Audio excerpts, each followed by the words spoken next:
Hello, everybody, and welcome to the stream. I am Zim, and this is Ascent to Ascend Pathfinder, Season 4, Episode 10, The Shipwright's Work. We are going to begin, as usual, with introductions, beginning with the very particular storyteller, Taldarius. I heard that pause. Also, hello, I am Taldarius, and I am the storyteller for Ascent to Ascend.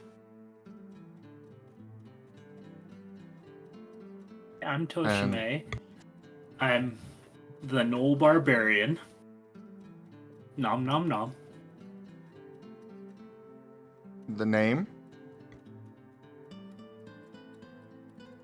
Gar.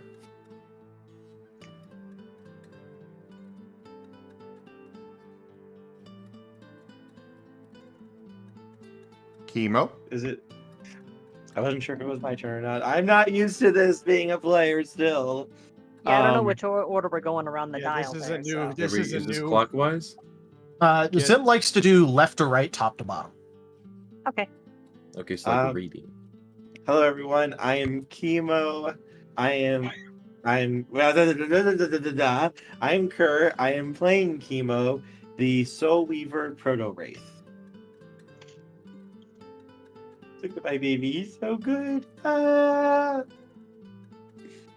I am Zim, and I am playing as the Marten twins, Caddy and Coddy. I am the Fox Bard, playing Moriarty McCann, the Fox Bard, the living embodiment of the tarot card of the Fool.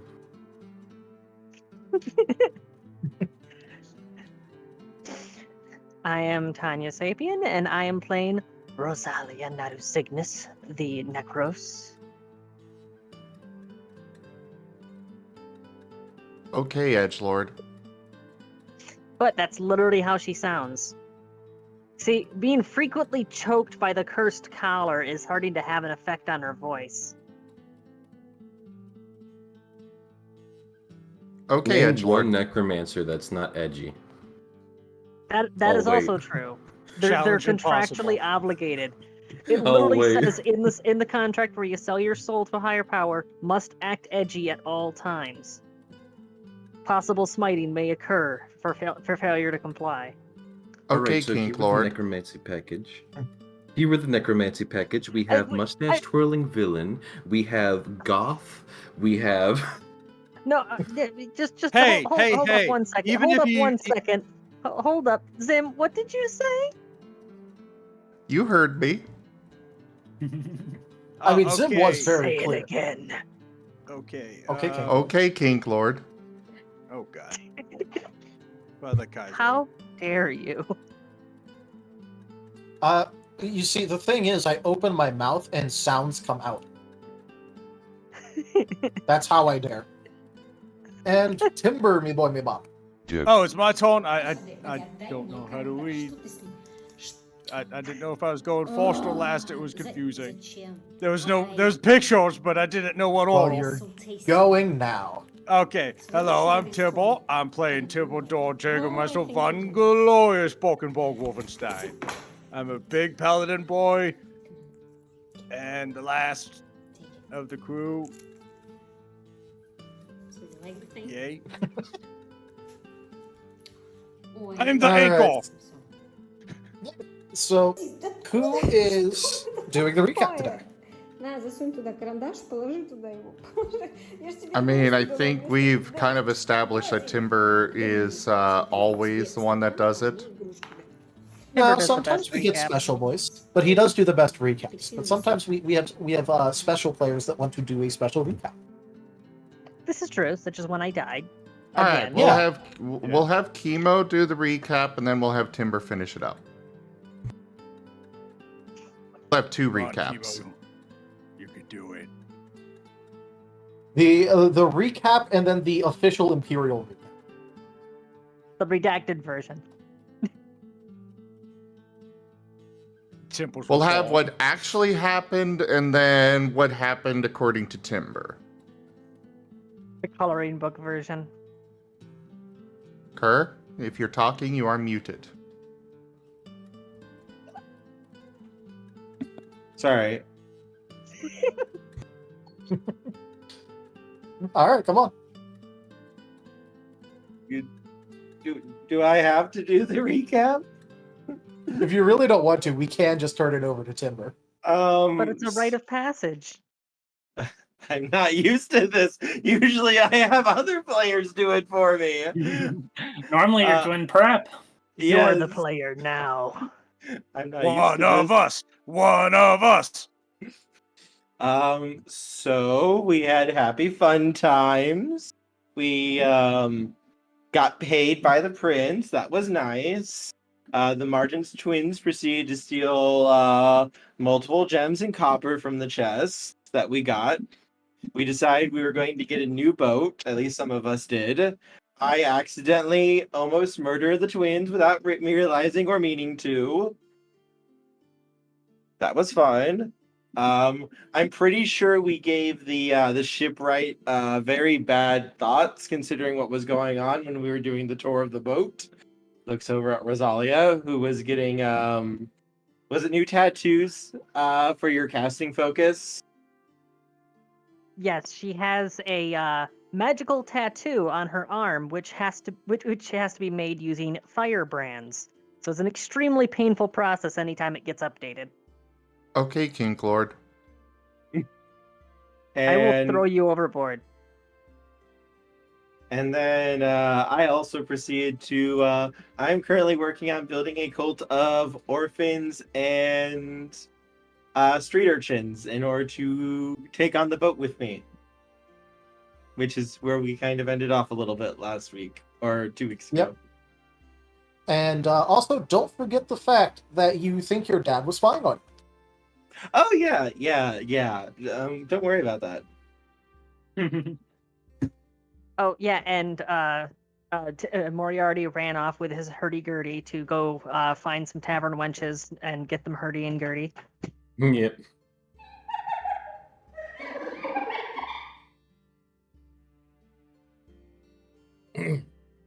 Yeah. All right. Time for the Timber recap. Official trademark. All right. So, previous episode.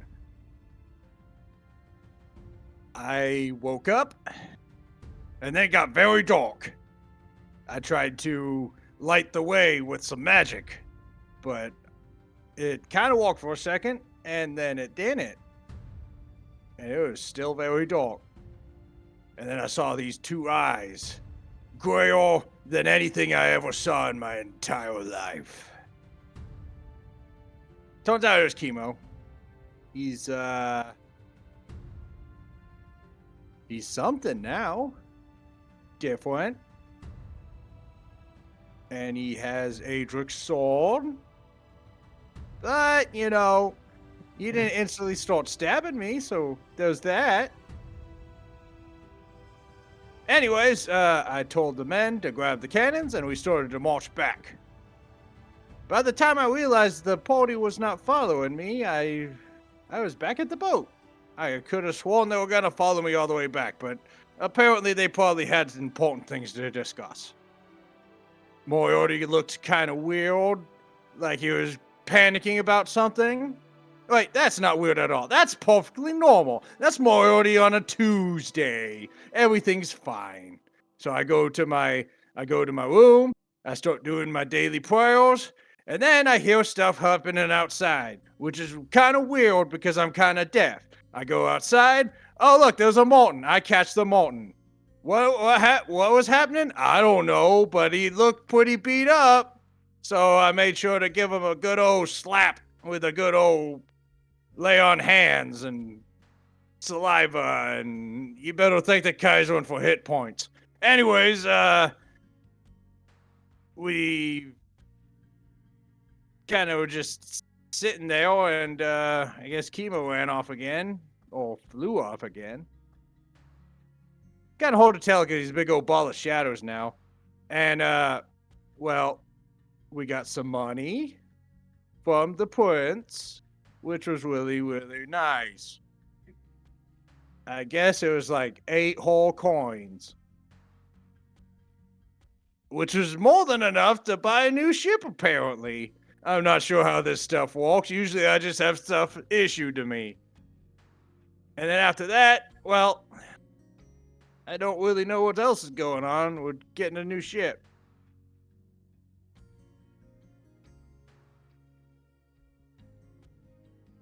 The end. All right. Yeah, the twins decided to go get us a new ship. Yep, which had a very funny thing when the Shipwright was brought back in the midst of the normal chaos of the party. I tried to ignore that. Normal chaos trademark. Don't ignore it. I brought holy water. Oh yeah, the recap completely left out that Moriarty went and got an entire barrel of holy water, because Yep. now not only is there a necromancer, there is also a proto wraith on the ship. Oh, Moriarty, you don't have any faith in your crew. The Kaiserun would surely not give us anything we cannot handle. Jump cut to a week out at sea. Kemo and Rose are yelling at each other, and Moriarty is hiding in the barrel of holy water. And Gar was sharpening his weapons for his recap. Yeah, Gar was a very tired boy.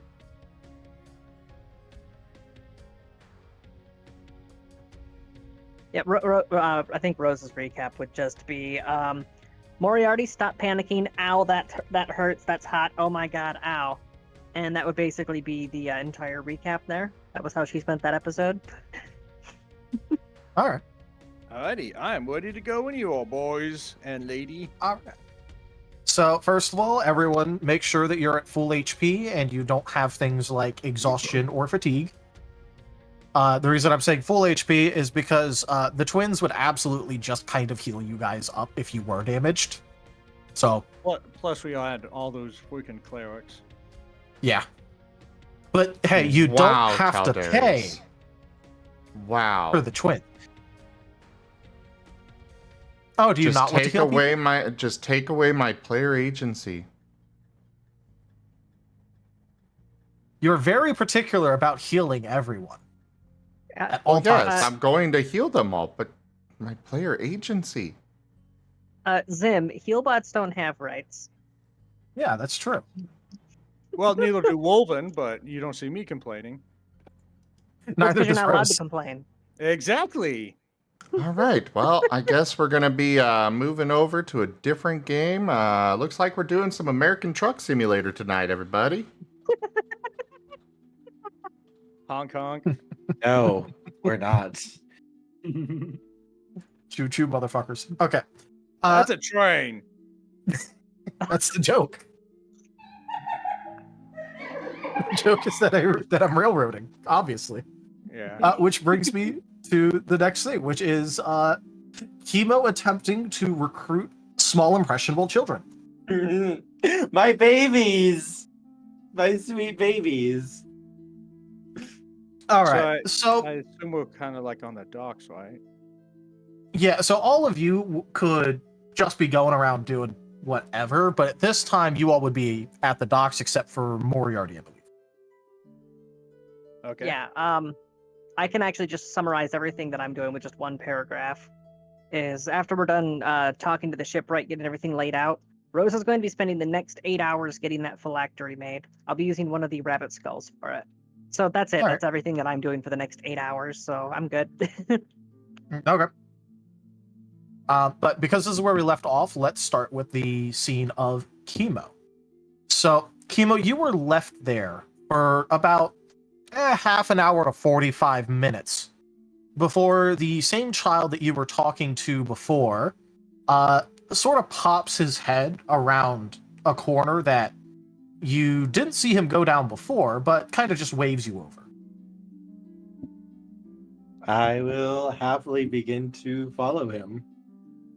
All right.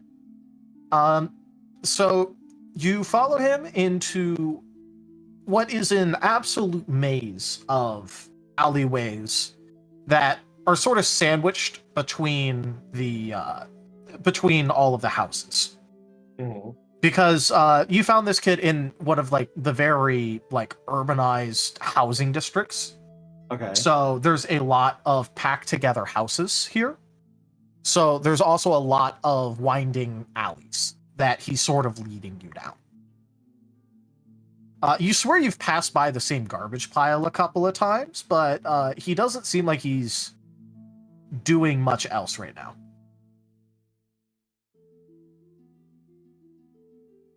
I'm going to try to keep my bearings and try to make like a mental map as I'm following along.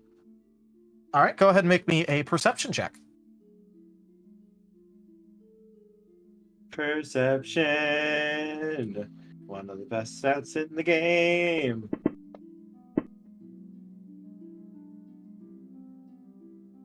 All right.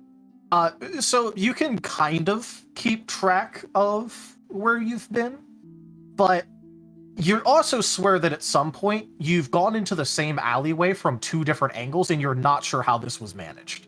Like the same entrance from two angles when there's only one entrance. And you're just like, after that, like you can kind of keep track of like where you went, but like how this was managed is kind of beyond you. Eventually, you are led to what equates to a plywood door, kind of like leaning up against the wall, that the kid sort of shoves to the side and goes in. Like has to like lean down, so it's pretty small, but you're able to easily fit due to your size. And you immediately see a what equates to the inside of an old, deprecated warehouse, where it's not dusty, it's not nasty, but it's definitely old and not well maintained. And there is a couple dozen kids inside of this warehouse at this point that are sort of on the upper levels and the lower levels, kind of just looking at you. The council will decide your fate. Kemo is going to just kind of walk in a little bit, looking around. Well, I'm glad to see all of you here, everyone. Hello, and thank you for being willing to talk to me.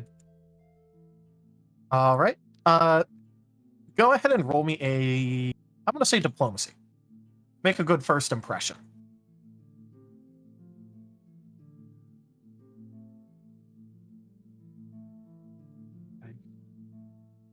Come on, don't let me down, guys. All right. Yeah, you give off, like, you can tell that they're very, like, put aback by your appearance, but you manage to talk to them in such, like, a genial tone that they are very quickly, like, a lot of their suspicion about you is disarmed almost immediately.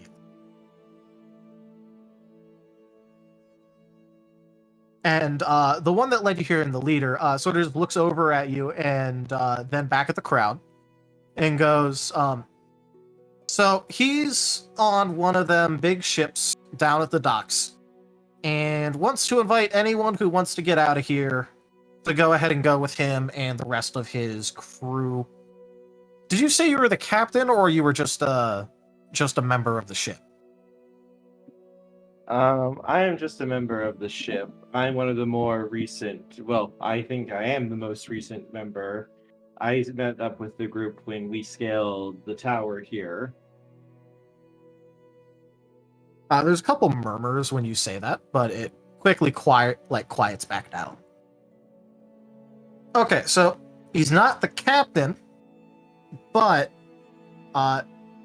he does look pretty well off, and he's in the same ship that the weird lady that was offering us the copper for the rats. Same ship.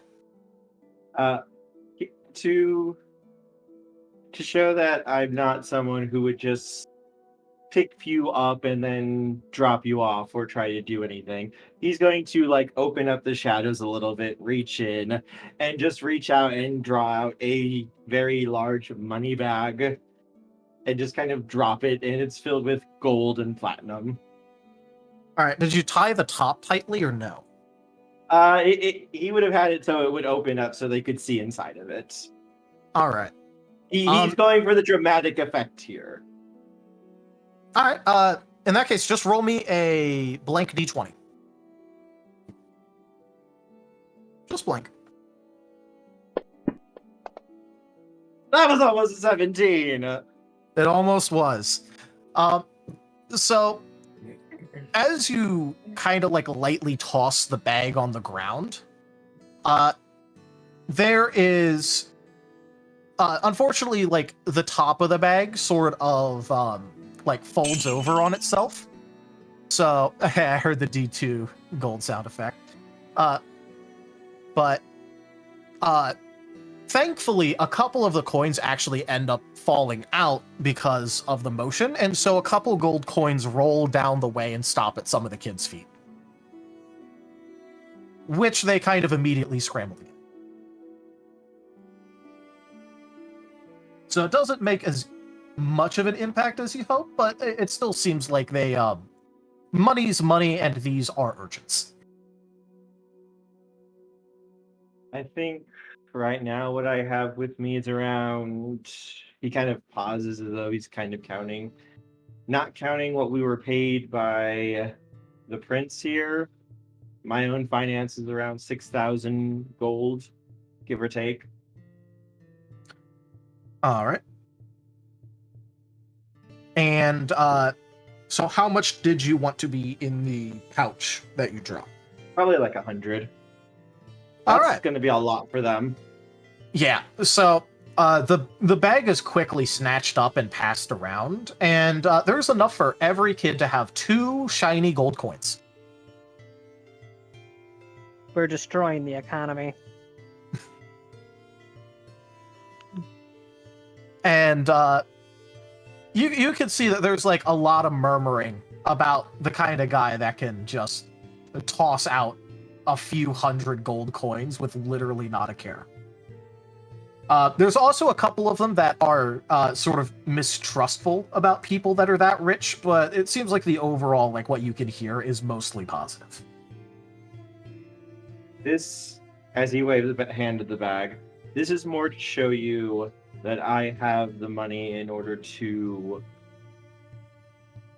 assist in taking care of anyone who wishes to come with me. I don't expect you all to just take handouts. I don't think any of you would really want that either. You've shown yourselves to be resourceful, intelligent, and very good to be able to survive all of this. However, I wish to offer you a place that likely would be able to give you a little bit more safety and perhaps a bit of adventure, and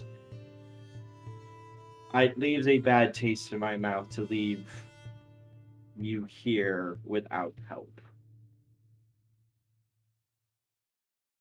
All right.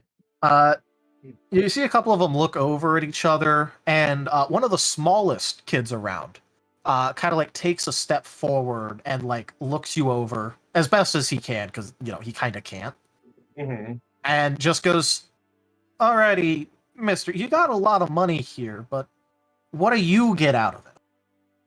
Because ain't no one this nice for free."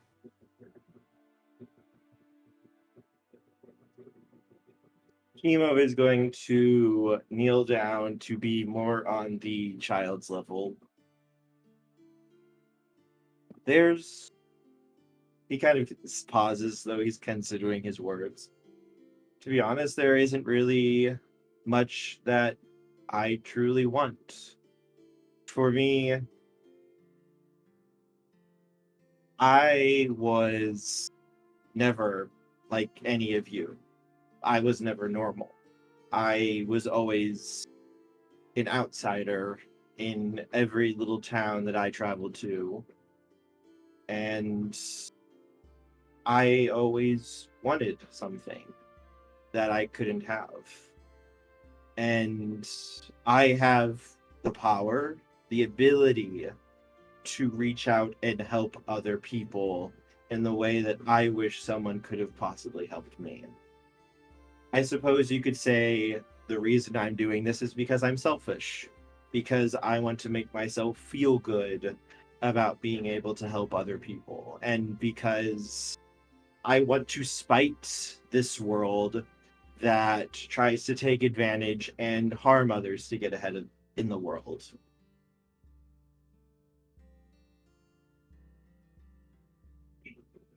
All right. Do you want to add anything else to your impassioned plea? I can't say 100% that if you came with me that you would be safe. We are adventurers. We're going to be traveling from island to island. We could run into storms or creatures or craziness more than what already happened here. But I do give you my word that so long as I draw breath, well, I don't really breathe that much. So long as I am around, I will do my very best to ensure no harm comes to any of you. I will die before I allow anything to happen to any of you. Simply because that is what I want.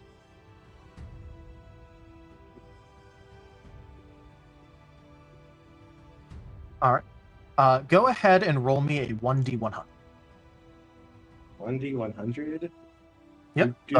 One all the way on the right.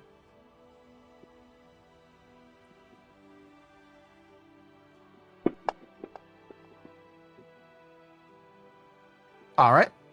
So adding in your diplomacy, that means you managed to snag 59 or 69 orphans. Exactly. My babies. By roll of dice. Nice. Nice. Nice. As you have managed to get more than half of them, the leader that you're talking to will also be coming with.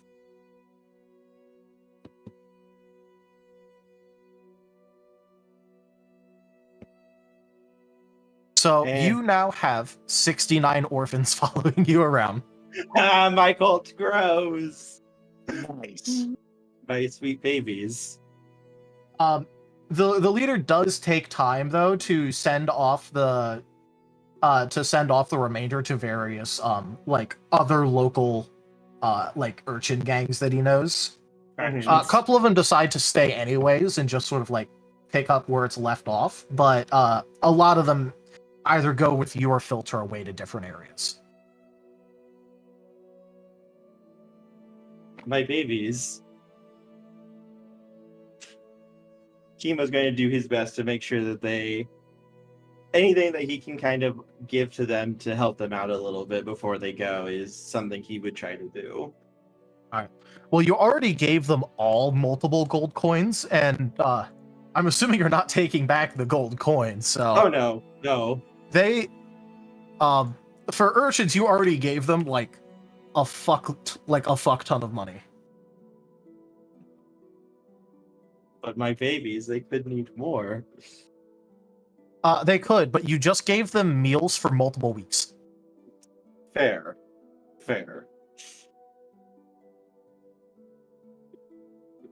Yeah, if you wanted to do more, you could buy a building in town for them to operate out of. That is a good idea. I wonder how much that would be. Gar, have you ever been keel-hauled before? Would you like to? But so the thing is though that they are already kind of like squatting in this old abandoned warehouse. So for the ones that are like remaining, if you just buy the old abandoned warehouse, then like a magnanimous dispensation. Timber_tyrants_template tipped $110. Not me this time. The Kaiserin sends her regards. Timber, Okay, Timber. thank you so much for that tip. I forgot to update the total amount. It was supposed to be 50, but you know, that helps out a huge amount anyways, because I've got to go get a new USB hub. So thank you so very much. What even odd numbers? No matter what, it's already higher than 8. The tip goal has been fully completed. Please note, everyone, you can still donate after this. The money will either go to assist Zim in keeping these streams going, or to get some art of NPCs. I am really bad about promoting my own channel and stuff on that sort of thing. That's why I did it for you. How much money would it cost to buy this warehouse? But you forgot to mention the merch store. Sorry, I had Shut up to. and take my money.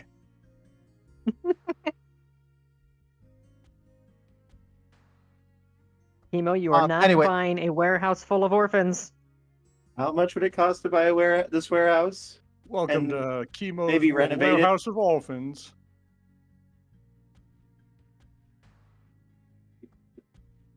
Okay, so first of all, this is already an abandoned building, which massively lowers the cost. So let me just go ahead and double check this, because I didn't expect you to actually just straight up try and buy the warehouse.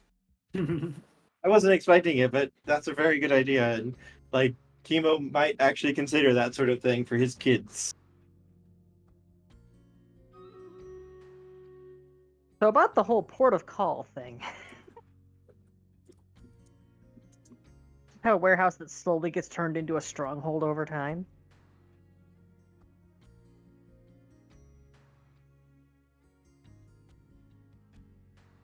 I mean, if I had my way, everything would be a stronghold.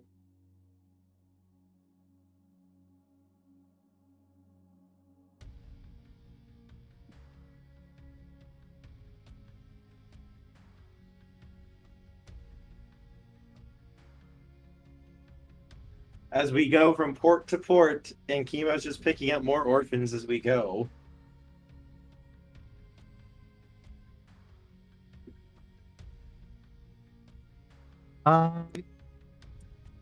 Okay, so based on what I'm seeing here, it would be around, so because it's half off because decrepit, 750 gold. Only 750 gold? It's half off because it's decrepit and abandoned. How much would it cost to start renovating it and making it even more livable and such? Okay, so that would be repairs, and that would be 500 gold per repair stage. It is currently at a -3 decrepit. So about 1,500 then? Yeah, so it'd be 2,250 gold to fully renovate it and buy. That's tempting. That's tempting. Yeah. Sorry, at first I thought you said that's a ding, like a ding to our finances. I'm like, yeah. No, I don't care about the finances. I care about my babies and making sure that...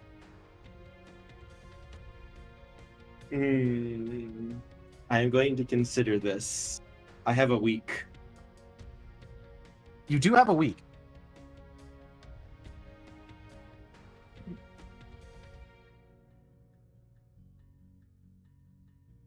But just a reminder, this is an old decrepit warehouse deep into what's a housing district and was sort of just built around and forgotten. So it is very easy to say that it is in not great trademark condition. We can fix it up. Yeah. And of course, you know, the urchins I'm just before, reminding. the urchins before were just hiding in the warehouse, which meant they were keeping a low profile. But if he purchases it for their sake, then that means that they are given free license to start working on improving it.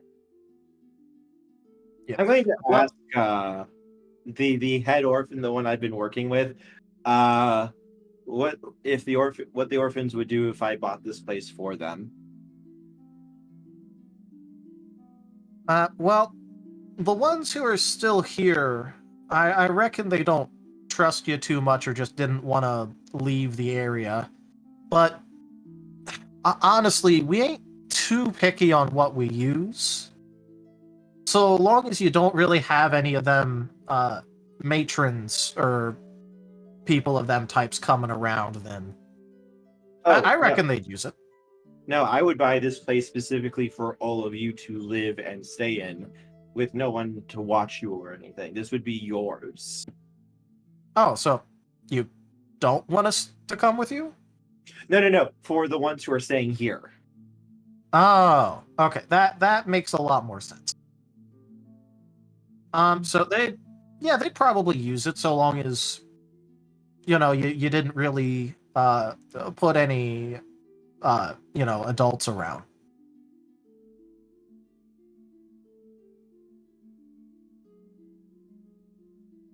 I will consider this. Hey, Rose is child-sized. Does she not count as an adult? And now, come along. Let us go and show the ship. Oh boy. But you're going All to right, arrive back and find it missing. Let the parade begin. Yeah, you're now leading a procession of a gaggle of orphans. So now the mysterious Shadow Man people were afraid of earlier is marching down the street with a whole bunch of children directly behind him. A With whole an bunch arm? of dirty, downtrodden children. Hey Zim.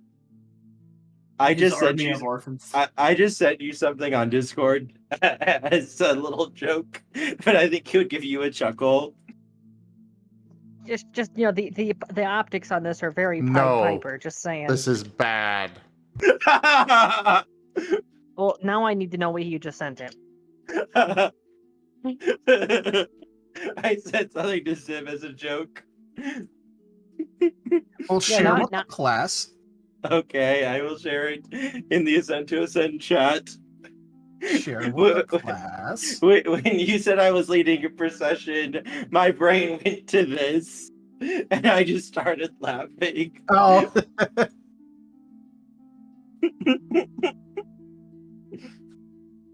That's so bad. I know. I don't get this reference, but I will after I watch it.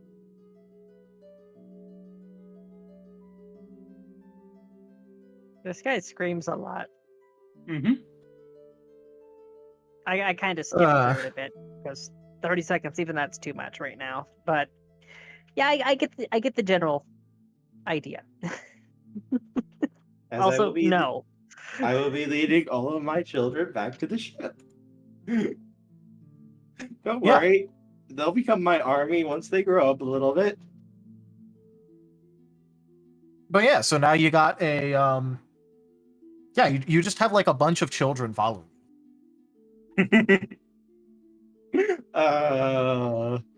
Roll me a perception check real quick.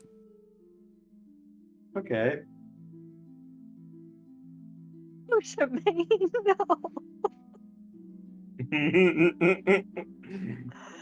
Are we all rolling perception checks? Oh no. Kemo, you notice that like maybe a couple of the orphans are getting a bit closer than they should to the people watching, as like they're all like basically flooding the streets. Like they're not really sticking to like just the path that's like open to them. They're running past the people around. I'm just kind of keeping an eye on them, just making sure that no one tries to touch them or hurt them. They're not going to like what happens if they tried that. Yep. I feel like there might be a few more gold pieces when you arrive at the dock than when you left. Yeah. You There also you hear go. like distantly behind you, like after you've already long turned a couple quarters, you just hear someone go, "Where's my pouch?" They should have kept a better eye on it. Not my fault. So That's the who's evil part of the coming out. Pied Piper? As he just like flashes a grin to his kids as he's leading them. Like he shows absolutely zero problem with them doing that. They're just gonna look at you innocently. These are my babies. I will Look, fucking hey. murder the world to protect my babies. Losing your coin purse while you're doing well for yourself in a very wealthy city, there are a lot of worse fates that can befall you. Also, do you even want to try and roll like a will check against their baby doll innocent smile? Bitch, I'm already in love with him.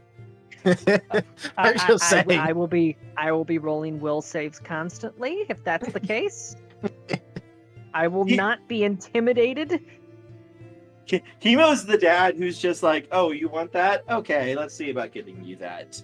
Oh, you want to do that? Well, I think we can make arrangements for it. They are his babies. You're not the dad. You're the sugar daddy. Also true. I am okay with that. You did literally basically pay them off. Mm-hmm. You're the rich uncle that gives them all of the luxuries that their parents are trying to make them build character by not having. No, I mean, like in the old stories, you're the weird guy who lives at the top of the hill that like people are scared to go around, but like the urchins find out that he's just like really fucking rich and also kind of lonely, and so they just hang around him because they give him nice, like he gives them nice things. Basically, He yes. has a headache. Oh, I'm wondering what the Greeb's gonna think when they come see me leading my procession of babies. Yeah. What you see when you get back to the ship is actually that there is a portly old man there with very wild facial hair, yelling obscenities to a couple much younger guys that are like looking things over on the ship. What's going on anyone here? Anyone who wanted to stick with the Shipwright, like you could be with him, and then otherwise you could just be around the ship. Yeah, I guess Rose Timber would be. Yeah, Rose would be overseeing the operations. Well, at least when they're like assessing everything. Once it's underway, then she'd be working on the phylactery. Yep.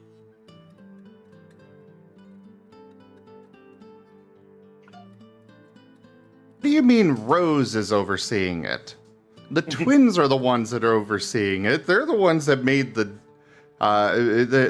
trade in Deal. the deal.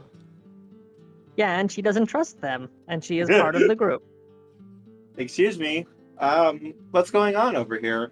Oh, hello, We sold the Kemo. ship! Hello, What? residents. We are investing in a better ship, which means this one's going to be salvaged. Oh, we're getting a bigger ship. One, Yes. 2, Wonderful. 3. They're just slowly leaning over as Timber's counting to look behind Kemo. 6. These are my children. Children, these are the crew right here.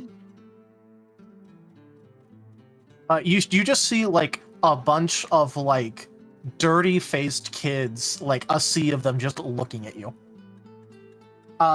Also, Rose, what you see one of them reach into like their little tattered jacket and pull out a rat and hand it to you.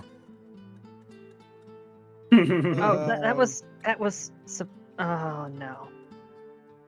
Kemo. Babies! Oh, they're so polite, Rosalia. Why? Oh, Rose, These they were brought your you children? lunch.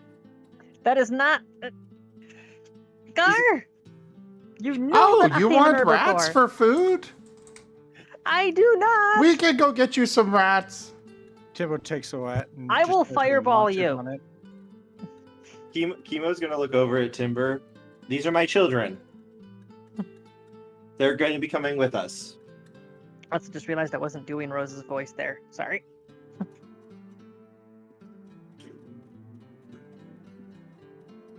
Okay. Question. Yes. How are they related to you? He looked over at everyone. You see, through the power of money, I have found that they can have a better life with us. I'm just trying to figure out how you made all of these children that fast. You can also see that this is like an eclectic mix of like races. I do not understand how heretics do stuff, but this is weird. I adopted Timber. What's adopted? Oh, conscripted. Is that like conscripted? Yes. Yes. Ah, okay, cool. Temple reaches in his bag and like goes over to one of the kids and hands him a cannonball. Hold this. Timber, not like that. I'm gonna assume you did that to like one of the biggest kids around. Yeah. In which case, you just handed like a gruff, dirty orc child a cannonball. All right, good. He seems very Okay. interested. Okay, cool. Now pass it on to the next kid. I'm trying to see which one of these can carry cannonballs. He Timber, passes it on to the next kid, who's like one of the littler kids, who like immediately drops it onto the deck. Okay. You go to the right. Next one. Hang The on. cannonball. Timber is literally sitting Kemo. here trying to make all these children powder monkeys. Kemo's gonna lift his hand. Hold on, Timber. Yes? They're still too young to do anything yet. Ah. Have some faith, Kemo. The Kaiserwood can find use for everybody. Well, right now their use is understanding what ship life is like and being able to have a stable and good environment in order to properly consider the Kaiserate and how great it is. All right, cool. But first, I need to see which ones can carry cannonballs. we have a.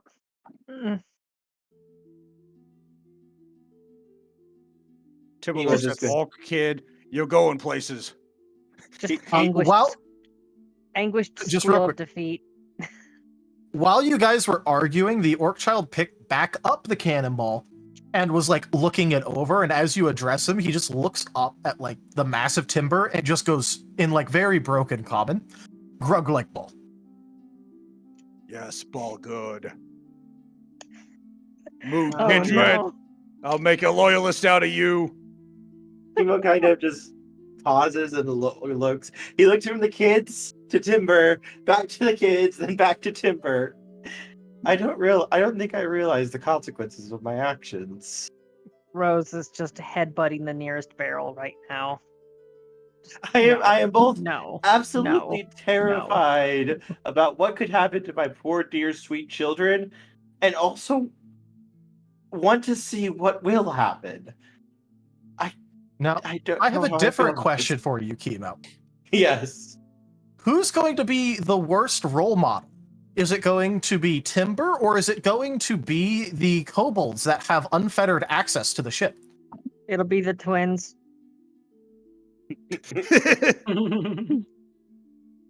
All right. So Kemo's gonna look over at all the kids. All right, everyone. Basically, one rule. More like two rules. One, try not to cause too much chaos or havoc while everything's ongoing. You know, same old, same old. I don't mind a little havoc, but don't try not to break or blow anything up. He looks over at Timber. Please don't make them blow anything up. But what if mission requires them to blow things up? Timber, they're children. And? We can talk about this if we get a pirate raid or something. Then I give you full permission to conscript them and turn them into an army of adorable assassins. Okay, first things first. Just going to call out as loud as she can, which is limited. Who else here thought that the thing with the rats was an ongoing thing?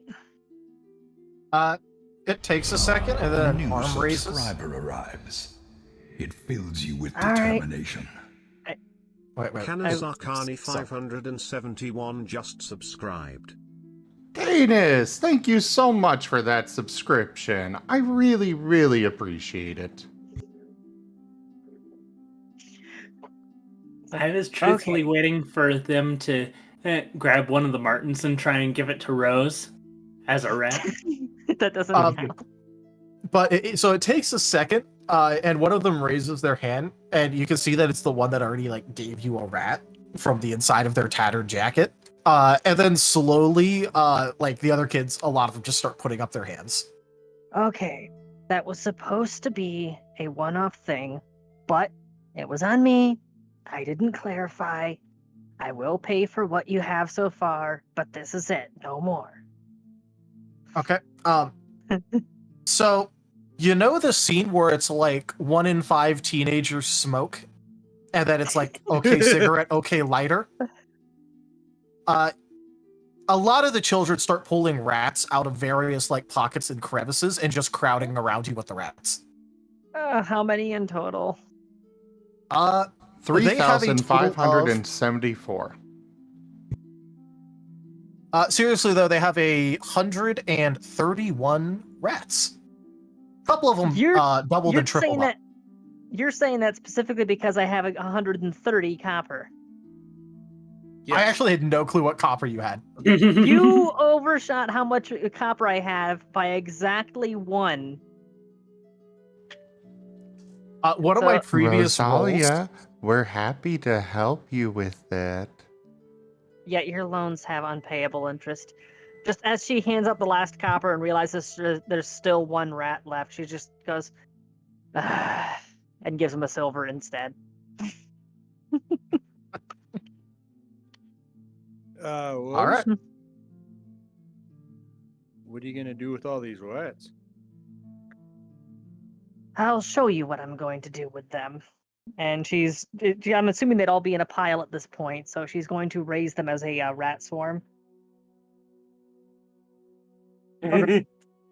Why? In front of the. Tempo's gonna be like trying to stop all.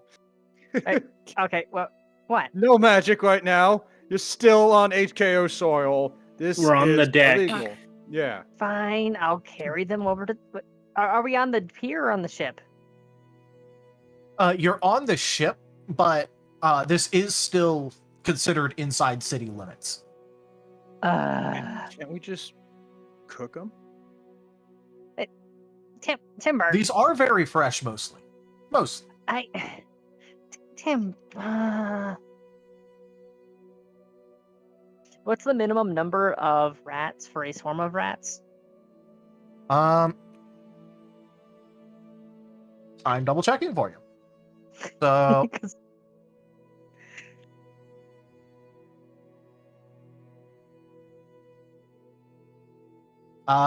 so it needs to be at least 100.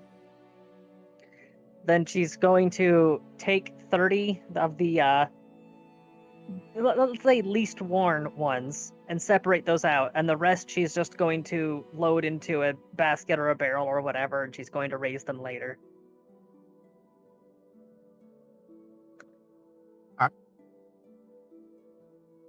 Also, that's what she's as gonna an be doing for aside, the next few minutes.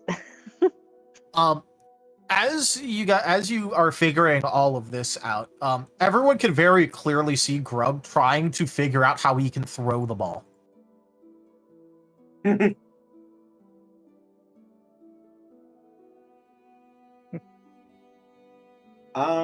don't throw the ball. You actually load it into a cannon and then fire it out. It's meant to destroy ships like this. Kemo. Actually, there is Smaller words. Don't forget, you gotta teach him to put in the powder charge first. Grug, follow me. Grub follow. Timble takes him to the beach and begins to show him how to shot put a cannonball. All right. You know what? I'm gonna assume that because it's timber, it's a little bit of a tactile demonstration. Yeah. Go ahead and roll me a strength check.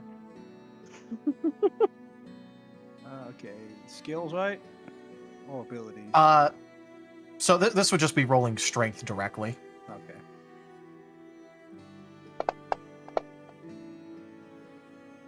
Oh yeah, you launch that thing. He kind of like scrambles over it, picks it up, and like tosses it up like barely in his hands once or twice before attempting to get into the same position as you and attempts to shot put. And that's a nat 20. Okay. God damn it, Grug.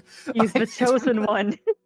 Timber, I'm adopting this child from Kemo. He is mine now. So, matching your form perfectly, he gives like a really good heave, and it impacts a little bit behind where your shot went, but then it rolls past, stopping just beyond where Timber's throw was. You're pretty smart, kid. Good job. Why Grug went ball. Why can't I already see Timber signing the adoption papers in my head? So Grug goes over and picks back up his ball. Yeah. Timber just Yeah. looks at the kid. You're adopted by me. Let's go. Jump You're cut to a couple months. conscripted. Jump cut to a couple months later. The orc kid's in danger, and that's when Timber unlocks rage. you see. There's another cannon gear, and he just gives it to Grug.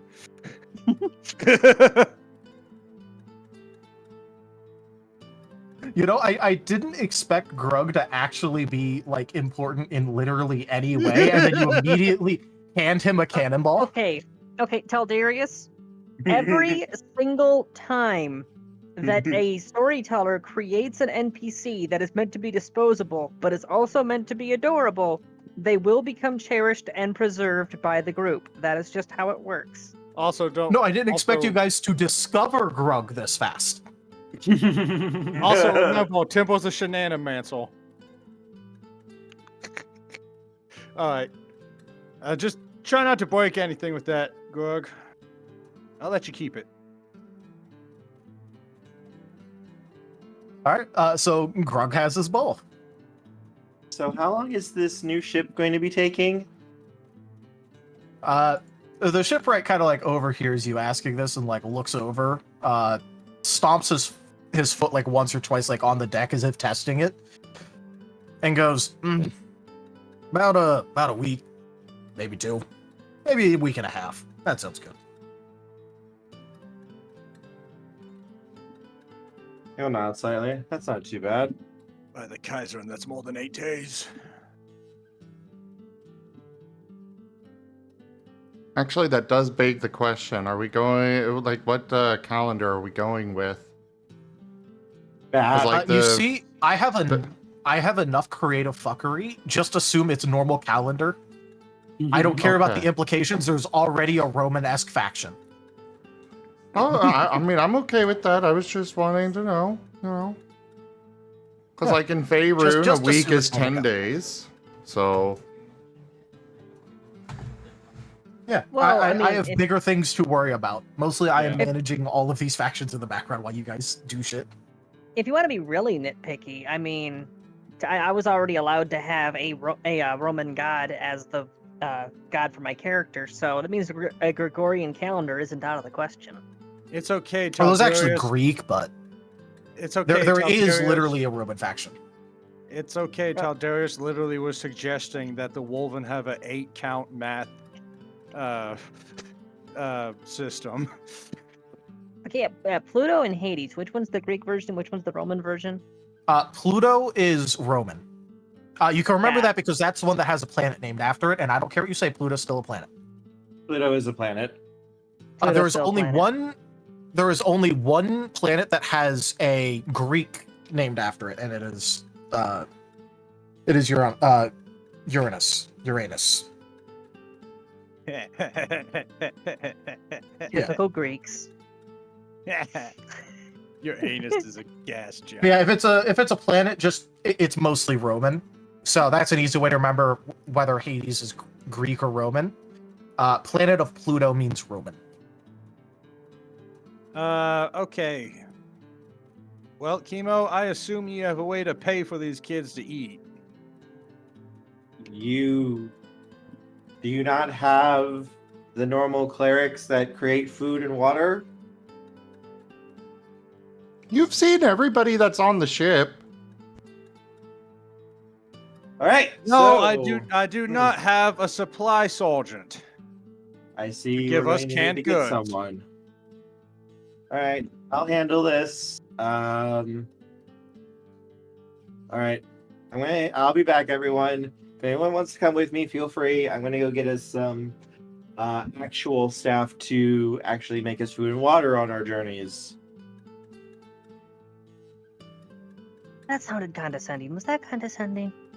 I no, it's he's going to walk over to Rosalia and whisper, "Don't eat or drink anymore."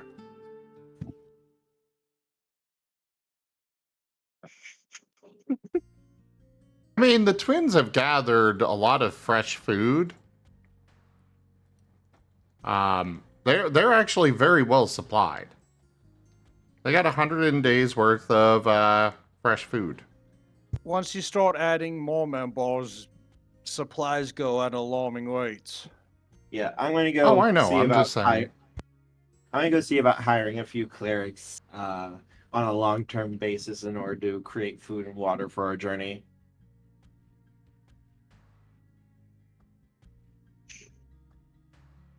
What's a cleric?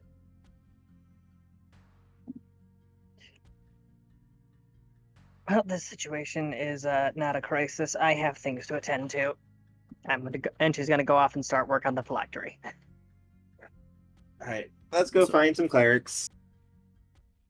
So who's watching over Kemo's babies? They are more than welcome to come with me.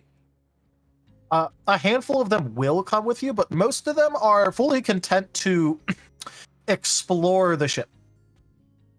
Yeah. Uh-oh. Caddy is following Kemo. Cotty is going onto the ship to keep an eye on them. Kobold traps?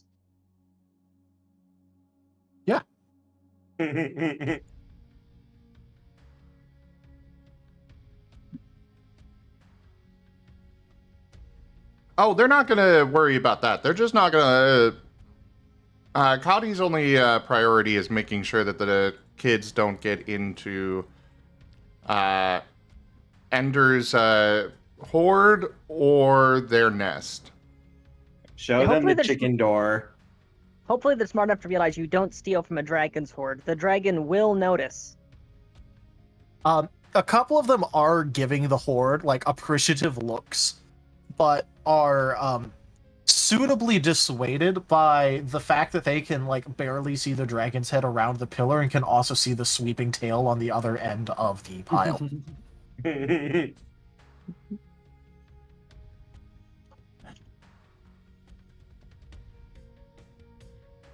Actually, Cotty has a better idea. Since we're switching ships anyways, he's just gonna pack up the nest, all their treasures and bags and other random assorted things. One thing Kemo would be asking the kids is, what did they think of the guy in charge of this town? What were their thoughts on him? If they liked him or did not like him? So first of all, none of these kids have ever like seen the guy, much less met him. Mm-hmm.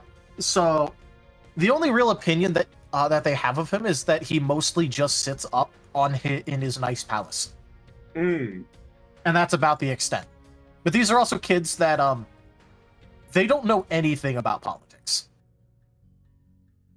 They just know they have not seen the guy or anything. So.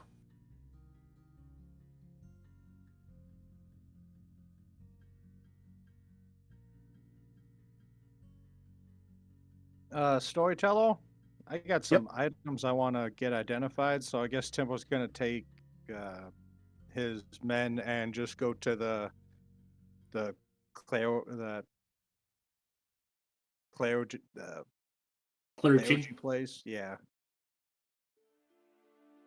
All right.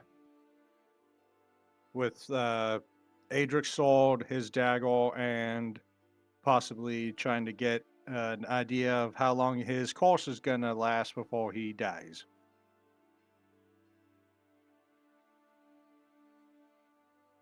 All right. In that case, they will identify Adric's sword for you for free. the dagger you will have to pay for an identification of. And so the cost is here. Just need to be reminded of the spell.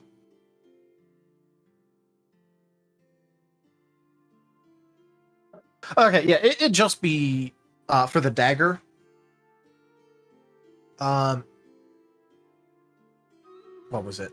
Plus 10. Yeah, so this would just be like 20 gold. 20 gold.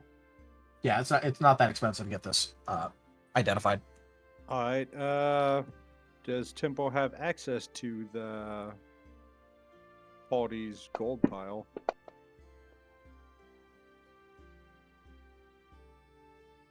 If not, he would march back to ask Rose how much is 20 gold. Well, I mean, I'd assume, considering it's just supposed to be like the communal gold pile. Yeah. You guys okay with me identifying this stuff? Yeah. Yeah, I'm perfectly fine with it. Rose might grumble a bit about the communal funds slowly withering away, but she wouldn't say no because she has plans on spending money soon anyways. And this is like the first time Tempo's actually asked for money. Also, technically he's the captain, so I mean, even if it's an informal arrangement. At least he's polite enough to ask because he knows he can't count. Yeah. After previous times where lots of money has vanished. Well, you know, Tempo is responsible.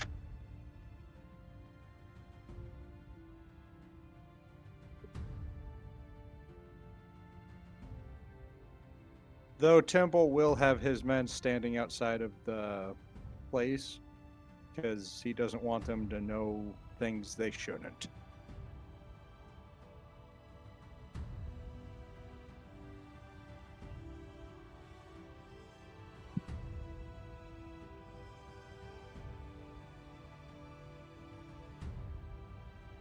Okay, so you do want to pay the 20 gold to have the dagger identified, right? Yes.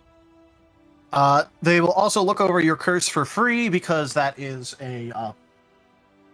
They kind of take curses seriously. So they'll look over that as well. So, in order... Okay. So... They know... all they could really tell about the curse is that it is pretty nasty in terms of the effects. So it effectively places a limit of 1 year on the life of the person who receives it. So like one year to the exact second after it has been inflicted, the curse will kill the person afflicted with it. And it would also start causing ability score damage in the final months. And how many months So- ago was this? So for you, it was just remembering the travel that you've done and the time spent. You guys have probably only spent like a month and a half, I think. Okay. Does that sound about right to everyone? Yeah. All right, so I'll just call it a month to make it clean. Okay. So you have 11 months before it will kill you, and probably about 9 before you start seeing major stat degeneration, and then probably something like 7 until you start seeing minor stat degeneration. Tempo nods. As for the dagger, so they can tell that it is magical of some sort, like it has something imparted to it. But they describe it as murky at best for them being able to see what it does. They can tell you, though, that it would probably do something nasty if the actual enchantment on it got activated. They aren't able to really see what the activation is, though. It could be simply stabbing someone with it. It could be doing it in a certain way. There could be an activation word. They aren't sure how it's activated, but they do know that if it ever is, it will do something very nasty to the person it hits. Can Timbo remember if he remembers any wards before he got stabbed? You know what? Go ahead and what stat? What would this be? What skill? History? You know, here, go ahead and make it. I'm just gonna make it a will. Just make a will save to remember this, because this was like a very adrenaline-filled moment. Okay, will save. That Yeah, is just make a will under- save. That's on under main, right? Yeah, it's in main. Okay. It's under combat. Combat? It's also in main. Oh, yeah, it is.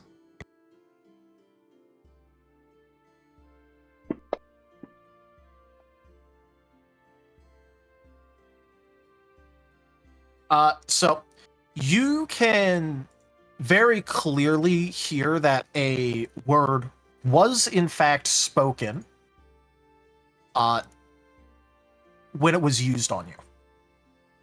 So you know it's word activated. As for the word, you don't particularly Understand it. recognize it, but you would probably just guess that it is some form of heretical language. All right. It's a heretical language. Do you have any idea how little that narrows it down? Yeah, but like with a capital H. Underlined, drawn in blue ink.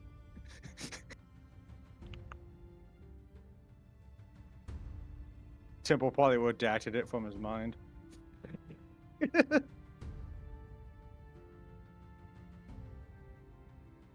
And the sword?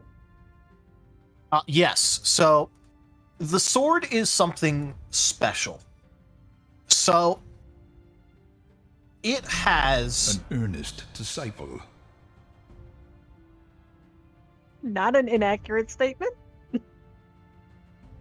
true. But go ahead.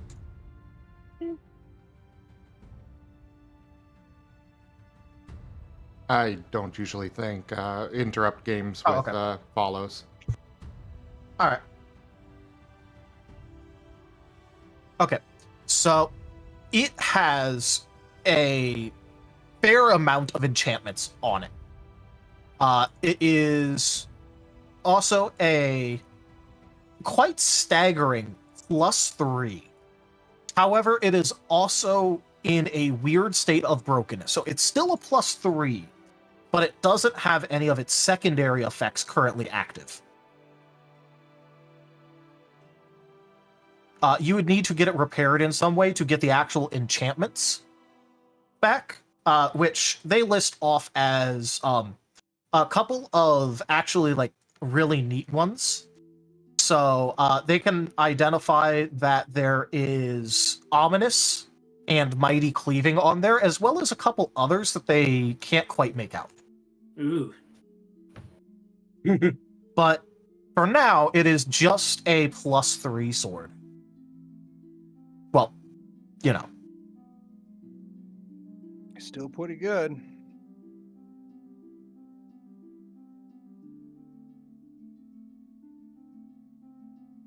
Temple will thank him for their services. Yep. They will warn you, though, that there is something very weird about the enchantments, and also the fact that the inside of the sword is made of shadow. That is not normal, at least as far as they can tell. It may just be a side effect of the ominous enchantment being like fucky. Yeah. Because that specifically does cause, like, you know, the blade to have a shadowy haze. Spoopy. Yeah.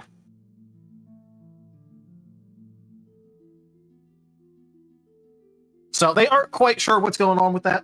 They think it's just to do with ominous being on the blade. After all, you don't exactly get to look at the inside of an enchanted sword often, because normally if an enchanted sword breaks, it loses the enchantment. But interestingly, this one did not. Do they have any idea where it might have came from? Like the sword itself, or Yeah.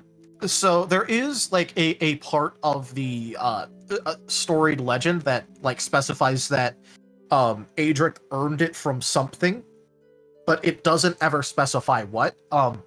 It's commonly accepted that it is something to do, like maybe he got it with climbing a tower. That's like one of the very common theories, but they also know that he very specifically hyper murdered a god or three, so they also aren't sure if he would have ever climbed a tower if he was also doing that.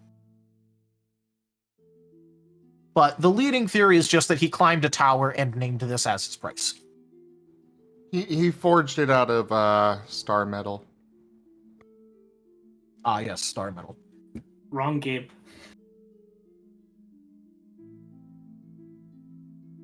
Alright, so there's no forge markings or whatever. No, very, very clearly there is actually no markings on this blade besides like just some very nice like filigree etching. Well, looks like I can't find the forge this came from. I appreciate your services. Thank you. They're going to thank you for what you did to save the city.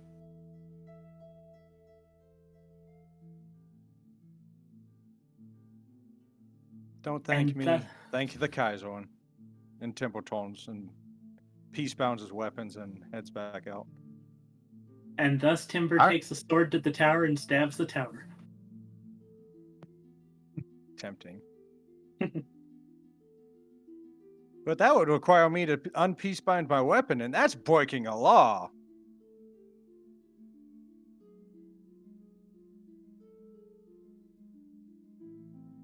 Maybe if the tower started firing lasers at us. Yeah, that would probably be grounds for stabbage.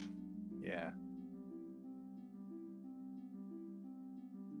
Timber's gonna get his boys and start heading back to the tower. After all, sneaking 10 pieces of gold and telling them to find a bath place and take a shower. Okay. So Moriarty, did you want to do any sort of scene with you at the tavern, or did you just kind of want to be there? Do you have something planned for happening at the tavern? Because otherwise, he's just gonna go there, drink, have a good time, be merry. You know, the good stuff. I didn't have a specific thing, but I wanted to offer because I don't want you just sitting around without the option. Moriarty arrives at the tower, and now we have to fade to black. Freaking loading this. screens. The bard. What does the bard do? But yeah, so I'll just put it this way: just feel free to like, you can just have your character show up like at any point. Yeah, no, I figured, and I was basically just, I guess, waiting for a good time to come back. I just wanted to check in on you because I didn't just want to leave you twiddling your thumbs thinking you couldn't jump in. No, I'm good. Okay.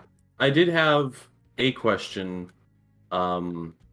Did we have gold to spend, any of us individually, or is that like what's going on with that? Right now, I believe that the twins are the primary ones that have, I guess, control over the stockpiled gold.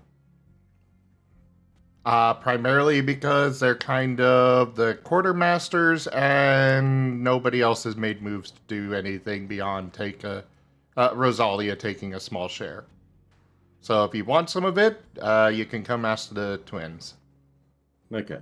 Moriarty shall exist. Yeah, Alright, I'm well, Kill it! you know- It's evil! Loud. I'm not evil. I'm just immoral. Gotta love when we Ah, have two kill it! characters It's a that are. sloot! We have a necromancer and a wraith present, yet it's the bard who gets up to no good. Well, to be fair, it is a bard. But anyway. So, Timber is, off doing that. Everyone else is... Does anyone else want to be doing anything in particular besides pre-established things, or... Well, Gar, you established anything you're doing? Or are you still sleeping? I'd still be relaxing right now. Alright. And so... Unless the orphans besides are that- coming to book in. Well, they'll like look inside, but they'll also kind of notice, person with big axe beside them sleeping in hammock, and also Cobra Chicken, like, doing honk. And they're not really gonna bother you. Yeah, they just open the door. The goose's head slowly turns 180 degrees, just hisses at him. Slowly close the door.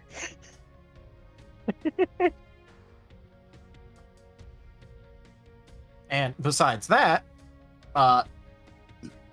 so that's about the only thing they're gonna do related to Gar. They're gonna see the Cobra Chicken and go, maybe this room ain't too important.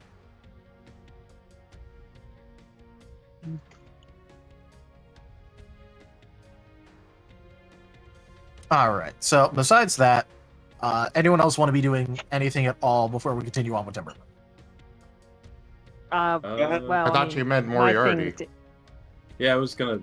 Oh, do the yeah. thing So with Moriarty and Timber, basically, but, I'm just Um, off to get us clerics. My current thing takes 8 hours, so whenever that completes. Also, the ship Just- is just full of children now, right? yes. Oh, yeah, absolutely, like, Phil.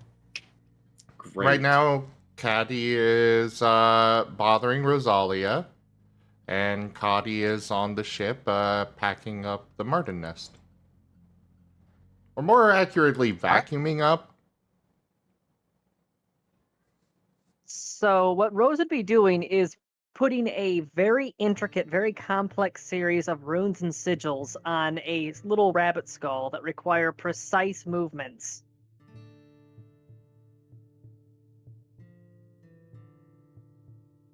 This is 8 hours worth of very fine rune crafting, and you're going to be bothering her while she's doing this. So, Daddy's playing that unpacking game.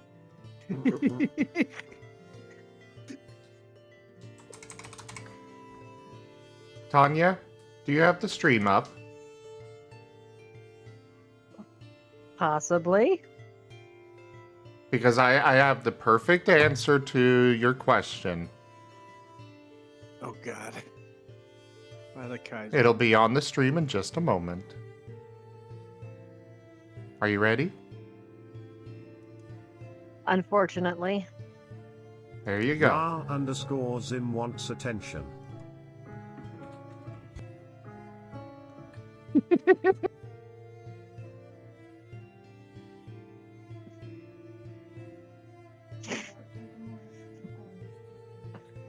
Sim gets pets and put away.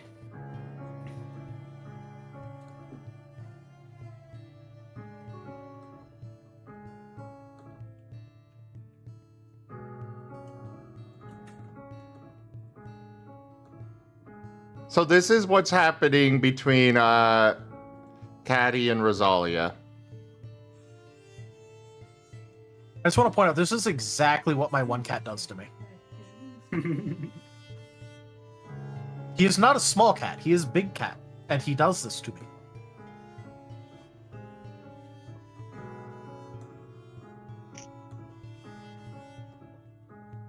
So unfortunately, it hasn't been a day since we defended the city gates. Otherwise, I would have the perfect response to this. It's also sad that I no longer have the shocking grasp ability. If I still had shocking grasp, I would just pick up Caddy and start zapping. Or you could just ask him nicely. I'm pretty sure she would have tried that first, and then wouldn't have actually accomplished anything. I don't know. Did you? Oh my god, yes, she would. I don't recall you role-playing that. I just showed you what Caddy is doing.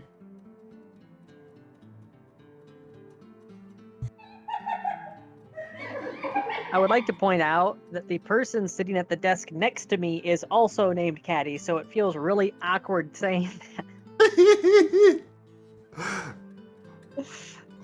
Might have been part of the reason why I named them this. Oh, so you're doing it on purpose just to make things awkward for me. See, everyone, I am being personally targeted. This is victimization. Sim does this to everyone. Nope, he only does it to me. He's never done it to anyone else ever in recorded history. I have been the target of this multiple times. Fake news.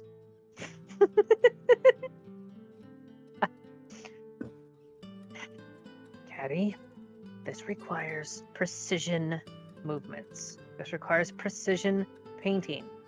Could you please not right now? Oh, sure. I can help.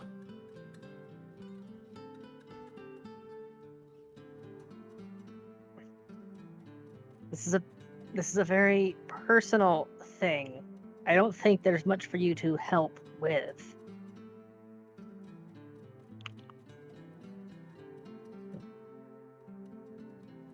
Actually, I think there is. Well, there are no skill checks involved with making the phylactery, so... Well, yes.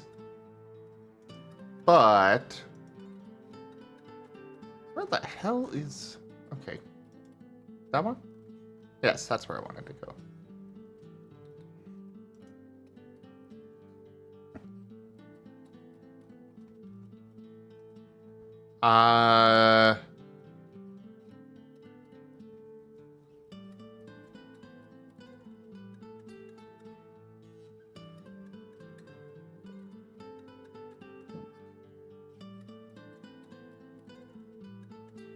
Oh, I guess they can't actually buff with this? But either way, he's going to use... he's still going to use a charm suggestion of focus on Rosalia from the Mind Sphere.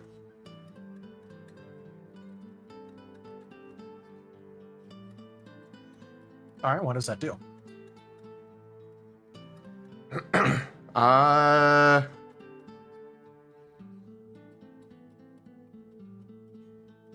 Let's see. You may plant a so he'd be going with a lesser charm. You may plant a suggestion in a target's mind, which they obey as if the thought had been their own. Will negates. The suggested course of activity must be limited to a sentence or two and must be a very simple request. The creature performs the suggested action until it finishes or for 1 hour per caster level, which conveniently is 8 hours.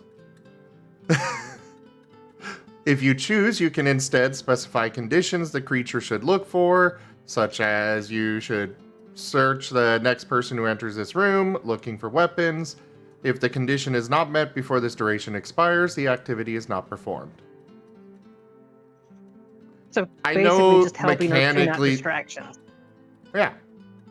I know mechanically there's nothing that it does for her, but roleplay. Yeah, for roleplay purposes, you're helping her tune out distractions, so she can focus more intently on getting it precise. Exactly. Relax and focus.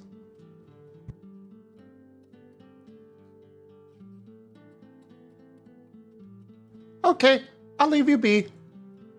And Caddy's gonna wander off.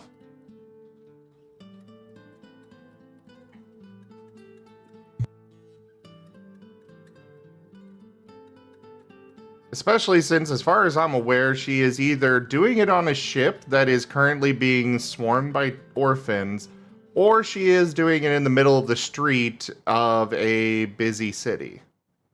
She would be doing this in the brig. That is her safe space.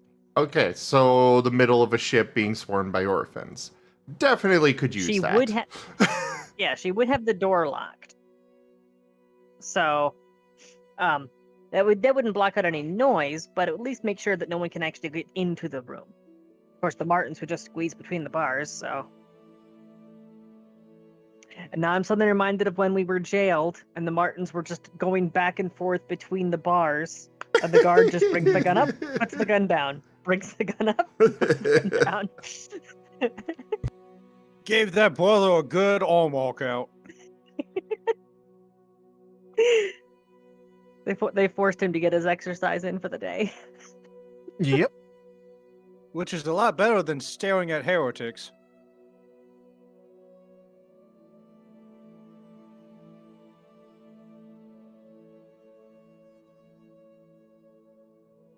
But Just anyways, hoping someone would walk across the line. yeah, Caddy is wandering off into the city. But I'll let him move to somebody else for now. All right. Moriarty, did you want to be doing something? Yes, I wanted to be talking to the Marten twins to secure funds. All right. Though, as Moriarty comes back to the ship, he sees it flooded with children. He's just like, huh? Oh no! Not just No, children, they are very give them clearly control. dirty orphans. Including one you pass by on the beach, throwing a cannonball manually. On repeat. And Moriarty's just gonna be like, hey!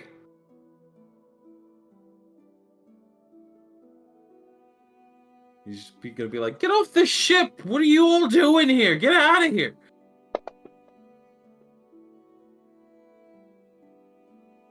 Where are you saying this from?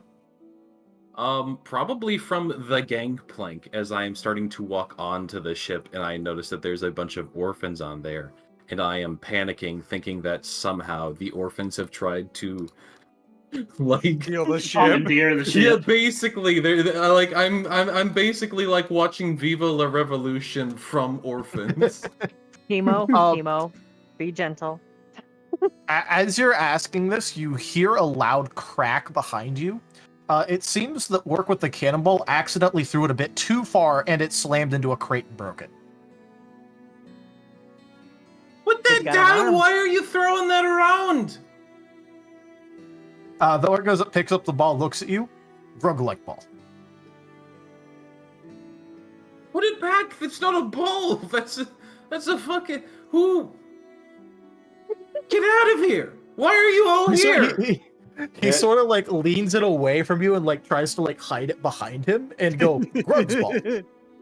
Moriarty, No! Moriarty, they're my children. What? You're not there right now, Kerr. Never mind. Wait, where is he? Actually, right now? I don't think that anybody is there except for Gar, Rosalia, and Cotty. Wait, where did Kemo go? Kemo... To get food. He went to go Yeah, get clerics. to get the clerics. Yeah. Right. Oh boy. So would Rose hear him having this meltdown? He's yelling Absolutely, very he's- loudly, so probably. He's yelling to, like, at all the orphans. All the kids, yeah. I will Yeah, point so You're out you're currently that... running looking rampant at- through the ship. I will also point out that Rosalia is under that suggestion to focus. Oh yeah. There's So such a you thing as hear it, but you're just like, multitasking. oh, it's Moriarty. It's just Moriarty being Moriarty, whatever. Just Probably tuning So- out. overreacting to everything like usual. So Cotty or Gar are going to have to react. Yeah. Gar's asleep. The question is, has Gar passed out? He said he was just relaxing, so go at it, Gar.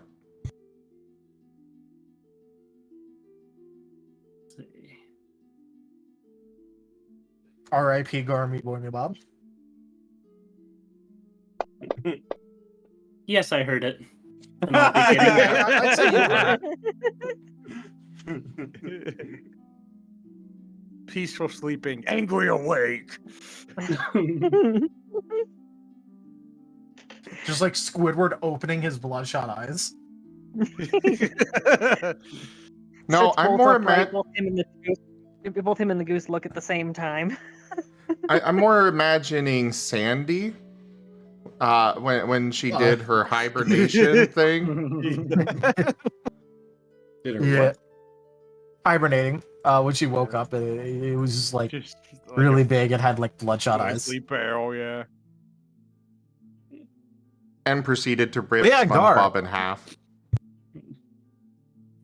But yeah, Gar, you have your very nice relaxation with the very familiar din of a bunch of rambunctious people yelling outside, completely shattered by Moriarty just screaming. And I'll be getting up and going to the top. Hey, Moriarty, I see you've met our new deckhands that Kemo brought us. Deckhands? Uh-huh. These are children! Exactly. What? Kemo brought them for us. Why? Because he's We Kemo. get Kemo's calling them his children.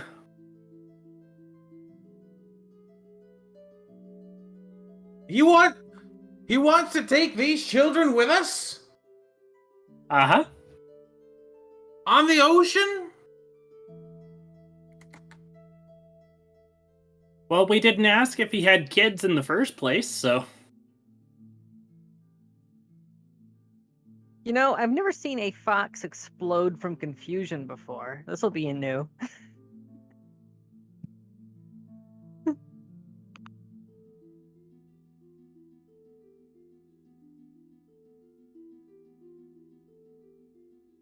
Just a No, little I'm bit pretty extra sure- I'm baggage. pretty sure you have, Rosalia.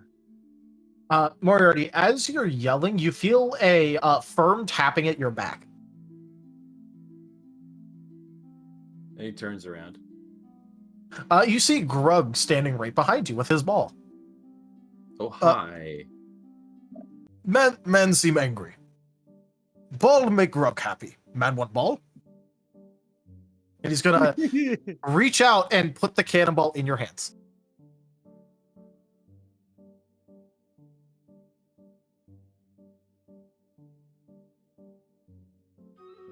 He just... Thank you. It is a very heavy cannonball. It is a timber-sized, like, a timber-compliant cannonball that he's handing you. Alright, hold on. Imperial Which means that regulation. it is ever expanding.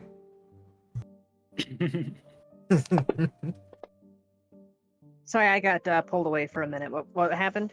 Moriarty was takes tapping it on the with shoulder? surprising amount of grace. Yeah, it is still very heavy for you. Moriarty Grug is got trying to handed- make friends. handed cannonball. So, Oh, that's who was Taldarius, tapping on his shoulder. Okay. quick question. When are we going to get the full list of the species and names for all 69 orphans? As it comes up. All right, Kerr, you better be making notes because you're the one that brought this upon us. You keep track of them. We're gonna get even more. Every island we go to, I'm going to get the orphans, the ruffians, the unwanted. They're going to be mine. Hey, Kemo. How do you feel like a flashbang would affect you? Hey, don't be mean to him. He's just doing what he was taught. It's okay. The thing is overdoing. He's actually like in your. He is just doing as he was taught. It's okay. We'll have this conversation when it comes up. And don't worry about Kemo, because he's still under the spell of Rose. It's the other way around. Well, oh yeah, that, but yeah. Everybody's under so- effects. Everyone's charmed. Everyone's under effects. Yeah. So Moriarty, Grug has handed you his ball. And he's giving And you a beaming smile. And Moriarty has taken it with surprising grace. He's just, thank you, but, oh my god. Gar! Yes? We can't take these children with us. You're going to have to break that to Kemo then. Where is he?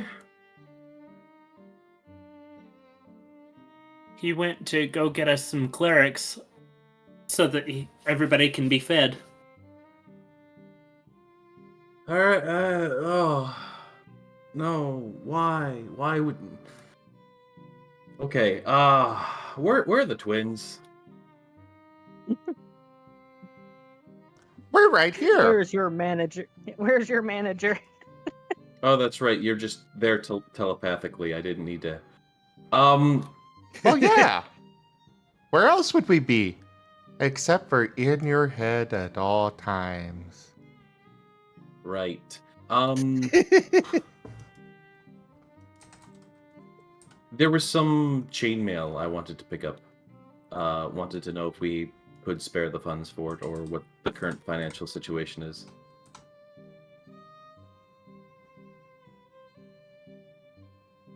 You just hear audible crickets in your head.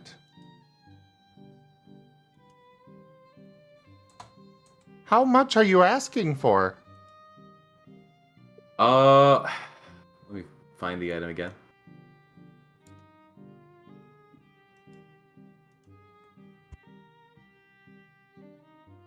$8 million copper.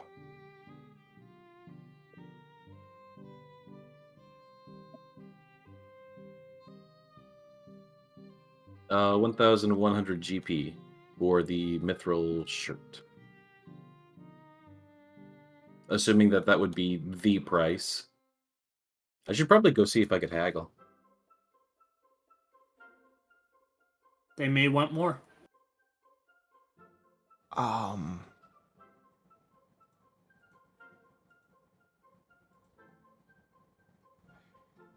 That is a significant portion of the funds that we have. And how much did you take already for the barrel of holy water? That was 750 gold, I think. Yeah. Oof. Unfortunately, we're going to have to decline that until we see where things stand with everybody else. All right. Just, I guess, have it down as a thing. And once you're all set, just let me know. The Bank of Marten pending. He just got turned down for a loan. Yeah. Marten Bank No, declined. Declined. It's not declined, it's pending. Pending. Declined.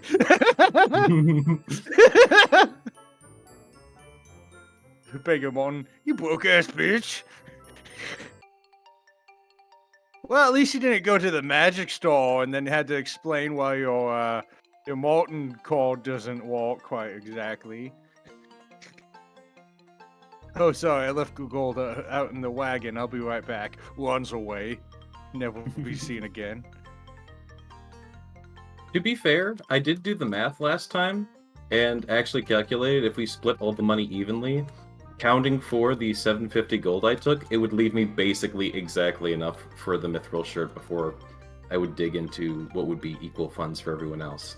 But As a reminder, you are buying a fucking ship. Yeah. yeah, yeah.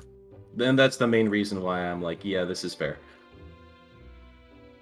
As it Because stands I did not right expect now, the party to turn around and buy a ship. I thought we were going to gear up. yeah, as I it thought stands the right party now, was attached to the last ship. So, dividing up just the gold piece amount, that would be 917 each. Did you add the platinum and did you account for the 750 gold prior? I do I- know that he is technically kind of correct. He gave you somewhere like around 11,000, 12,000 gold in total.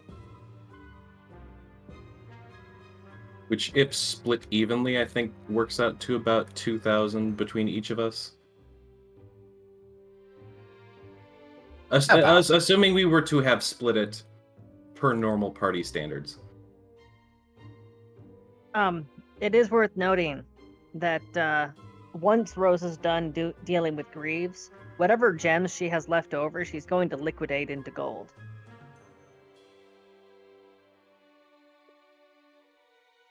So there is that. There is some of the finances that's still currently tied up in gemstones. Also, there are all those scrolls that we didn't go through. Okay, I take that back. I would be about 1,500 each. Which you've already... Yeah, because you're counting Marten's as 2. Yes, that was what we decided was... The vote was that the twins are individuals. I didn't know they counted that for money, too. That was the main thing that they counted as individuals for. That was that was the whole reason why they insisted on it in the first place, because Rose was like, no, you two get a share. It's like, no, we get 2 shares. It's like, how dare you? You're basically the same person. Yeah. And then they each voted for themselves to be a person, so they won the vote. I feel like Hey, that was a Timber was conflict on of their interest. side too. I'm just saying that's why the vote was won. The vote on whether or not they count as 2 people for voting was won because they were acting as 2 people for voting. I just want to point that out. It did happen. Is Rosalia telling me that democracy is cringe? Are you becoming more loyalist? Moving on. Also, I want to point out, I find it very funny that converting all of that money to gold pieces, we have 10,666 gold pieces and 2 silver left over. Nice. That's why we spent it. There was bad, evil noble. Go ahead and clear that out of the party sheet, by the way, Caldarius. I've written it down on Caddy's sheet. Separate from their personal, but... Well, if it's still party fun, then I feel like I should just leave it there for ease of access. So everyone can everybody can know. Everyone can... first of all, everyone can edit it if needed, I think. Well, no, we cannot edit. Oh, okay. I don't know. Still, it's still okay to leave it there because it's still the party fund.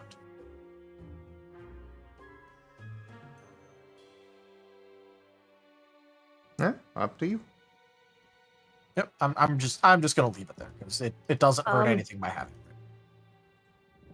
So as I was scrolling through the party inventory, trying to find where the gemstones ended up to get the approximate value on them, I just noticed that Timber has Bone Pile Billy Super Importanto in his inventory.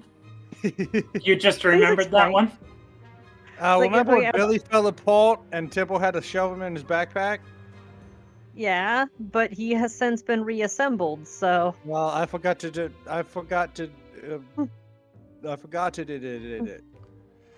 As far Hey, as at the least I gem, put it down. Well, now you can remember to did it. as far as the gems go, we were never given an exact amount of how many there were. I do know that Rosalia took 2 handfuls, I think it was? Or just a handful? Okay. A handful. And then the rest were grabbed by the twins. Which those they are stashing away.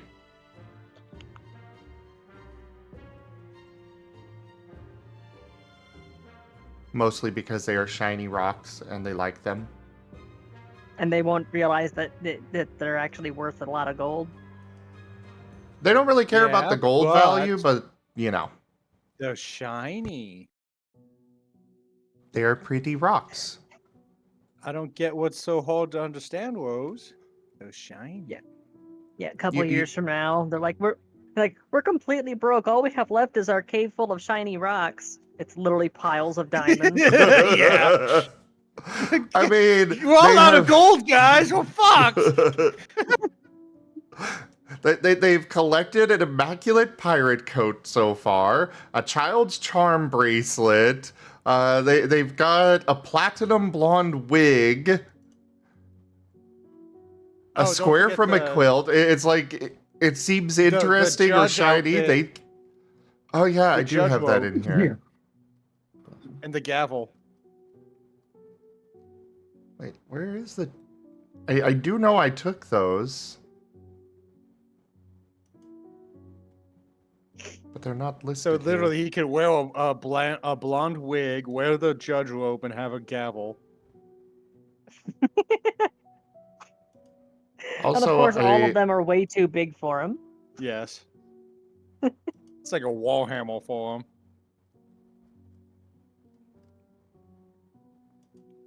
Bonk. By the way, I did write this down. Rose, you took with that single handful. I rolled to see how many precious and lesser precious gems you got, which you got two Mhm. of those. And then there's other kind of like more standard gems in your handful. So 750 gold is how much you have in gems. how much do the Alrighty. twins have? Considerably more. Can I have number? The total is 3,845.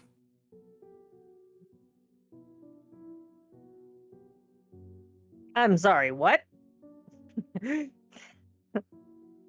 That's in gold worth of gems. You That's took lot a of single gems. handful out of multiple chests. You just happened to get some of the best ones available. Lucky me, I guess. And we're Yeah. never gonna see the the- rest of them again. You actually Good pulled ass. out a sapphire. Ooh, blue. Like, good sapphire.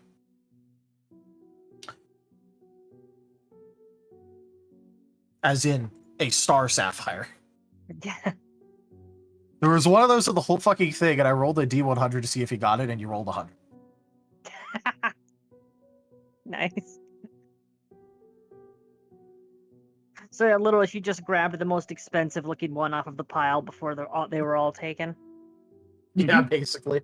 No, you got your hands on like some other stuff though. You got your hands on like some topaz, amethyst, jade, garnet.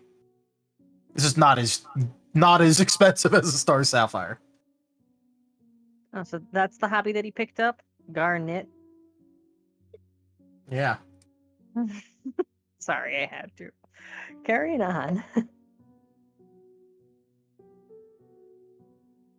Yeah, so that's Rose's value in the gems that she plucked out, and the rest of the gems that were in the chest.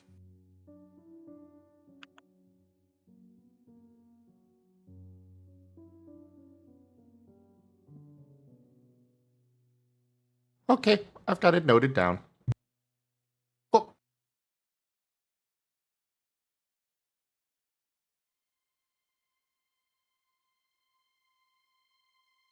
And so I think that currently brings us to Kemo attempting to get some clerics. Yay, cleric time! Cleric time. Woo! So the shadow demon walks into the place full of clerics. Yeah. Everything will be fine. After saving them. Don't know if those clerics were there. Does the word smitten mean anything to you? As That should mean Kemo- something to the bard. Yeah. As Kemo will slowly make his way to the church.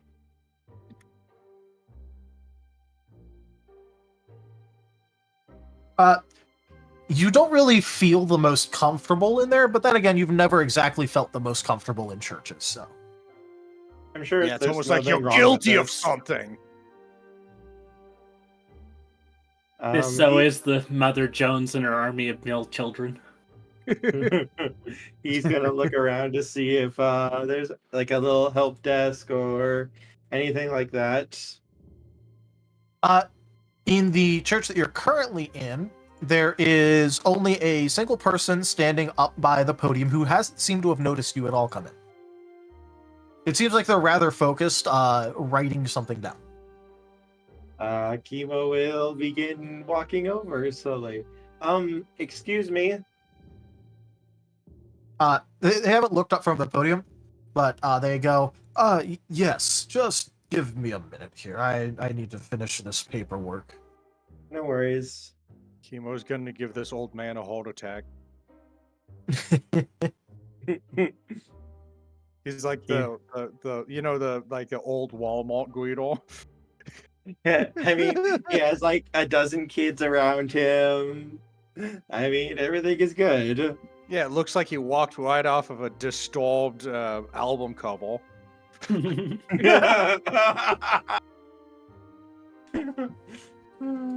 Oh god.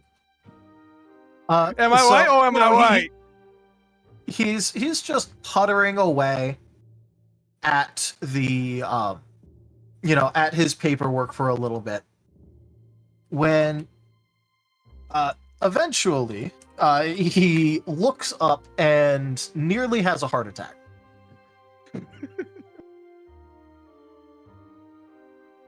Oh my. What are you doing here? And he like kind of like gestures to the whole church. I was coming to hire some clerics for a expedition for a boat for provisions.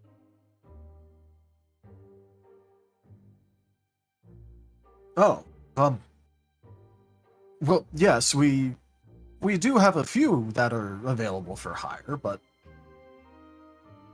I'm not sure how well you'll fit in. You see, this is a church to Vailoraria. For reference, that's Veiloaria. Vailoaria. Mm-hmm.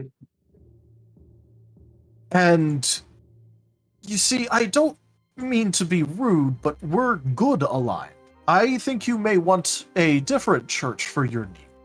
Oh no, I'm not evil. Are you sure about that? Yes, I helped to save the town here. I'm the one who killed Alric. Adric, sorry.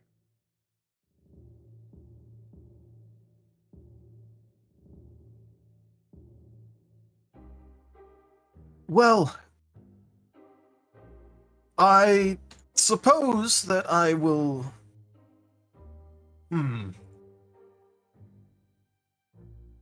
Well, we're not...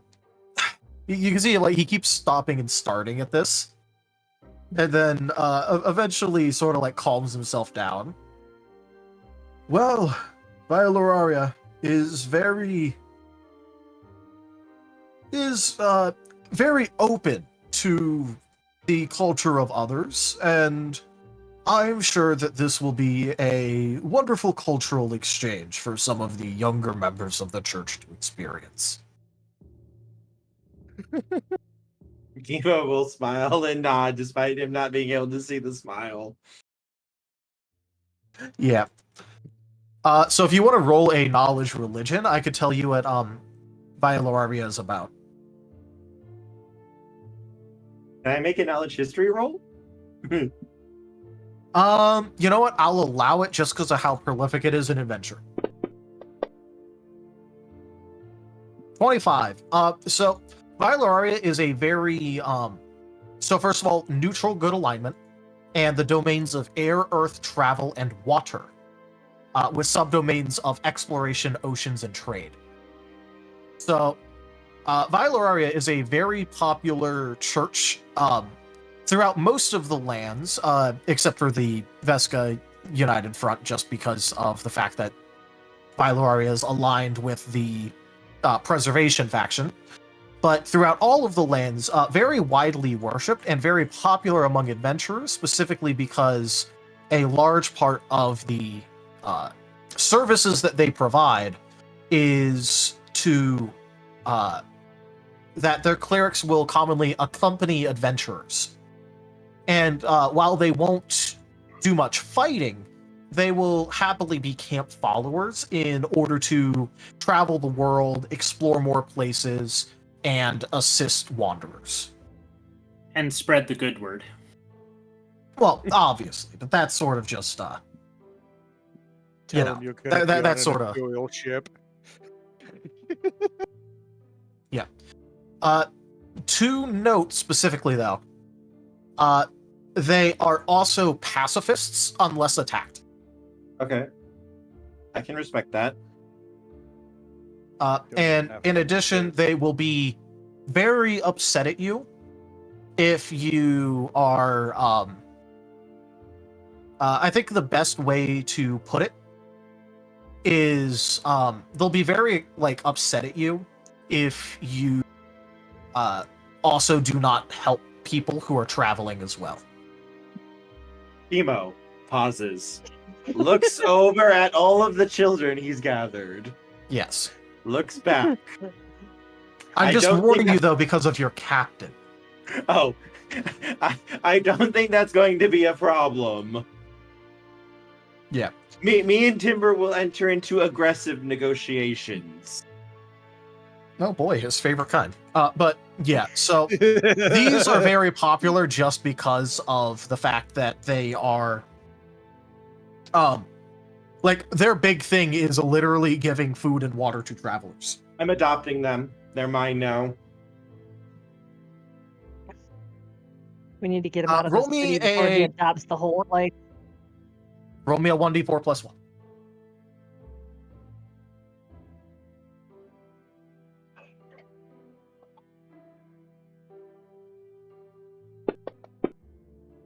So that would be Nice. 4 then, with the plus 1.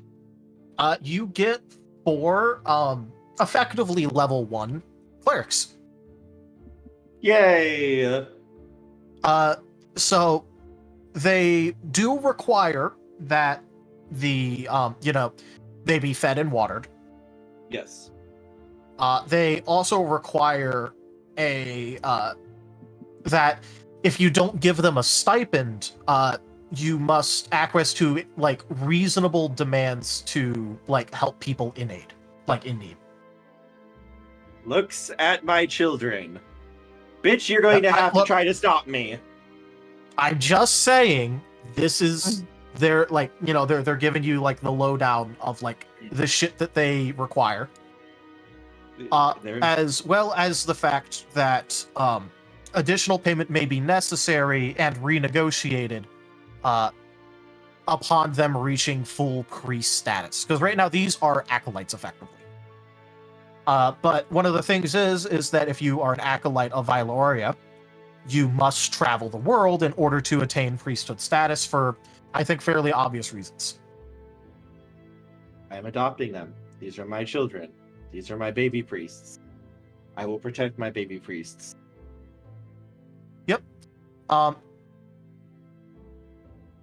So, very specifically,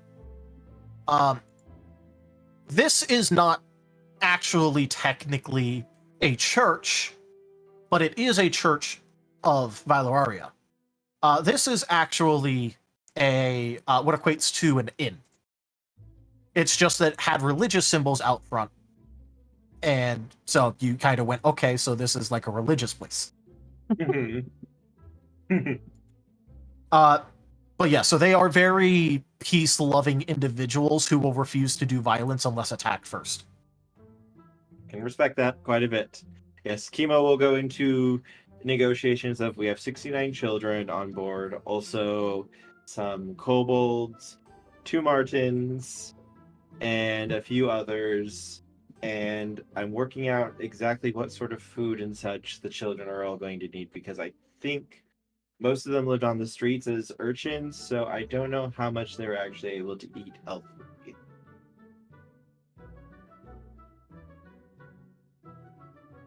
Well, if you want to know what various races are capable and prefer eating as a general rule, I would recommend going to one of the local general stores. And so in cooking sections, a lot of times they will have books that will detail out the common palates among cultures and races. We are going to go That may pick up. assist you. We shall go pick up a book because I'm making meal plans for my babies. All right. I'm not going to make you roll to find the book. It's actually fairly common just because it's like, hey, you know, What to feed my multicultural babies? area. Volume 1. It'll literally just cost you like 2 gold. It's not expensive. It's literally just detailing out what different areas can eat and want to eat. Wonderful. Excellent. All right. I wonder if my kids are going to need clothes, though. Yes. Yes. At least a couple outfits, maybe. I'll figure that out this week. Kemo is full on dad mode right now. All right. I figure at this point, this is when he's going to start making his way back to the ship with his new clerics. Basically, like, talking over, it's like, okay, things can get a little rowdy on the ship, but everyone's usually pretty good. They're a fairly nice set of people for the most part. They're eccentric, but they're not bad. You can see them, As like, you- sort of, like, glance at each other. As you What get have we back gotten to ourselves into? as you get back to the ship, and it's just screaming between Moriarty and there's just a bunch of screaming between Moriarty and Gar, and chaos between the kids running around.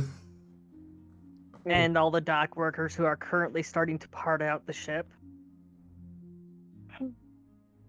See. Kemo begins walking up the ship as the shadows just start stretching out. Everyone, what's going on here? As the shadows just rear up over him. And he just... You can't see it because of the shadows obscuring him, but he's just smiling. A smile that promises, I better get a good answer to this question or you're not going to like what happens. He's showing up at the ship. Oh, yeah, this is when he's showing up at the ship. Some of you may die. But All none right, of the you- babies will. Do not make me get the holy water. Put that damn thing away. The shadows will begin withdrawing back since they made their point. I was just telling Moriarty about all the new crew members that you have conscripted. Ah, my babies, yes.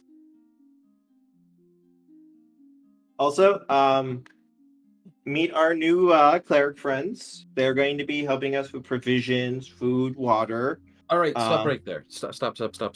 Okay. Moriarty like puts his hands together in that, concern position. Listen. We cannot take these children with us. I hope you understand. Why? Because we are going to be doing dangerous things. We are going to be sailing into war zones. When we first sailed here, we were attacked by sea monsters. Now, there's a lot of children here. Yes, And if we take them with us, a lot of them are going to die. I made them aware that there would be dangers here. These are children. Yes. And they're smart enough to survive on the streets here. Moriarty. Okay, cool. Surviving on the streets is different than going with adventurers who are trying to kill gods. I mean, there is a noticeable Clerics look difference in very threat level concerned at this. there. And then Moriarty. Cotty is going to speak up. We also have concerns about this. My including children everybody in the vicinity in their telepathic communication. The kids will remain on the ship. Preferably, if any danger comes, down below deck. We will deal with the dangers that come, and we will keep them safe. If we Oh, are sure, going, sure, sure. So if the ship sinks, you know, you'll just heft them all up out of the water, make sure not a single one of them dies, and make sure that they all live to a fine old age. Listen, I'm Yes. going to be honest here. There have been points here where we ourselves have not been able to protect ourselves. You want us to protect this many children? One of them, I assure you, if this many children comes with us, one of them at least is going to die.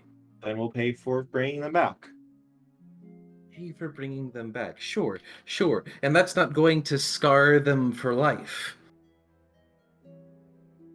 I'm also going to work very hard to ensure nothing happens to any of them. If you want to make sure nothing happens to any of these children and you want to give them the best life possible, you'd leave them here. I'm not saying leave them on the street. I'm not saying give them back to an orphanage, but just don't bring them with us.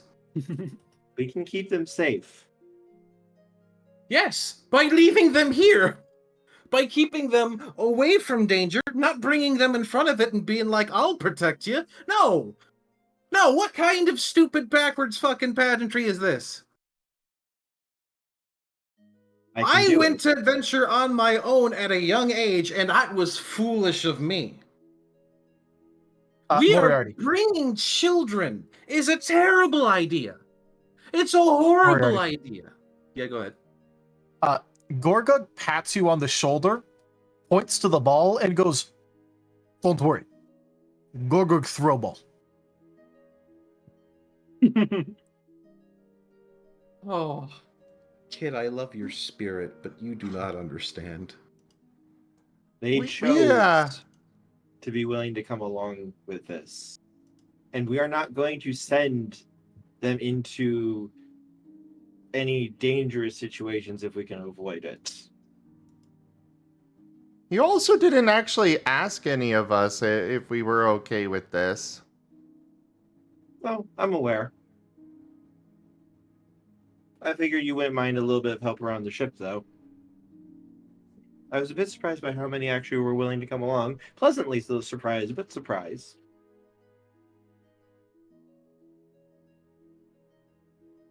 Again, most of these children will be staying on the ship.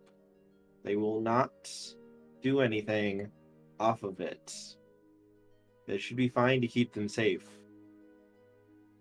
My man, my guy, one of the groups that we have been at odds with has iron boats with massive cannons that if we have to go into naval battle with, if we are forced into that situation, we will not be able to protect these kids no matter where they are on the ship. Then I will sink that entire vessel with my powers. You will need to sink that entire vessel before it even gets a shot off. I can do it. What? Okay, why? Why do you want to do this so bad? Why do you want to bring all these children with us so badly? You can provide for them. You can give them a happy life without taking them with us. You could buy like a house and nannies and things and make sure that they're well cared for. You could probably buy them parents. You could pay someone to be good parents to them. We are not going to be good parents. I don't know if you've seen the people that we travel with, but I would definitely not say that they're parent material. No offense to anyone here, but this is a horrible idea. Because I want to take care of them. You can do that without bringing them into danger. Like, what? We're going to be going to the Towers of the Gods. We are going to be likely fighting the Imperial Navy, Timber's Imperial Navy, where the soldiers look like timber. We are going to be likely finding more undead. We're going to be fighting sea monsters because we already have. I wouldn't be surprised if at some point we run into a dragon. But There's But we already so have a many dragon. horribly powerful, dangerous things. You are so cocksure of yourself that you can just protect these children while we drag them along through this adventure. And sure, we can keep them on the ship, but danger is going to come to us, as we've already have with this Adrian fellow or whatever. This Kemo? is not safe. This is not a good idea. It's what I was trained for since I was little. That's my Kemo? purpose. This is what you're trained for. We This already in particular. we already had 3 of us die. You, Moriarty, and Timber already died once. With half the spells that we've had to fight our way through, I wouldn't be surprised if only 1 or 2 spells from a particularly strong entity would kill all of these children.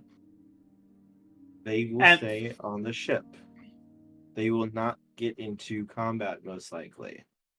Most likely, yeah, most likely. You know what would be most likely? If they stayed here in this town that we have protected and that has gained its foothold in defensive and not bring them to the danger. Them being with us is actively endangering them.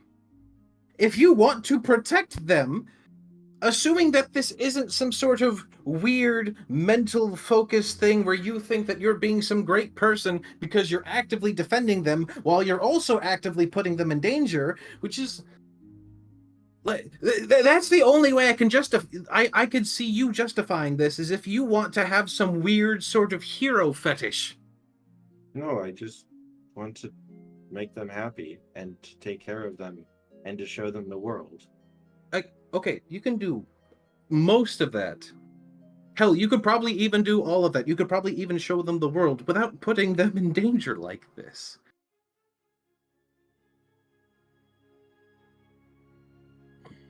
We've already There been are other boarded solutions. by. There are other options. We've already been boarded by the Wolven once, and they tried to kill all of us when they did so. I am not trying to shoot down your desire to help these individuals, to help these children, these orphans. By all means, that in its heart, that's a wonderful thing that you're trying to do. But taking them with us is not a good idea. Hell, the fact that you went out of your way to get these priests, that's some good forethought. But maybe leave the priests here to care for the children. Hire people to care for these children. Well, the priests are also for us, so they can create food and water for a journey. This is We normal travel. have the means to make food and water. We've got a door that makes chickens and other bullshit. Is the door that's making, is that going to be on the new ship? It doesn't matter. We don't need to be provided for. We are full-on ass adults, adventurers who make wonderful gold because we put our lives in danger and sometimes die doing it. Children shouldn't be brought into that. Maybe if you want to take like someone like this one, and he pats the orc on the shoulder, and like take them on as an apprentice, like maybe taking 1 or 2 who might survive would be okay, especially if you got especially if they want to come. But at most, I could justify a few who you would be actively able to care for and who actively want to come and become adventurers and live the lives that we do. But I'm not sure all these children want that. I'm not sure all these children know what they're signing up for. I told them, I made them aware of all the dangerous monsters, creatures, and dangers we could possibly run across before. All right, but you also have to realize these are children. You know, they read fairy tale books of dragons and monsters and ogres and whatnot. They've not seen a battlefield. They've not seen someone die, most likely. And those that have, well, you know, they still have their childhood ahead of them. They all were street urchins. They basically considered either vermin or meant to be taken care of, and they didn't want to have to go through that. They were living on the streets, hunting and killing rats for you. They didn't For have. me? No, I wasn't. That wasn't me. I think that was Rosalia. I Okay. meant your group as a whole. Sorry, Caddy was showing me embarrassing pictures of myself, and I was very distracted. What? Oh, I'm blaming you for making street urchins go hunt rats. Why? I'm Because giving you them did gainful that. It's gainful employment, and it's helping with the city's rat problem. Most of these children likely would not have very long to live if left here. Right, The if streets- left here as they were. What I'm trying to tell you is you can leave them here and you can give them what they need to survive. We are rich. Like we could probably have a place. There's probably a place in town that we can buy that can work as a house. We can hire people, we can get them plenty of food stocked. We can basically make it so that these kids are well prepared for in some way, shape, or form. Like, we do not need to take them with us into danger. You can do the things that you want to do without bringing them with us into danger, is what I'm trying to say. They don't have to necessarily die here. And you can know that you're doing something good by keeping them safe, by not bringing them with us, not actively bringing them into the danger with us, but also providing for them and giving them a chance at life and hope and all these things that they wouldn't normally have. Like, that should be enough.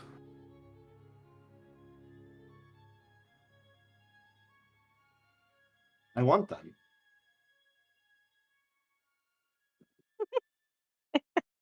Okay, then if you want that, why are we arguing about this, and why do No, you want to I bring... want them.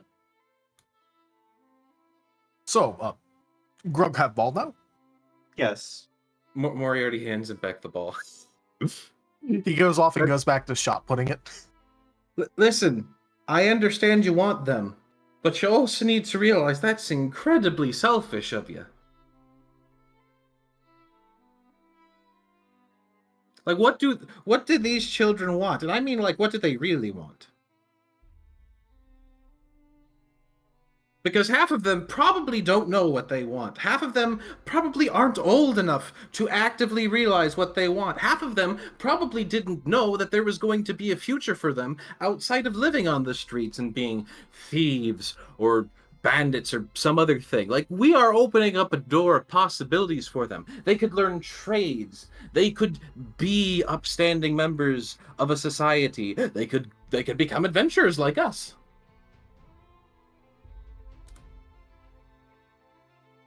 So they can come with us and learn from us then. And Moriarty, how old do you think Kemo was when he started adventuring? Oh my god. Why he wants to do this? I'm just so glad that Rose is completely tuned out of this conversation right now. She would have some choice words. For For which who? side? Yes. Yes. Listen, okay.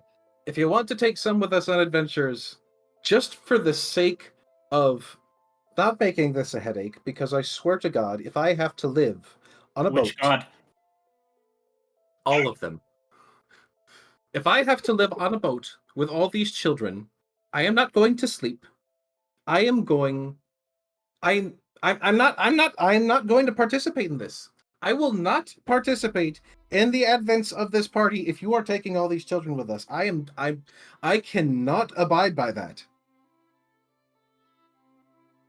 Why? Because you're endangering them. So many of them are going to die. I don't care if you think you can protect them all.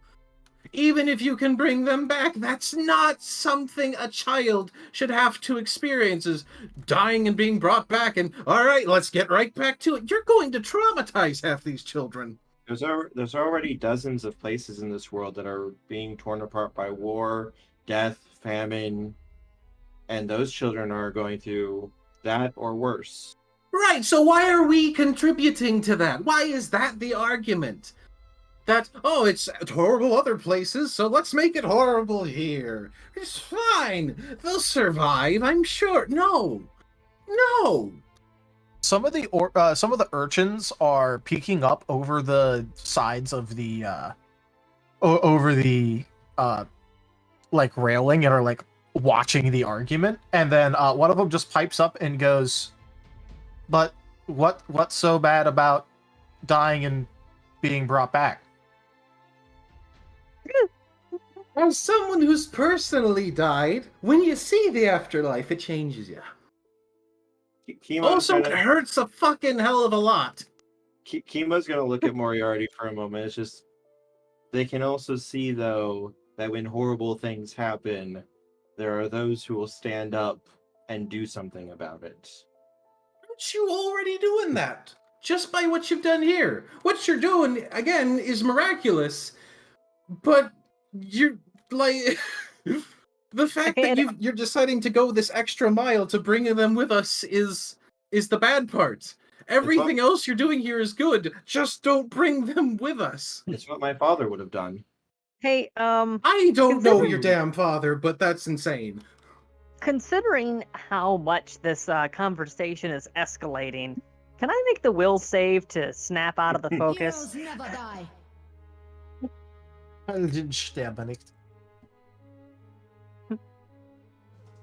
English only, please. It's the same voice line. Still, Heroes English only, never please. die. I when I played Overwatch like one time, I used a mod that made everyone talk in their original actual languages. So, Oh, that's cool. so since where Mercy's from, she says it in German. I But didn't know Mercy was German. well, she's not. Okay, so This is a tangent. Ignore it. yeah, it's a tangent. What's up, everybody? My name is Happy Feet. Just But okay. So this as an aside, conversation she's is Swiss. So as this argument is escalating, would this be sufficient to snap Rose out of the focus to actually draw her attention towards it? I'd say you could make a will save if you wanted to right now.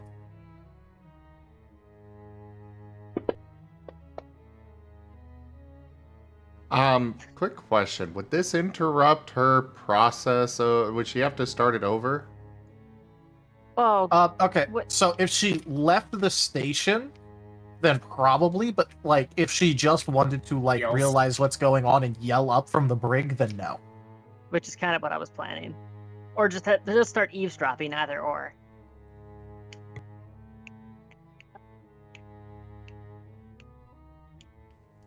Well, I feel like as far 17 doesn't as I have no idea what my saving throw is. Usually, I could have sworn it 10. was like 19.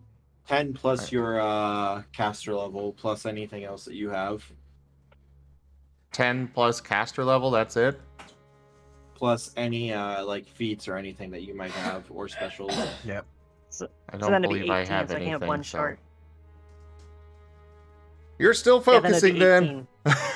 18. It's getting there. It's one away. Yep. If you get 1 decibel louder. Moriarty, if you want, you can roll me a knowledge history check or a knowledge local check in order to remember some local customs. If you don't feel like it though, don't roll. I'll... I will say that you only get 1 save on this. Yep. I don't know what my knowledge checks are because apparently there's none listed. Okay, so if you can't find them, then go into skills, and then if you look at the tabs, you're able to see like kind of like a plus up top, and then over there you can add knowledge skill with the KN next to the plus. Yeah. It's plus int. Am I able to roll knowledge without the skill? Weren't you a lore bard previously? I was, so I'm certain I have some knowledges because I'm. Yeah. Pretty So sure you know that- what? I'll just let you roll like knowledges, because you used to be a lore bard. We'll figure that out later. Okay, cool. So it helps having such a fresh reminder, but you are reminded that quite literally the military tactic and local custom of the nation is to have people go be brutally killed and then brought back to life. Hmm. And so that is the cultural standard for what happens. I You know, And I'm beginning to I'll- see why. All their families would have been, their parents would have been killed in the wars. And yet we're not brought back for some reason. Resurrection is notoriously expensive for almost anyone who's not like nobility or such. Yeah, Also, so I'm if the beginning body to gets completely destroyed, for the common rank and file, it's not common for them to be brought back in that case. Also, I'm beginning to see why it is that some of the gods would want to just end this eternal cycle. Some good aligned gods are, in fact, on the side of destruction. It is not a black and white. It is just a little bit of a tendency. Yeah, they're just getting tired of having the souls go to the grinder over and over again.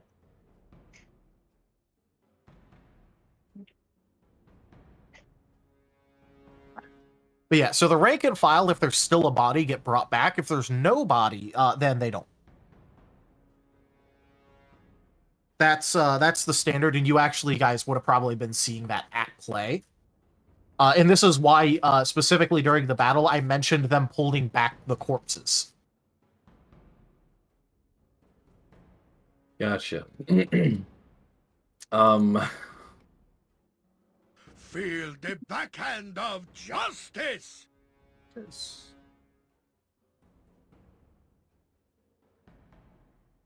Either way, Moriarty's. This is going to be a lot of back and forth. I mean, I'm enjoying it. The twins, at least, are on Moriarty's side. They don't think it's a good idea.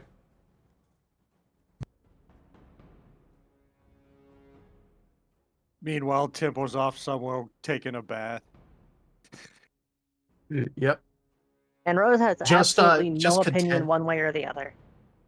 Yep. Timber's just content with his newly conscripted troops. Somebody has to man the cannons.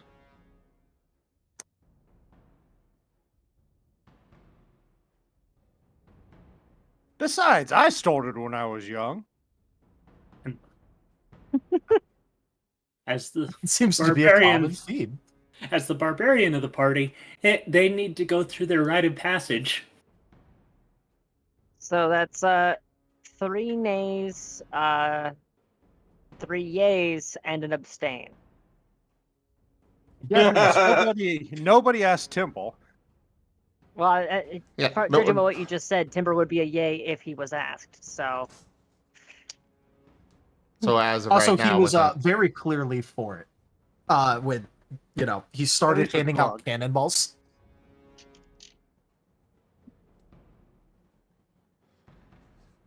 if you really want somebody to save and help, we're gonna be going to find our family, which is scattered around, and some of them are gonna be young, and some are old, and they don't have anywhere to go.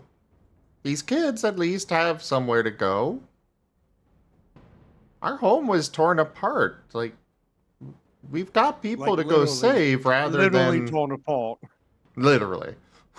The entire island was split apart and scattered across the world. Yeah. Then we can get more people for the ship. What happens when the ship is full? Then we get a bigger ship. Then What the happened people when can that go in the ship chicken door. We don't have the funds for this. Yet. You say that like we're just going to get the funds for this. Eventually, yes.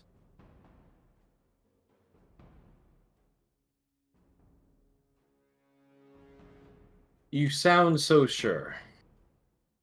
I learned from my He- father. he has faith. Well, he also has I- prior experience. I mean, it's not just faith. No, I don't know who your father is, but your father sounds absolutely fucking insane.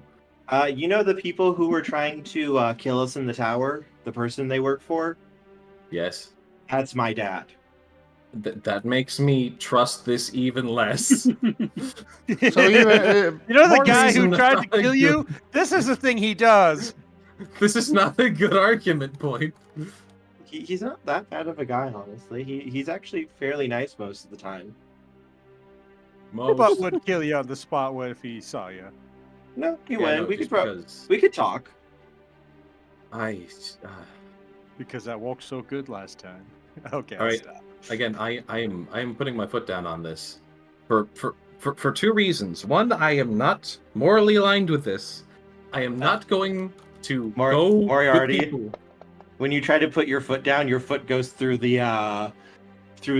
deck of the ship. No, he doesn't actually. I think, put his foot down. yeah. It's Figure of speech. Yeah. His foot might still go through the deck.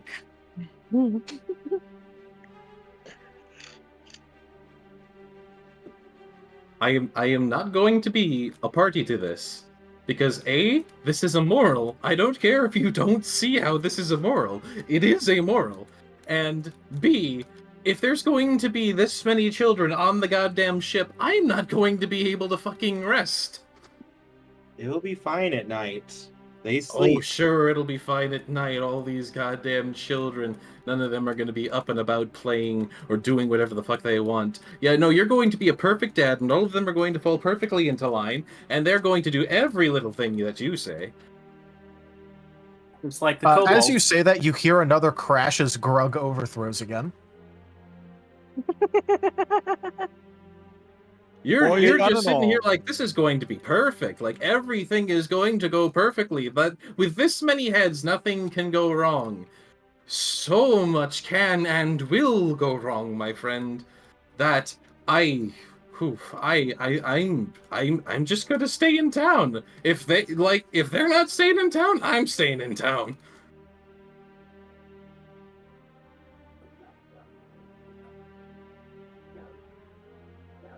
God, I So- don't want to be a dick, but Kemo would kind of consider doing something at that.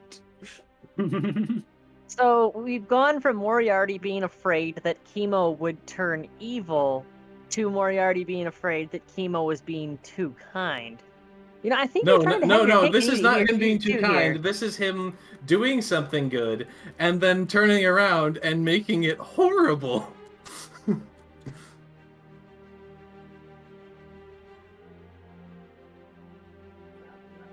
It's like, come on, kids, I'm adopting you. Yay! We're going into battle. Oh, They're not So going wait, to you be. already said yay. At least the Imperium gives him body armor. like this That- to Moriarty, you are just hiring child soldiers. And Yes. Moriarty does not agree with child soldiers. they won't So- have to fight. That there he goes is. against the term child soldier. There would have been paperwork, contract made with the new ship, right? Yeah. But right now, it hasn't been finalized because throughout this chaos, they're still determining the current worth of your ship when it's going to be stripped down. So that way, the final price on the dotted line is exact and correct and agreed upon by both parties. So you have a tentative living document right now where currently the exact price is not finalized, but it will be. Okay. Because the So that's twins at are the this ones that point in time. initiated this thing. They're gonna be basic. They're really gonna be the only ones that were planning to be the only ones to sign the contract. The ship's gonna be theirs. Timber's still the captain, but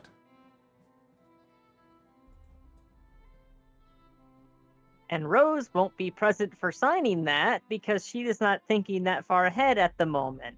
Man, Well, if you're paying mind for it with control party sucks. funds, Who then would it'd ever do still this be to somebody? party. But theirs are the I'm names just on letting the you know if you are sheet. using party. Yeah, I'm just letting you know though if you are using party funds, it is still the party's. I'm just gonna say, mind control sucks. Who would ever do this to somebody? I don't know. I think it's pretty hot. Moving on. I am so glad I am now immune to that.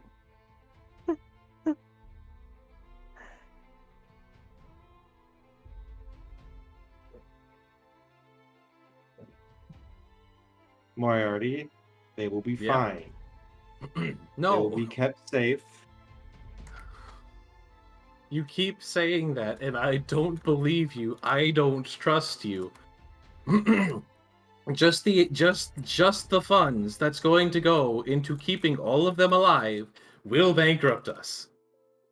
We will not be able to keep up with the carnage that will ensue. You are essentially buying, like you say, we're just going to get more money, but you're going to be spending all your money on upkeep for these children, who most likely will die in battle.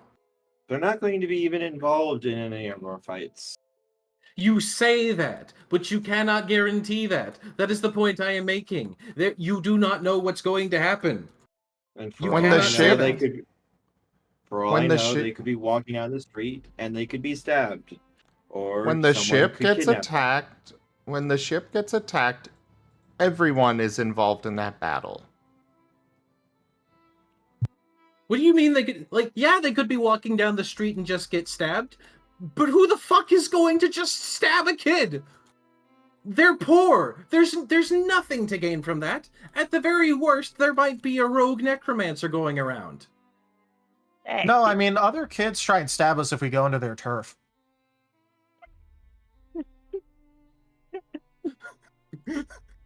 So the kids are stabbing each other.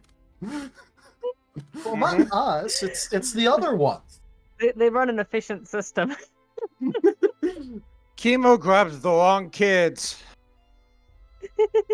Don't worry, if they come into our area, we stab them back. All right, okay. Kemo might have got okay kids.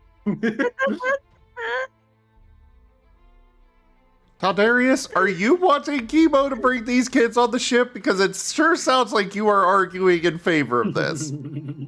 Oh no, I don't care personally, but the kids were brought here under the promise that they'd be going on the ship, so they want to be on the ship. Personally, I am indifferent because whatever shenanigans you guys get up to is the chaos you get up to. Man, I'm if just only role there- playing the NPCs around. Man, if only there was somebody who could be guilt tripped into swinging the vote in Kemo's favor.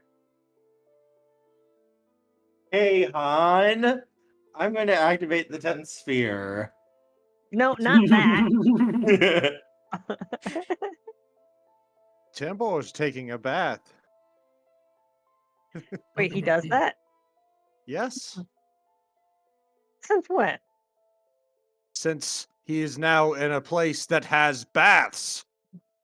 What time of day is it, by the way, Taldarius? Um, Because it's important if the sun goes down.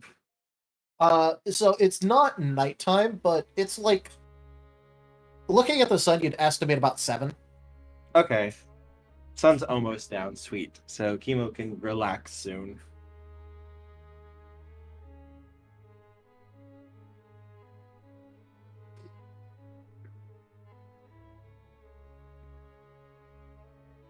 Moriarty, as you can see, these children are acquainted with violence and doing what is necessary to survive.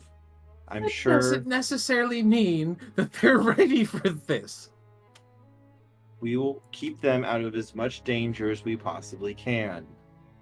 While we cannot guarantee complete safety, we can also set up plans and backups in case something happens to ensure they know what they should do if danger comes. How about we just make the plan and the backup that they stay here and get provided for and fed and maybe schooled, and maybe they can decide if they want to be adventurers in the long run. You know, give them a good life. Give them a life that, maybe they wouldn't otherwise have a chance to have. I already Like, promised why them is they that could- such a terrible idea? Why are you arguing with me on that idea? Because I want my children with me. What? Okay, why don't you stay here then? Why don't you just stay here, sit down, have a cozy little life? Why do you need to come with us? Because I need to reach the towers.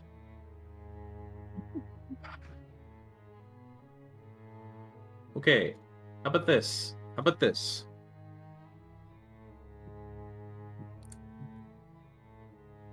Magical portals are a fucking thing. Can we establish a house here for you to keep your children in, and maybe like a portal back to us, so you can have access to your children, help us with the adventure, and then nothing can go wrong? But that runs into your problem of expenses due to the fact of we're going to have to build multiples of those then. But no, we just need to build one for the ship and one for wherever the fuck we're gonna put one here.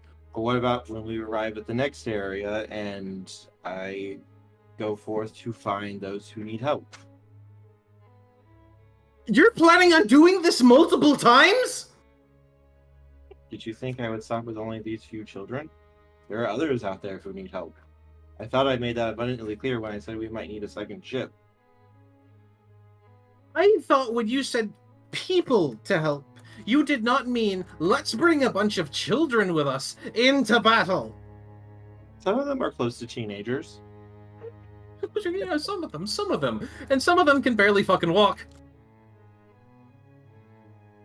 And whose fault is that? Kemo's gonna look over at them. How good are you guys at watching each other's backs and taking care of each other? They're gonna like look confused at each other and just go, "What do you think we've been doing?" I rest my case. Yeah. Kids, what do you do if a wizard casts a fireball at you? Don't be there. Oh yeah, sure. Don't be there. Don't be. Okay. What if you are there? What do you do then? Why are we fighting a wizard? I don't know, because the wizard wants us dead.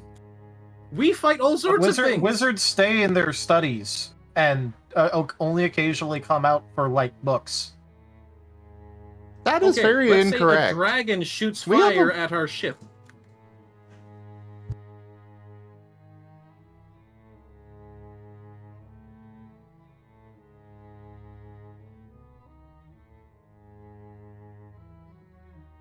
Yes, them. I don't know. What do you do if someone casts a fireball at you?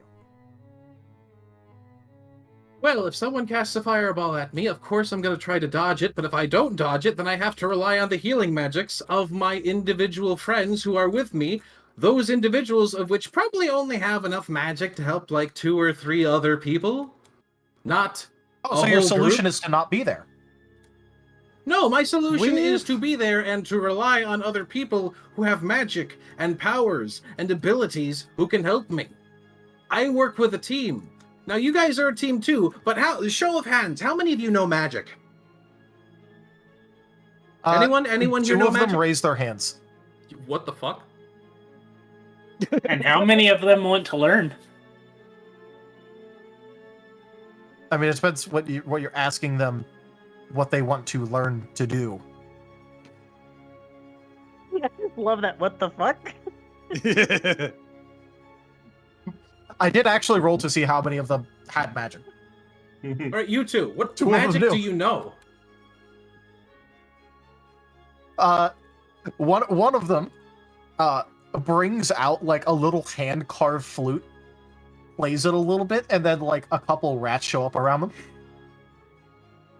I know that one. This is actually how they got so many rats as a small group. Oh my. As a Cheaters. small group. You Just got 69 pull shock woes. They got you good.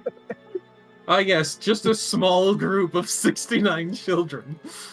There was Do you know how Small hard group. it is to actually catch a rat like on demand?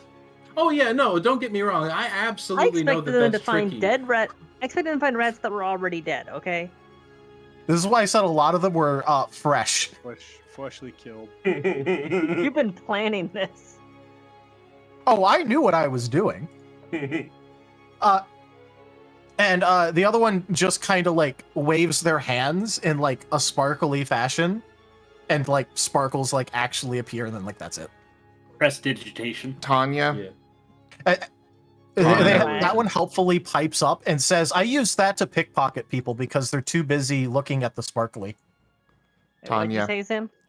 I guarantee you that while Taldarius may not have a map of this port city, he has a mental map of it, and it is divided into little quadrants, and he probably has names for each of the groups of orphans that run around in this city and claim their territory.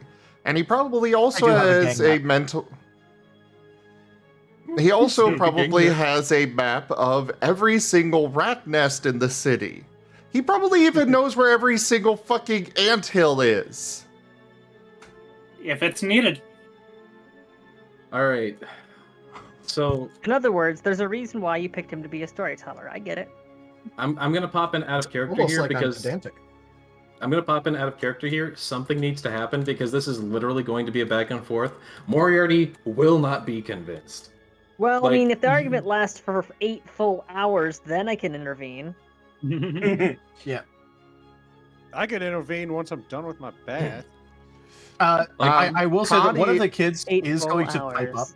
and like look at Moriarty with like the best like baby doll eyes that they can manage and go, "You're kicking us out then?"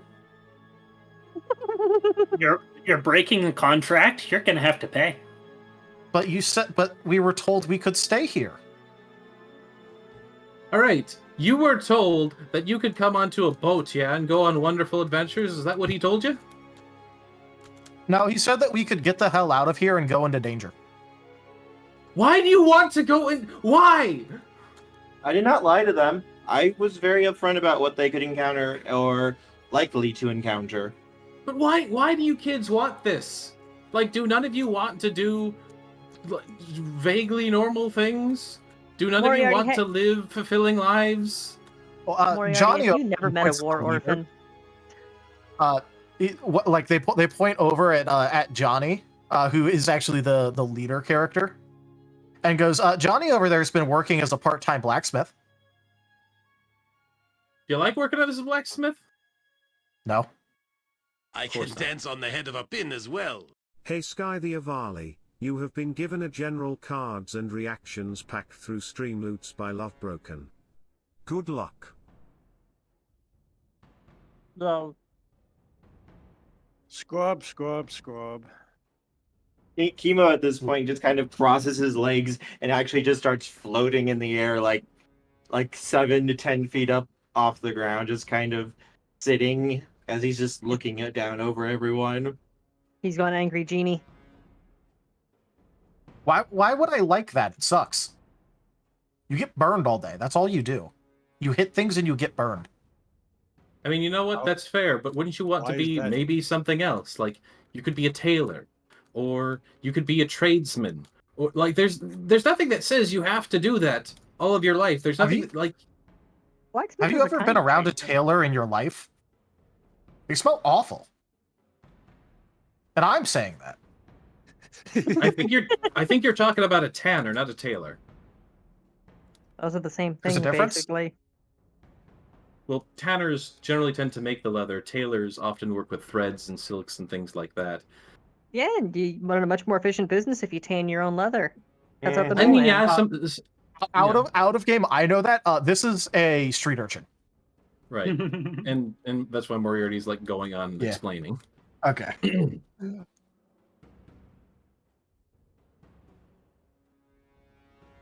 But yeah, all that works mostly for chumps. I just do it so that way I can get some extra stuff for everyone else. If I don't have to worry about that, then it's smooth sailing for me. I mean, what? Occasionally I have to pick up one of Grug's balls and put it in a cannon. So what? Okay, but you're missing out on being able to live a life, have a family, be part of a society that doesn't look down upon you, be. You think something... they aren't going to be looked down upon as urchins?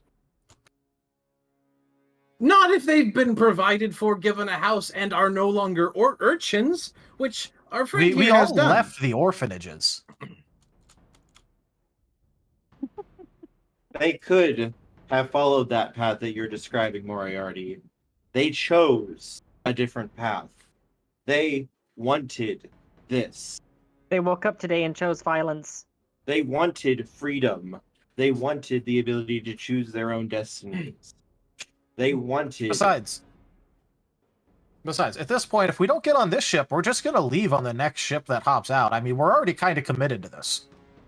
I mean, do you know how I'm going to look if all of us go back to the warehouse and go, hey, we're not actually going? I mean, how do you think I'm going to look there?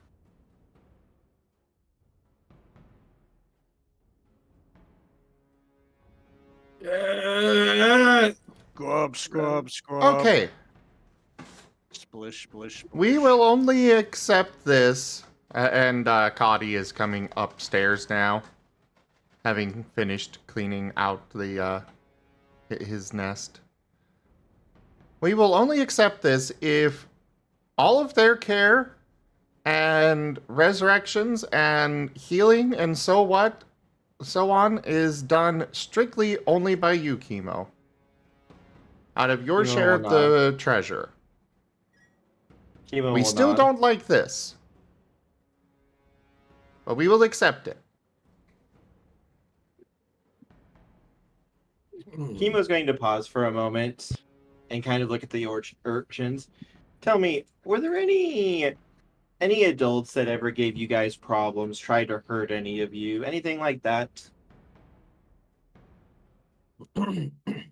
I mean, not really. I mean, when we tried stealing from the storekeepers, they'd give us a thump or two, but that was kind of deserved. I mean, fair is fair. If we're trying to steal from them, they can like bonk us over the head once or twice. No, that's fair. No, I'm more anyone who specifically was out to harm you. Oh, no, not really. Everyone kind of like. So the thing is that everyone just has bigger problems than to mess with us. So we just kind of did what we wanted. He'll nod slightly. I was hoping to deal with some issues. Unfortunate. All right. How about this? How about we need to work with me here. We can try to set up some sort of like maybe adventuring thing where we can teach these kids how to be safe and go on adventures and do this cool stuff, but we can do it in a way that's just safer than bringing them with us. Like, there's got to be some solution that you're happy with that is just, not bringing every single one of them with us. Hell, I'd even be okay bringing a few of them with us, especially that kid with the flute. He'll probably make a great bard someday. I could teach him a few things.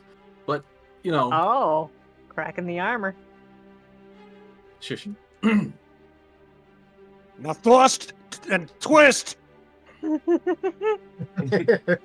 No hesitation. Cutting his emotions apart, Kemo. I believe in you. They can take care of themselves fairly well. Can we work towards a different solution? Just anything else. Anything else. I'll be just anything else. Just throw me a bone here. Just make me feel slightly better about this.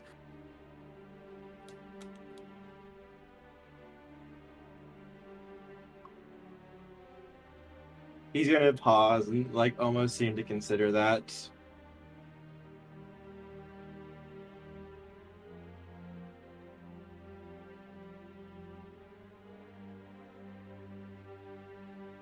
I will start teaching them in order to better protect themselves. Right, you'll be training them. If they desire it, yes. I will not force it on them, though.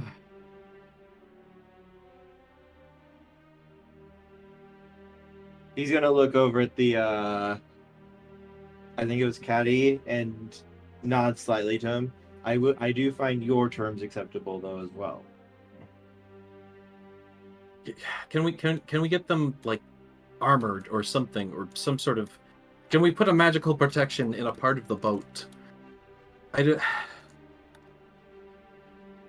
Is there a way to permanently cast the tiny hut several times? With a permanency spell, yes. All right, we need to find scrolls. Just fuck. No, they're too young for that. No, shut you oh my face.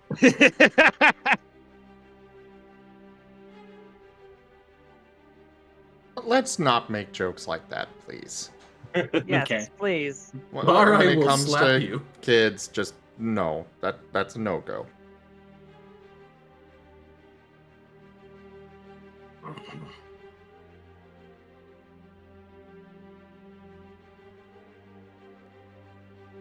All right. You know what? Here are my terms. If a fucking child dies, I am out. I don't care if you bring them back. I am not for letting children die. I don't care if that's this culture's customs. I don't give a damn if that's what your father taught you. Children dying is... I am not okay with that.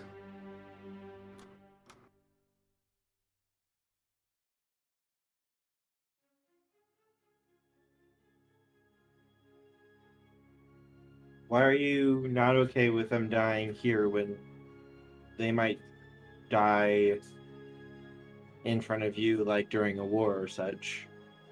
Because we have the choice in front of us to make the best decision possible, and we are actively not making that.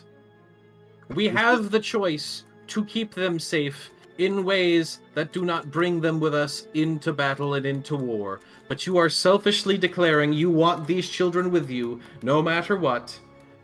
This is also their choice as well. This is their choice as well, yes. But we are the adults in this situation. What adults and parents do are tell children no to keep them safe.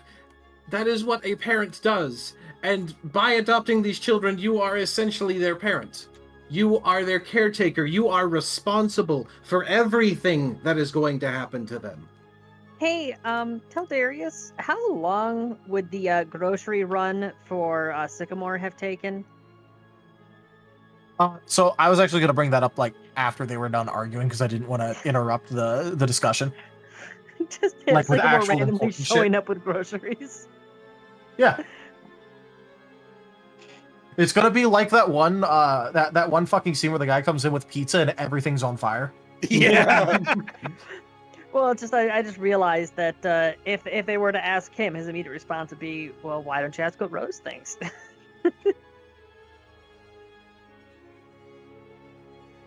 Cotty is just. I'm just waiting for a decision to be made. Cotty's just going to look up at Kemo. Yeah, you know, we just have a really hard time trying to keep everybody as is alive, let alone adding more to it. As is, 3 of you still died. We weren't able to keep you alive. We did our best, but we failed. Even then, you're not even actually alive. And with that, Cotty's going to go off the ship and into town where Caddy went. Emotional crit. Emotional damage. Right, those are my terms. You can train them, sure. If we get into situations where kids start dying, here, I will give you, like, one situation where children die. I will let you resurrect them, but if that happens, they are off the ship or I'm off the ship. So does that mean that each of us can die once before we have to leave? If any of you die. No, it means death is the only escape. Kemo is No, I mean, what Kemo you will wait. said. Go ahead. Sorry. I don't want to be here anymore. What he Cannon said file. was, when we die, we have to leave the ship. He didn't say if anyone dies. He said when we die. So that means we all get one life, right? No, Yes. I'm not fucking arguing this point.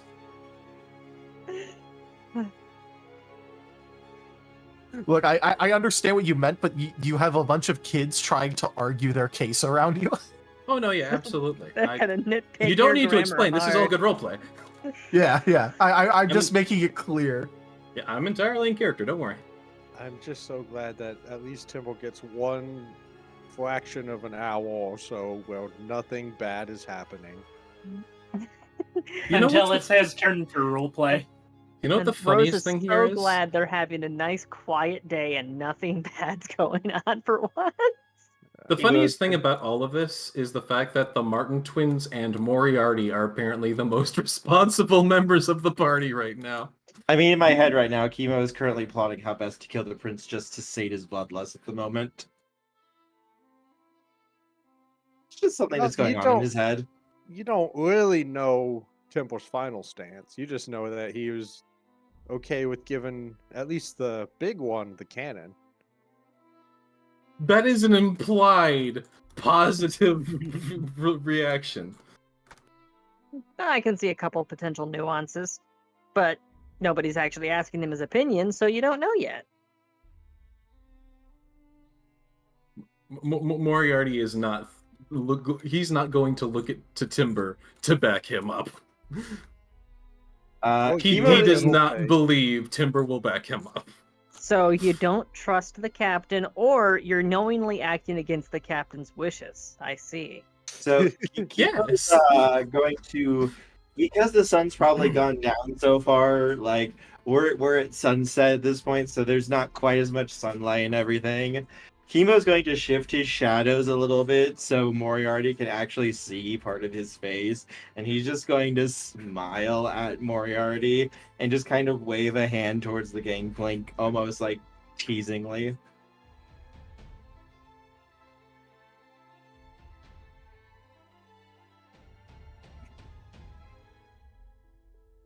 Go for the eyes, Boo! Go for the eyes! Oh God! Oh God! Hey, Wallstein. Hi, Oh, hey, well. Watch him ruin my bath.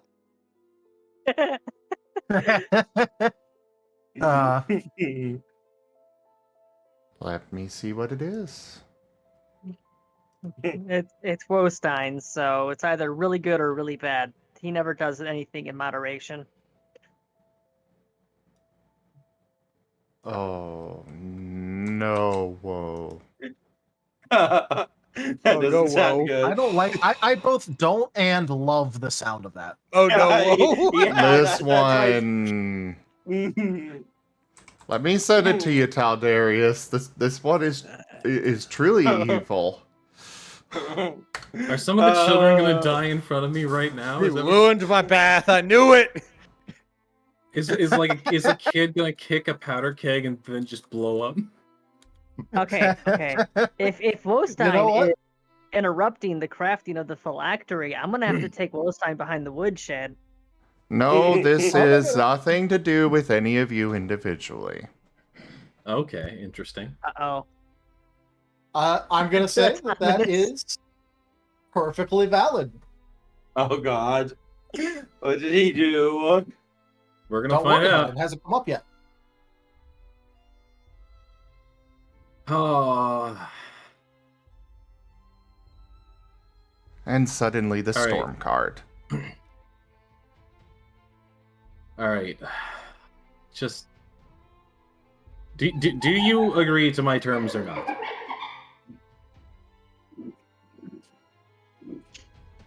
He'll give a shrug. That's not an agreement. If you wish to leave, I'm not going to stop you. I do not wish to leave. Actually, Kemo, we would have to say that you would probably be the one that would have to leave. Man, only someone could interrupt all of this. Cotty's They have a going little to squeaky duck dismiss toy. the Squeak, squeak. Cotty's going to dismiss the charm on Rosalia. What the hell have you guys been yelling about this whole time? It's starting to get annoying. This man wants to bring a shit ton of children with us on dangerous adventures. Cotty's going to copy paste the entire conversation directly into Rosalia's brain. Ow. Ow, that is instant migraine. Bunny brain don't have bandwidth. Rosalia, you are fucking normal and reasonable half the time. Please tell me you agree with the points that I am making. Unfortunately, I don't. What the fuck?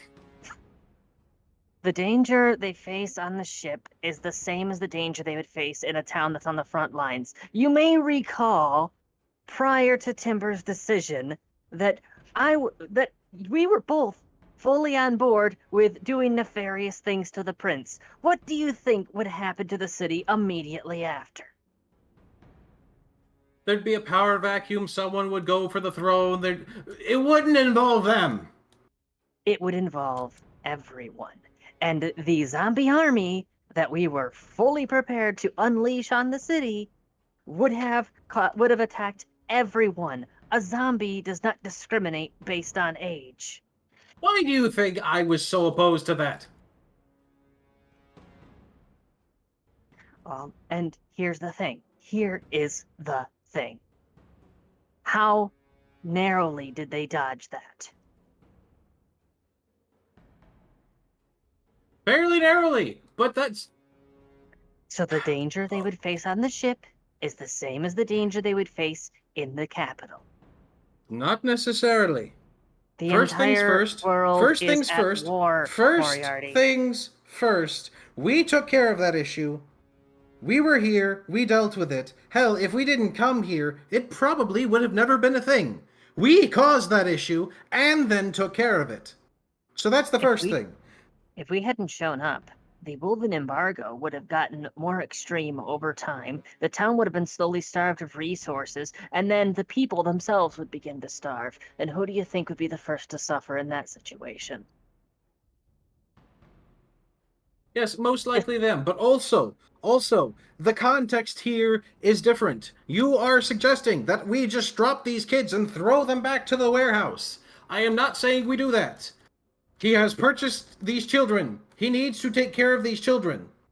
There are ways that we can do that. There are ways that we can protect them, that do not bring them with us. We do not need to bring them with us.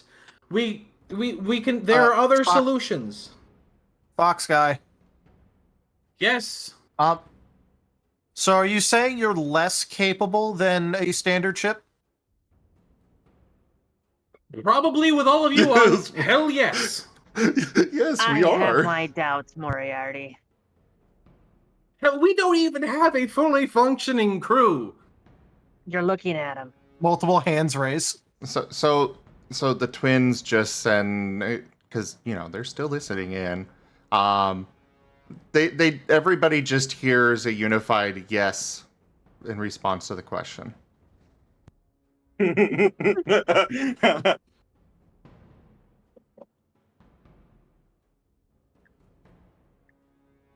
Moriarty, they are going to be facing the edge of a knife no matter where they live. You have such a fucking horrible outlook on life in general. Yes. Do not sit here and... Listen, yes, do horrible things happen everywhere? Sure. But we are going to be actively bringing them to the front line and getting them shot at, getting them probably stabbed, throwing them in the way of sea monsters. Because we've dealt with sea monsters already. We've been boarded. It's no different than if they were traveling on any other vessel. The difference is, I am here, as are all of you. Their We survival don't need chance to is much put them higher. on a vessel. They They're want going to We're find to. going on a vessel anyway. Moriarty, they have decided that they are going to face the sea and what lies beyond. Would you rather have them face the sea on some random motley cruise ship or on the ship that is being manned by people who have scaled several towers, who have faced down literal god killers and came out victorious? Which would you rather have them be on? I would honestly rather have neither, and I am trying. I am looking for something that just isn't this. We have influence. By the way, whoa, your Darius. influence. Yeah, I know. Whoa, your influence is accepted.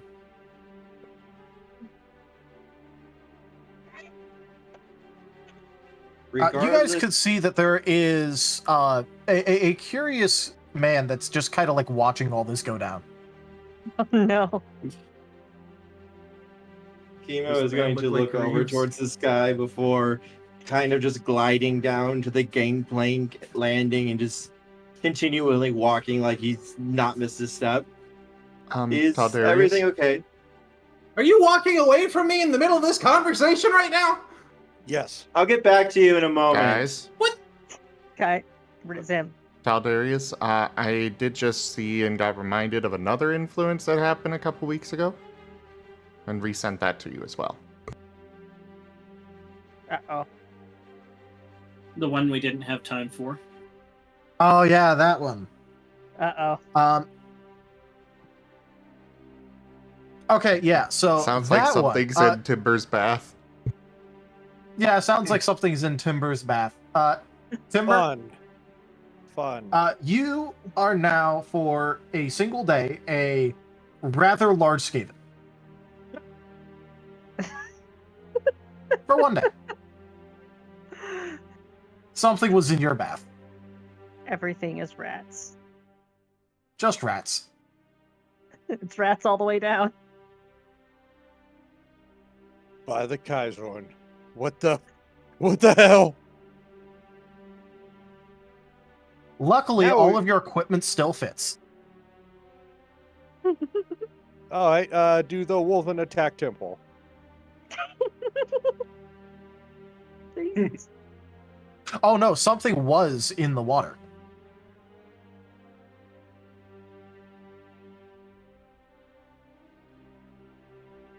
Do the Wolven attack temple. No, because it happens to everyone. Oh God.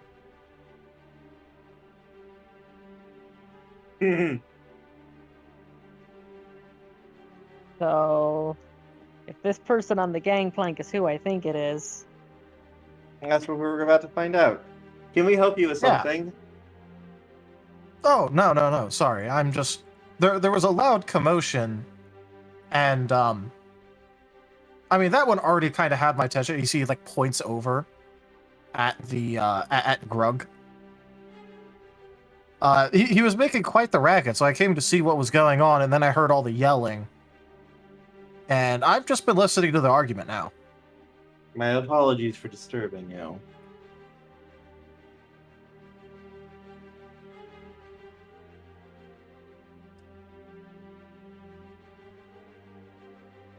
Emo will Oh, turn. well, Oh, go ahead. Sorry. yeah. So, no, it's no problem. I mean, I'm kind of standing. I assume that's your ship, so I am kind of standing outside your ship. Would you mind me asking what your name is? As the entire I'm harbor has been hearing this and just pretending that they're not. Yeah, mostly it's just like, hey, not dealing with this shit. They're kind of all rooting for one side, but that's because they don't want to have to deal with the offloaded children who have already stated their intention to just find another ship. But the guy says that his name is Jonathan. aw. Not who I thought it was. Not Greaves. Not Greaves. Sad That you bunny know noises. of. Sad bunny noises. He will nod his head slightly. My name is Kemo. Nice to meet you again. My apologies for the disturbance. We are simply having a disagreement on what's going to be going on. Yeah, I can see that. As Kemo will turn, start floating back up, and just kind of hang in the air again, looking down at Moriarty again. Shall we continue our discussion? He will nod politely to Rosalia. I'm I'm a down deck below. I'm calling upwards, and Yeah, the bunny here. He's nodding towards where your voice is coming out of. Can't Right, see it. Just like, okay, the kid, they're going to come with us, but we need a plan, a solution, something. We need something more than we are just taking these children with us, and we are throwing them into danger just by associating with us. There needs to be something else. Again, those are plans that I plan to work on while our new ship is being constructed. I've already seen to food and water for them. I'm going to see about possibly getting new clothing made for them. And then I'm going to see about getting training put into place for if an emergency happens on the ship, they know what to do. Can we... Actually, How much does a pocket dimension cost? I've heard people talk about them, but I've never really looked into that. Can we get, like, a pocket dimension thing where they can, like, go and live on a happy little farm, and we can visit them whenever, and they just don't have to fucking deal with our bullshit?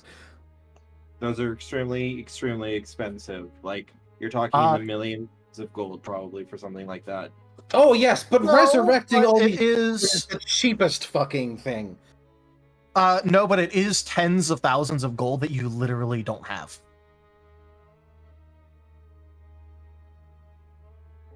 I can't remember what I was about Take to one. say. Can we steal one? Is there some bullshit we can do? I don't know. And You want to see, as go a- start try to kill a bunch of wizards and see who has one? I mean, fuck, at this point, it is the best solution that I am coming up with. The Because wizard who would have everything that- just seems fucked wizard- with this. So what was The wizard who has fireball? Against little kids. The children have already decided that they're going to go into danger, regardless of what you or I say. Them being with us is likely to be much safer than them going off by themselves, alone or in very small groups. I do not know why you keep bringing this up. I have never, at any point during this conversation, said that we should leave the children alone and let them fend for themselves. That is not what I am saying. Please stop saying that like I want that to happen. No, Kemo waves a hand to them. Yeah, I just... That's what they said.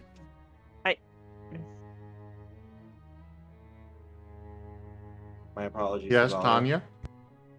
No, it's fine. Only just been... What I was trying to say 5 paragraphs ago. Moriarty, the new ship is going to have proper facilities on it. We can give them any training they need to be able to handle those types of dangerous environments. Which now is slightly off topic because the topic shifted twice in the time I was trying to shoehorn my way in. Okay, it's perfectly fine that we can train them for dangerous environments. It's perfectly fine that we can train them to become adventurers and great and noble things. But at the very least, I would like them to be protected until they are at least slightly more ready than having been street urchins. Like, you know, armor, weapons, proper fighting techniques, the ability to cast magic at such a level that if they get hurt, they can take it. You know, we're going to be here for a week or more. Take this time to train them, Kemo, and get them equipped. It's not going to take... It's going to take more than a week. They're not going to be ready in 1 week. You can at least cover some of the basics, weed out those who will need special attention. You are demanding a fairy tale, Moriarty. We live in a dark and morbid real world that is full of a great deal of death. I It am is perfectly well aware of saturated, that. dripping with blood in every corner, nook, and cranny. No matter where they go, there will be an element of danger. There will be an element of instability. And they have actively chosen, elected that this is the path they want to take. At this point, you are the one that is being selfish because you are demanding that their fates conform to how you idealize the world. Okay, first things first. Just first things first. I am not demanding that of them. If they want to be adventurers, there are ways to go about that. There are ways to go about these things properly. Second off, we have the resources to make things at least slightly more fairy tale-esque. I'm not saying that the world is going to be perfect and everything's going to be la-di-da, but at the very least, we have the option here to make it better than the blood-drippy, war-torn, horrible fucking place that it is. That is an option that we have, and we are actively deciding to go against that. But if we're going to be actively going against that, and if they have made this decision that they are actively also going to be going against that, I understand here that I cannot stop them, but we at least should be taking precautions. We at least should be taking some steps, something more than just come along with us, kids. We're gonna teach you how to swing a sword and maybe you'll survive. And if you don't, we'll try to resurrect you. Hopefully we'll have the funds or the magic or whatever the hell we'll need for all of you. That's honestly nicer than pretty much anyone else would probably treat them. As he Oh, it looks at the definitely kids. is. This is better than the standard. Most definitely. But Jesus Christ, at a certain point, if we do not do things correctly, we are going to be giving them a worse situation. And I want things to be better. So I have much better things to do than sit here and listen to you continuing to be in extreme levels of denial. So I'm going to get back to my work now.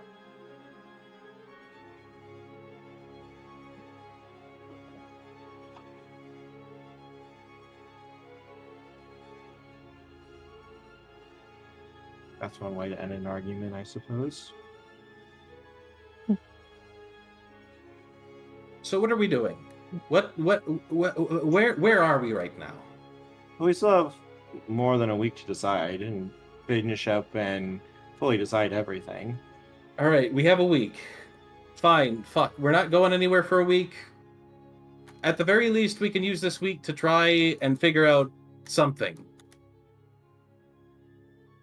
Something magical. Maybe we can run off on an adventure on our own, leave the kids here on the ship, and see if we can't find something. Maybe one of the fucking gods can help us. We've talked with so many of them. Is there a prison on the in the city? Yeah. Okay, just wondering.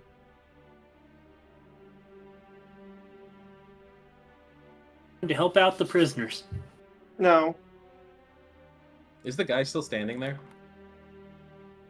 Oh yeah, he's just watching. I'm going to go find a little bit of stress relief. I'll be back. Yeah, 4. He's just gonna go find somebody to eat. No. He's gonna kill the prince. That's what I said. Kemo just gives a shrug. That was out of character. Just to point that out, because Rose did actually go back to continuing work on the phylactery because she has had enough of this conversation. Kids, try not to cause too much trouble. And please try to avoid breaking anything. We'll get everything figured out in the next few days, but your home is here for now. And I will do my best to ensure it will stay this way. By the way, if you want to do the extraplanal, like demiplane, stuff like that, that would cost 100,000 and change gold at base. Noted. It's time for the heist of the century. We have to rob the Louvre to save the orphans. Well, I'm so glad, Happy, that Moriarty has the map thing for treasure. I have a map thing for treasure? Yes. From the tower. That was your wish. Oh yeah, that's right. I got a treasure map. Oh, I've got a treasure map. Yeah, you have a treasure map. I like how he's doubling the adjectives Gave there. them. But just a finer point is it's not just doubling of them; it's that sometimes different synonyms will be used. Yes, affirmative. There you go. You got it. With timber, it could be conquest as the second adjective. He just it's always conquest. Because the only thing he thinks about the second adjective is always conquest. All right. Yeah, we can Kemo's look into gonna this head off to treasure the map. prison. We can look into this treasure map. We can climb a tower. Hopefully, one of the gods has an answer. Just okay. Breathe. Hey, All right, are you just gonna guys. sit here and keep watching us now that this is fucking over? Like, can we help you, sir? Well, no, I was just waiting for you to, get done with all this because, I mean, you stopped yelling, but you didn't stop talking, so I was just seeing Is where this it went. entertaining for you? Is there a reason you're here watching this? No, just getting ideas. What do you mean getting ideas? I mean, I've been getting some ideas by hearing you yell. Ideas for what?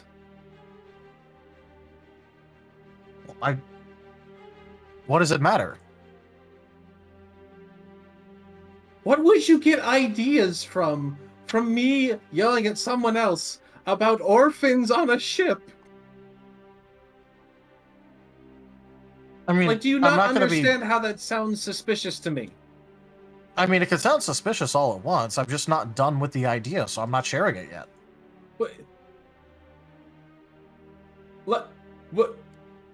Is this an idea for us? Are you trying to help us? No. Not you specifically. Marty Who is are having a you? bad day. I'm Jonathan. I already introduced myself to the shadowy one. What do you do? Oh, I'm a cobbler. What? What? How does any of this pertain to anything you do? You're arguing in public. I don't know what you want. I want you to mind your own business. The fox screeches, for he does not know. Jonathan's just gonna shrug and walk away. Moriarty just gives an exasperated sigh and walks off the ship and starts heading for the nearest tavern because he needs another round. He's too So- sober for this. The twins are sending a message to everyone. Hey, do you guys mind if we get some magical treatment for the ship? What kind? Not the whole ship, but a section of it. We want to get a forge built. That seems Yes. acceptable.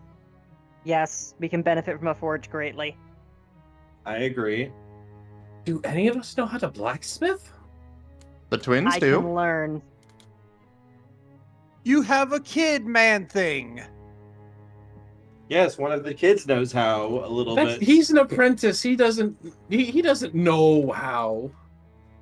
The Yes, twins. yes. I mean, it's for weapons and armor, but they have a plus 16 and a plus 15, respectively. So, Oh, all right. If you we have a library. We might have some books on blacksmithing in there. Okay, we'll go get it done. all right, All right. I've got a treasure map, by the way. Does anyone want to just see what's at this treasure map? Like, maybe, I don't know. Maybe it'll help with something. Fuck.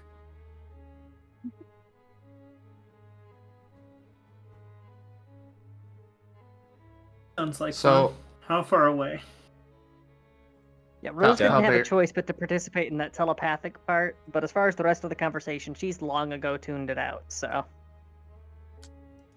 I mean, I assume this is also being telepathically broadcast. Since Moriarty is off the ship and walking towards the nearest bar. Okay, They fair. don't broadcast things unless somebody specifically asks them to. Also, just so you know, if you wanted to actually be fire immune, like you were like trying to message me about, you need it to be Ironwood, which is a 6th level spell that you need to find a druid for, and then you need to pay extra in order to permanency it. Well, I was kind of thinking just lining the area with stone or metal plates. So that is an option, but it also would unbalance the ship like fairly heavily if you're lining an entire section of the ship with stone or metal that isn't counterbalanced on the other side. Well, who says Well, we just put have it it in down on in the the keel. side? Put it in the middle.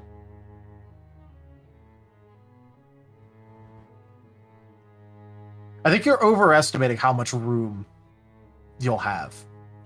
I'm talking about one that is more designed around them. Okay, so it you seems to be want a- like a tiny sized forged, effectively, like a He small wants an tiny anvil. forge. He wants an anvil from Horrible Freight. That's what he wants. Yeah, if they if they need to make anything big, they can just make it in sections and then rivet them together. That was basically the idea, yeah. Okay, because They are technically Alright, like 'cause you I'm maintaining you didn't that they. mention that. You just said you wanted a forge. I actually did. No, And you said that you wanted particular it designed designed around them them being able to use it. Yes, they would not be Able able to use it it. does not mean they could use Well- it normal. They could pick up objects with their mind. Yeah. Fair point. Well, either way, Also, an argument is to be made that having a normal forge would be slightly better because you can actually have other people use it too. Then, well, either like way, Johnny. they do want one. Okay, well, if you just want like a tiny, well, like what equates to the tiny mobile forge that I already like kind of mentioned, then you could have that very easily.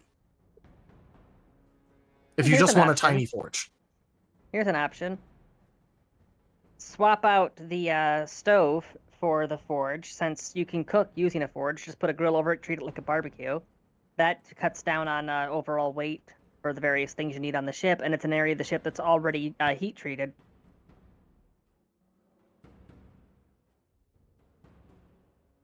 Spoiler alert, it's actually not. It's just kind of seen as, hey, don't burn down your ship, Fivehead. Yeah. It's actually legitimately not heat treated at all.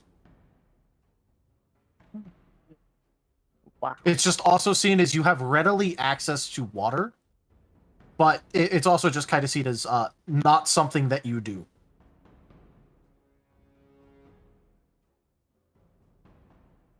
Ooh, there's an alternative idea. What? A water fountain. Just have a fountain set up that's running water as walls around it. We've got our gamer forge. It's water cooled. Fun fact: it's actually fairly normal. That It's actually fairly RGB, normal for that's- ships. That to have, like- RGB is the enchantment. It's actually fairly normal for ships to have like a basin of water at the bottom. Yeah, the bilge. I sure hope I don't disappoint. I've been kind of listening in the background to like Skaven talking because I really don't understand Skaven that much. You are going all in on this. It's Timber. I always try to though. It's Timber. Every episode is a performance. I live to one day achieve his level. Yeah. By the way, Timber, just so you know, the language that they speak is called Squeakish. Squeakish.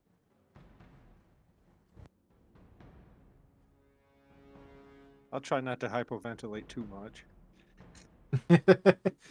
Oh yes, welcome. Yeah, I'm very well familiar with that. I do a Skaven voice every now and then, and holy crap, it leaves me lightheaded. Yeah. But yeah, so if you want something that's actually just fully fire immune, you need to find a druid. Unless you want to, like, I don't know, like try and magic up a solution, but then you also just need to find someone who can do magic. Again, I feel like a structure that's just a hybrid of stove and forge would be an ideal way to have that and then keep the weight down.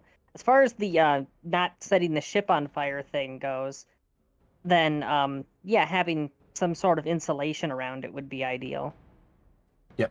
By the way, Jits, I did bring up the fact that that most ships would already have like a very small mobile forge that they would occasionally use like when the weather was right, stuff like that, to make repairs and shit like that.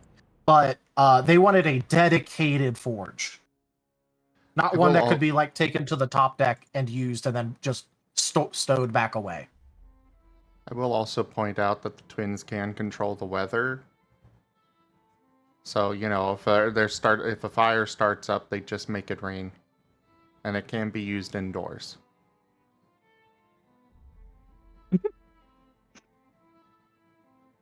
I mean, that's fair, but I am just pointing it out. I'm not that worried about it. You seem more worried about it than I am. Well, see, what it is he's already drawn up the ship. No, I haven't. That's why I said, hey, everyone, get in your final demand so I can actually draw it up. I thought like you had like 90% done. You just had to do a little bit of fleshing out. No, because then I'd have to edit fucking everything the moment someone wanted an extra room. Fair enough. I will also say they can also make things irradiated. Why? But look, if you could control the weather, then what is the problem with just having the standard small mobile forge that you move around onto the top deck and use when the weather's good? You could just make the weather good. Yeah, let's just go with that. Can it do everything that they wanted? Yeah. Okay, then yeah, it's a forge. Fine. Yeah, I was just pointing out that you don't install a forge; you just have a small mobile one. That was my point. You just have a baby kiln, an anvil, and a ball peen hammer. It's all you really need. Look, I know how to forge stuff. I made a forge in my backyard made out of bricks. Like, not put together. I literally just stuck bricks together with, like, nothing in between. Okay, cool. Can we move on? Okay. I was just pointing out that, like, you could set a forge up. Okay, we got it. Yeah, that's what they'll go with. How much for that? That would just be included. Okay, cool. Because they went out into town to look for that, as well as they're looking for magic shop and the post office. You guys were already getting a small little mobile forge to do self repairs.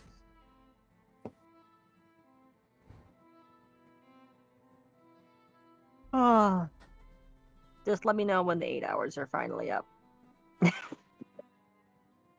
Well, we're 4 hours in, so... 4 hours into the stream or 4 hours into the time? No, it's a stream. I was making a joke. I do need to get ready to head out soon. Yeah, okay. I know. All right. So... Will you spend an hour arguing? Have you guys come to a final decision on the argument about the children? Yes, we're keeping them. It appears to be in limbo. At the very least, they're coming with us. They are Okay. going to be on the ship. They are going to be coming with us. Moriarty desires some sort of alternative solution or something to make things better. Okay, I just wanted to make sure. So we've done that. Sycamore is coming back with like a couple of people like trailing carts, and it looks like he had managed to get a small catering service to give you guys food. Hell yeah. And then he realizes that there is now a metric fuck ton of children on the ship too. And realizes maybe he didn't get enough food.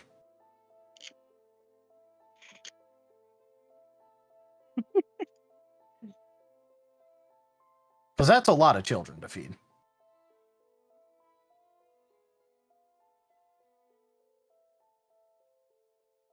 Yeah, the moment that she can dang it, the freaking phone. Just a moment. There we go.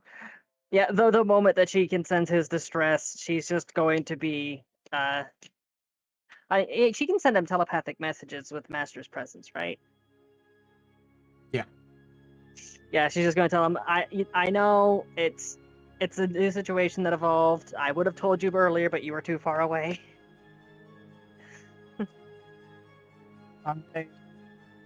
I don't think I got enough food.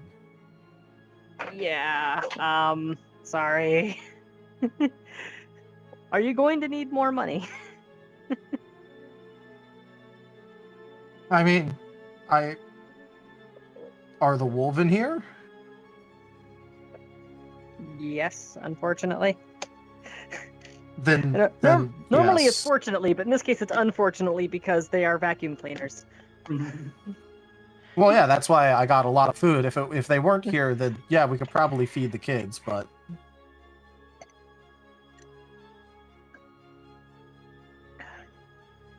I am currently elbow deep in making a phylactery. I would go with you if I could. well, I'll just get. Can someone give me the money? He's saying that one out loud. I need to go get more food. It looks like.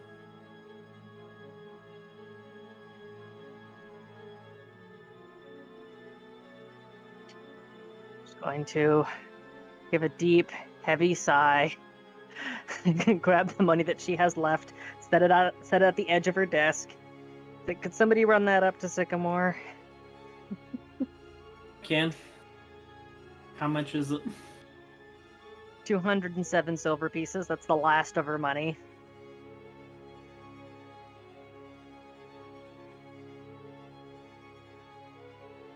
All right, well, he'll take what you give it. He's gonna go find more food. Rose is now completely flat broke. All she has is the gems that she's going to be spending on the stuff she's getting from Greaves, which, judging by the price tag, she might end up walking away with absolutely nothing except for the things she's buying, and that's assuming that she gets a pity discount. Hey, at least you got that star sapphire on your handful. I Yeah, think that's your saving grace right now. yeah. You don't know all that I'm planning on buying, though. There's an extra thing. I don't know what any of you are planning on actually buying right now.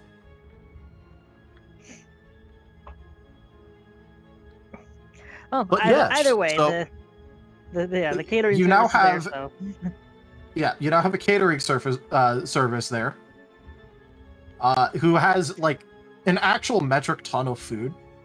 But you also quickly realize that like a cart and a half is probably just dedicated to Wolven. Yeah. And there's only like 3 large carts.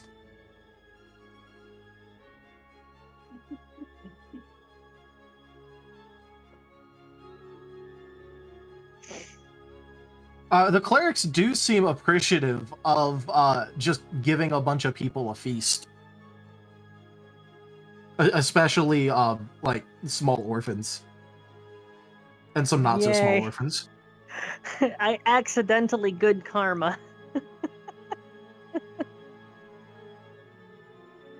Congratulations, Furry. your alignment is now neutral. No, wait, don't act. But get the calories. Don't worry, everybody. I'm sure the kobolds will be a good influence on the kids. Alignment shifts to neutral. She just rapidly finds somebody to start punching to shift back to evil. But yes, so I'm just gonna say that the argument has been handled. A decision has been tentatively reached, and so you guys can rank up, hold the line. This hamlet shall We can rank not up and hold the fall. line. Rollington Darga With all the orphans. 10 viewers. Rolling Thunder! Hello! Thank you very much for that raid. Welcome in. How was your stream? You all have arrived in the middle of our Ascent, well, probably near the end, but still, roughly the middle of our Ascent to Ascend tabletop campaign. Very emotional. Well, it's been very emotional here as well, except not in the heartfelt kind of way, more just arguing over whether we're bringing orphans on our ship or not. And by that we mean a lot of orphans. Sam, What? they're sky pirates. That means they have a zeppelin. Get the grappling hooks. We're keeping it.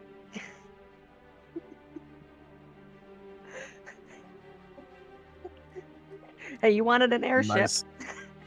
True. But yes, so I'm just gonna say that you guys are gonna. Do you guys have like anything else that you really want to do before like it's nighttime and you guys sleep? What's No sleep? for Rose. Rose has stuff that she needs to do, so she's not going to be sleeping tonight, unfortunately. Wait, I wait, do can't sleep. people still need to do that? Not half the party.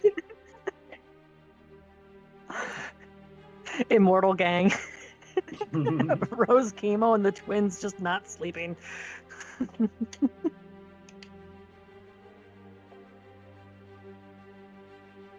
Timber, how do you deal with you being suddenly rat? Mad angry! Ah! Man thing! What did you do to my guy, man?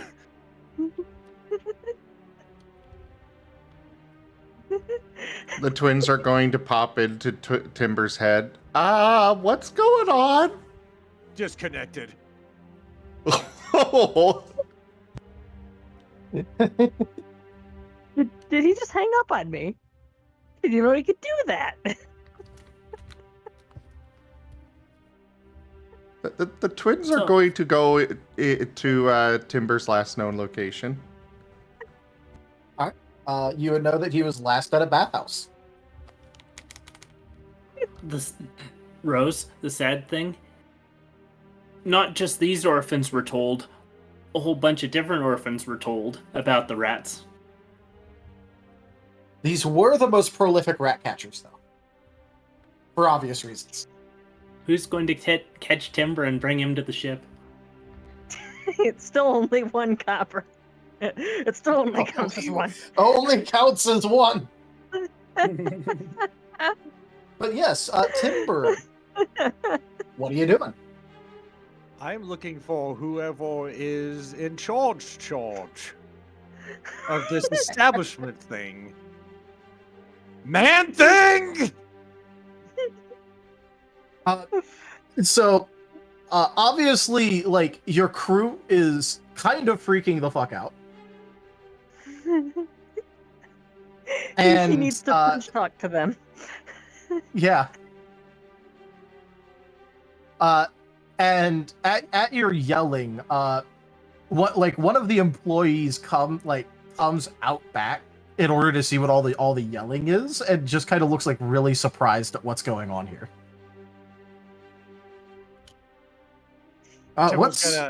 Timber's gonna go over to his men guys and like slap them back into fucking compliance. Yes.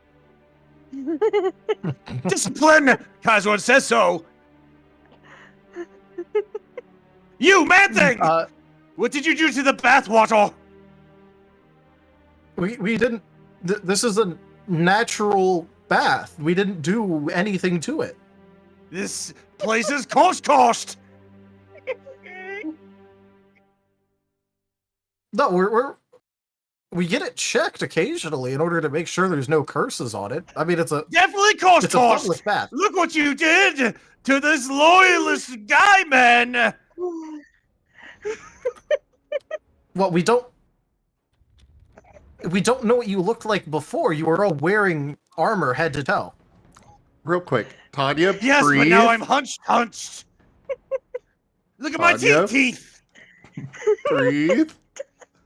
Tanya cannot breathe. Timber, you're killing Tanya. Yes, mortal kill. All right. Well, I mean, I don't know what you want me to do. Quarantine this place. Bless it with priests. Yeah, I'll be sure to do that. How about, you can have back your admission fee and then just leave, and we're gonna shut it down. I don't want to do anything with you, yous. You betrayed me. Temple leaves the money too. Puts up he reaches into his vest and pulls out a bunch of purity seals and just punches them all over the freaking place and gets the fuck out of there. Your troops scramble after you, and normally they're marching. It actually seems like they're scrambling now. Yes. Bad. This place bad cost. Imperium should burn it. Rat Timber demands to see your supervisor manager.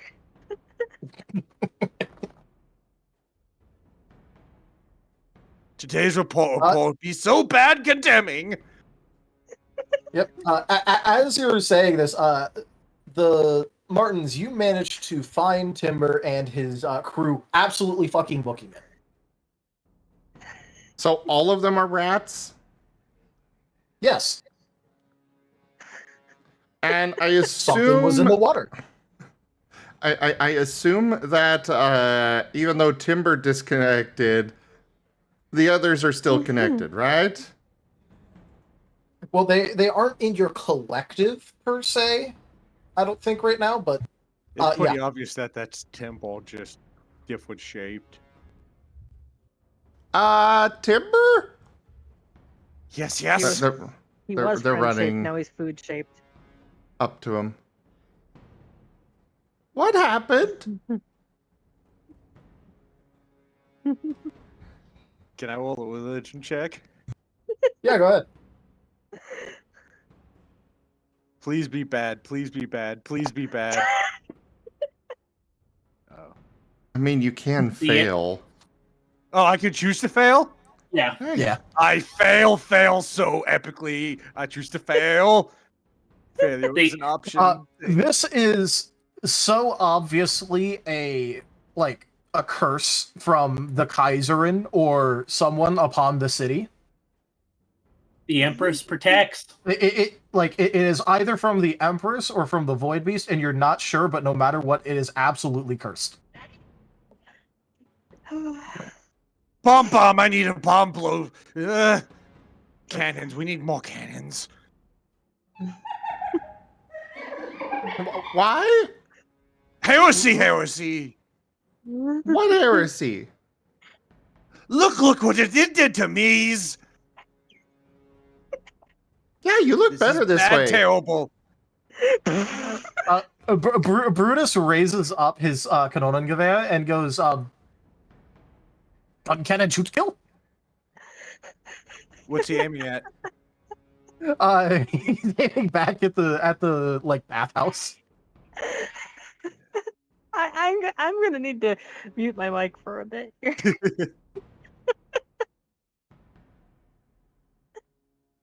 Just remember to breathe. Please. Give me gun thing! Give me gun thing! He hands over a gun. Okay, Temple marches. Temple scrambles into the bathhouse. Alright. By the way, I just like to imagine that Tanya was barely keeping it together and me doing that just sent her over the edge. All right. So you have the canola giver. All right. Timbo's gonna discharge it at the pool, and just scoring out. You see the employee worker that you were talking to before was like already like trying to like shut things down and like was focused on that and didn't notice you until the cannon goes off. Splash. Tana feels a little dizzy faint from the comedy humor. Blast! The twins will join in. Lots of fire. Oh, I thought you were joining in as doing the freaking Skaven voice. Thank you for being merciful. Leave go now, bad. Captain, order follow run. Only acceptable retreat. Yeah, they're following us. Back to the boat. Yep, back to the boat.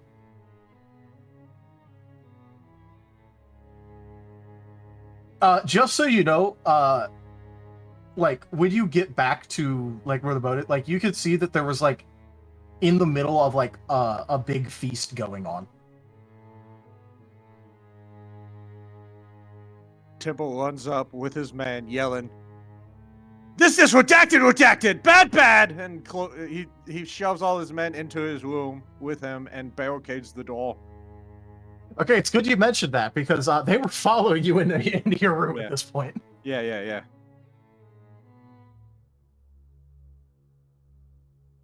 Pray for forgiveness now. They're helping you set up barricades and also setting up secondary defenses near to the posts to aim at the door. Yeah. Buddhist, light incense senses. Pray hold now.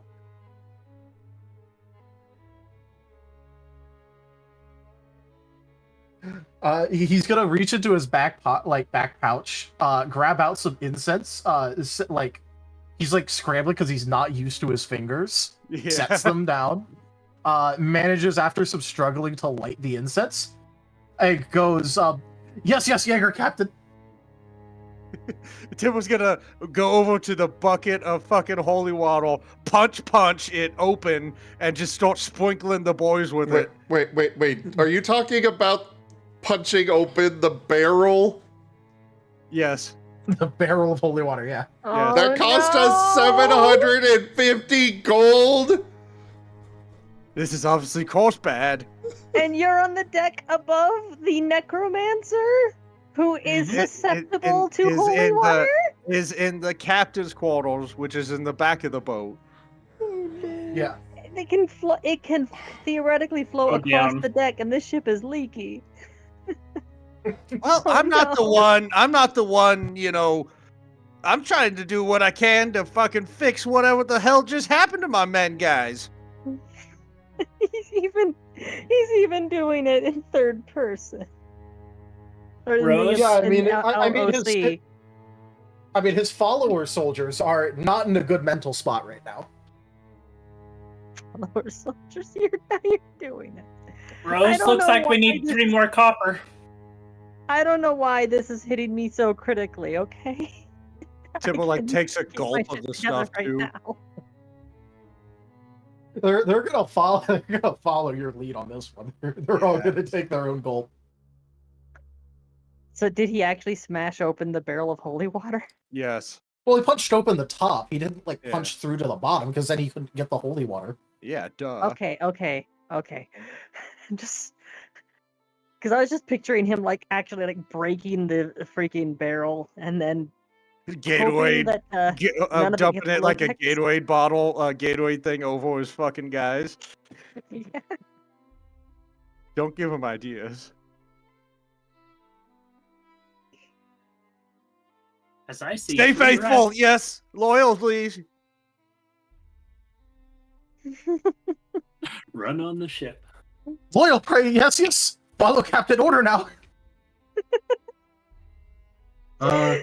You can't keep your shit together either. Broadcasting to everyone. Something is, except for Timber and the you know. Something's wrong with the captain. I could hear. He's not himself. Define. And they just send the mental image of... I mean, I would assume that Timber didn't stop to put on his armor, or did he? Depends. Did they change before? During the Did bath. change happen? Oh, during the bath? Timber has scrappily together, kind of thrown everything on haphazardly. Okay, so the fur would probably not look right at all. Yeah. At the just very his body least. shape. His body shape Yeah. too. Luckily, you're still the same size you were before. His tail is definitely not floofy. He deflated. So we're gonna By the need way, 3 Ro, I'm copper. hoping this is as much chaos as you were hoping for. Well, I can't pay the 3 copper. I'm broke. I think I just saw 3 timber-sized rats run onto the ship. 4. 4. Oh no, they've come for revenge. No, those are Timber. We Boss think... Captain fight challenge.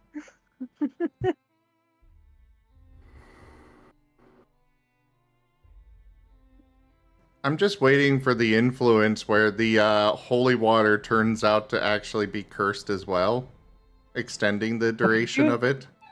No. No. Bad. Why would you do that? That's not how You are a holy water bad works. person full of bad thoughts. No, he just knows what he wants. He just wants more of Timber being, Timber being Skaven. You're actively killing the necromancer right now. I cannot breathe. And not How because can of you the kill color. what's already dead? Timber being Skaven is pretty found great, a but way. also pretty terrible. Yep. Storyteller Timber's gonna like check his dudes for chaos corruption. Alright. You just doing like the check chaos thing that you're able to do? Yeah, just over him and his men. So you could definitely tell that there's something chaotic affecting them, but their alignments are all still the correct alignments. Alright, what about Timber? Same thing there, but obviously, you're pinging heavily Yeah. for another reason on top of that. Alright.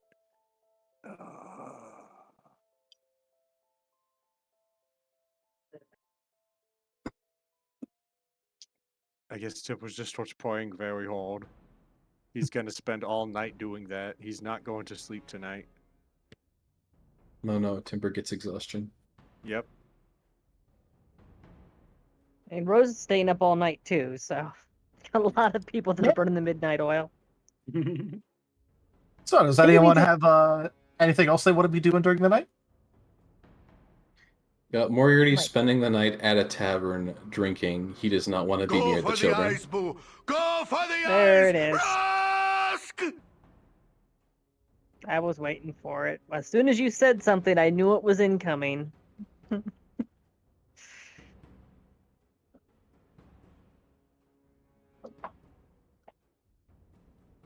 Oh, that was just me playing the sound to scare you. One moment till Darius. I need to take Zim out behind the woodshed.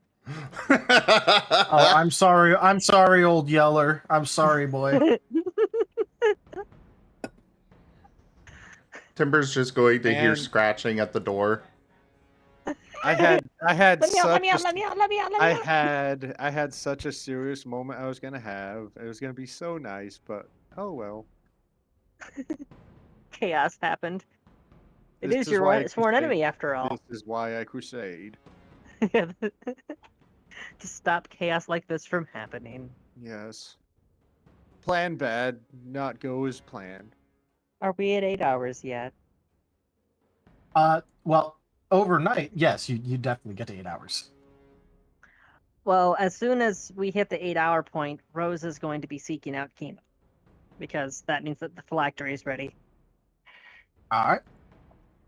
So you have your phylactery ready rabbit skull. Yes. And it is somewhere like around 2 a.m. Do I have any idea where Kemo's at?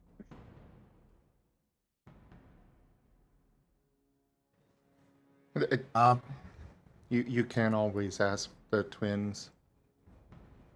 I would ask them. If Kemo's location isn't readily apparent, I would ask them. Are they sleeping? Is Kerr, Kemo are you readily there? available? Kemo would either be at the prison if he could have gotten what he wanted, or he would be prowling around the town. So there is a prison. I don't know exactly what you want from it, though. He would want to see if he could get permission in order to execute any prisoners that had executions pending. Oh my god. So there would be 2 prisoners that are currently on death row. One for the crime of necromancy within city limits. Oh. And the second one is just your bog standard murderer. He would. Funnily enough, the murderer is in less harsh conditions than the necromancer. What the fuck? This is prejudice. This is open bigotry and prejudice. They are actively suppressing my religion. Rose, you heard about the laws when you first came to the town. This theocracy must burn. I have a question. Yep. Is it how many different ways can we dismember the prince? No. What is this poison you speak of? Oh, you see, it's a thing where people who have done something against the rules are kept. And sometimes killed. Wait, what? Huh? They only kill some of the people who break the rules. The rest of them are. That's so inefficient. They keep the others in cages to act as an example. Kemo would ask permission if he could have to take care of the murderer for them, obviously. So they wouldn't have to dirty their hands. Roll me a diplomacy check. Doesn't he get plus yes to diplomacy? It is one of his best stats, yes. This doesn't mean that he technically can't fail the check. Yeah, because he could technically fail the check, so it's still important. Okay, yeah, they'll hand off the murderer to you, but they are going to be assigning guards just to make sure you don't try and like spring them or something, because they don't know you. I mean, he would be fine with just going into the person's cell too. Now, okay, yeah, they'll let you do that. Harvesting somebody's soul technically an act of necromancy? Kemo's not doing that. Kemo Also, doesn't no. need to do that. This is just for fun? Yeah, this is stress relief for him. As Oh my god. when he just walks in, he just kind of flicks a claw as the shadows they don't move out entirely. They basically just cover the walls, the ceiling, and the gate. So he's basically enclosed in darkness. All right. As Kemo finally lets the darkness fall away from him. For like the first, actually, I think this is basically the first time he's really entirely dismissed his shadows from his body. Mm-hmm. And just by the way, stretching. the prisoner is like kind of aware because he got woken up by this, but he's still like groggy. But you see him quickly start to like come to, and it's just like an entire thing of, oh, what the fuck are you? Well, hello there. You are going to be my new playmate for the next, I think we can go to the sunrises, don't you? You look like a pretty tough guy. Oh boy, that is after 2 a.m. Well, what if I said no? Kemo just smiles, revealing his fangs. That's just going to make this more fun. You did something bad, which means I get to bet out your punishment. We both get a win. I don't really see how I'm winning here. You get out of here. You just might not get out in the way that you want.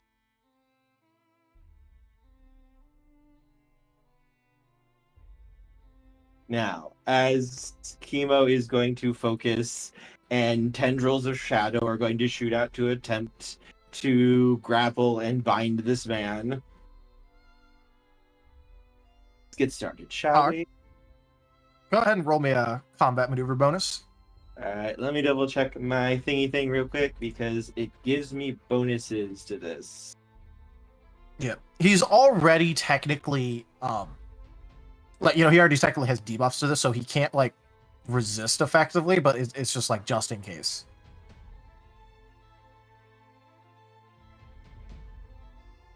Skill plus casting ability modifier. Okay. So 8 plus 7. So I get a plus 15 on this.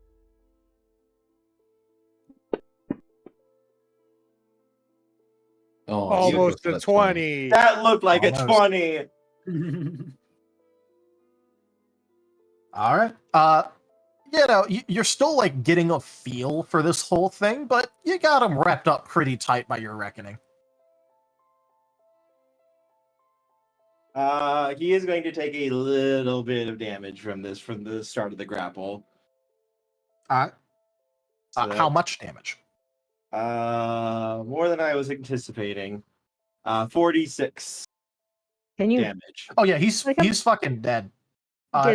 You reach out just to try and grapple him, and accidentally like snap his limbs and crush his torso in. Isn't it possible to manually dial the damage back to 1 on attacks? No. So you could try and deal non-lethal damage at a reduced thing, but you have to declare at the start because it affects your hit roll. Okay, so yeah, pulling punches has to be declared before you make the swing. And he wasn't trying to. Real quick, do you guys mind if I pop out? Go ahead. I'm okay with All it. right. E. Well, Sorry for leaving a little bit early. Someone needs to talk to me about something. Oh, and That's canonically, your character went off to a tavern, so. Yeah, again. Yeah. He started at a tavern, wasn't interacting with the party, came back. Why is there children? I need to go drink. That was my character for the day. Well, to be fair, you also got in a good amount of arguing. Yeah, the tavern is his safe space. Like a 2-hour argument, dear God. I just imagine one moment the guards see just shadows just come up in front of the bars. The next moment they hear a scream as bones just break and snap really, really nastily. So he drank at the pub. Baby. Yeah, he drank at the pub, argued for a couple hours, then went back to the pub. He's not breaking any stereotypes there. Kemo just sighs. Well, that wasn't very fun. He broke too easily. Yeah, it's almost like he was just a regular ass mortal or something. Maybe the next one might be more fun. It probably won't. No. As he's going to withdraw his shadows back over him so the guards don't see what he actually looks like. Alright. I try not to leave too much of a mess. One of them like peeks their head over and just sees a ruptured body. Uh-huh. It's still in one piece. You do know that when you rupture bones through someone's skin, they bleed a lot, right? My apologies. I mean, we were gonna kill him anyways, but just don't say that you're not making a mess, you know? I mean, Okay. our poor new guy's gonna have to go in and clean that up. I mean, This man has not seen a real mess of a corpse. Kemo could have done worse. Oh, It's not he even on had- the ceiling. I mean, come on. he has more fun. He has more fun. Because this Yeah. time, Except for the new guy. this time he's going to go see the necromancer this time. all right. Please tell me it's 2 a.m. Please tell me it's 2 a.m. It doesn't take this long, especially because he didn't get to torture the last guy at all. No. Hello, dear Fred. Hopefully you last longer than the last one. You and I are going to become buddies. You can see that he has been, he's clearly had some pre-work done to him. Like, he's bruised, like, really heavily. You think one of his arms might already be broken, actually? Well, they always said I didn't last too long anyway, so...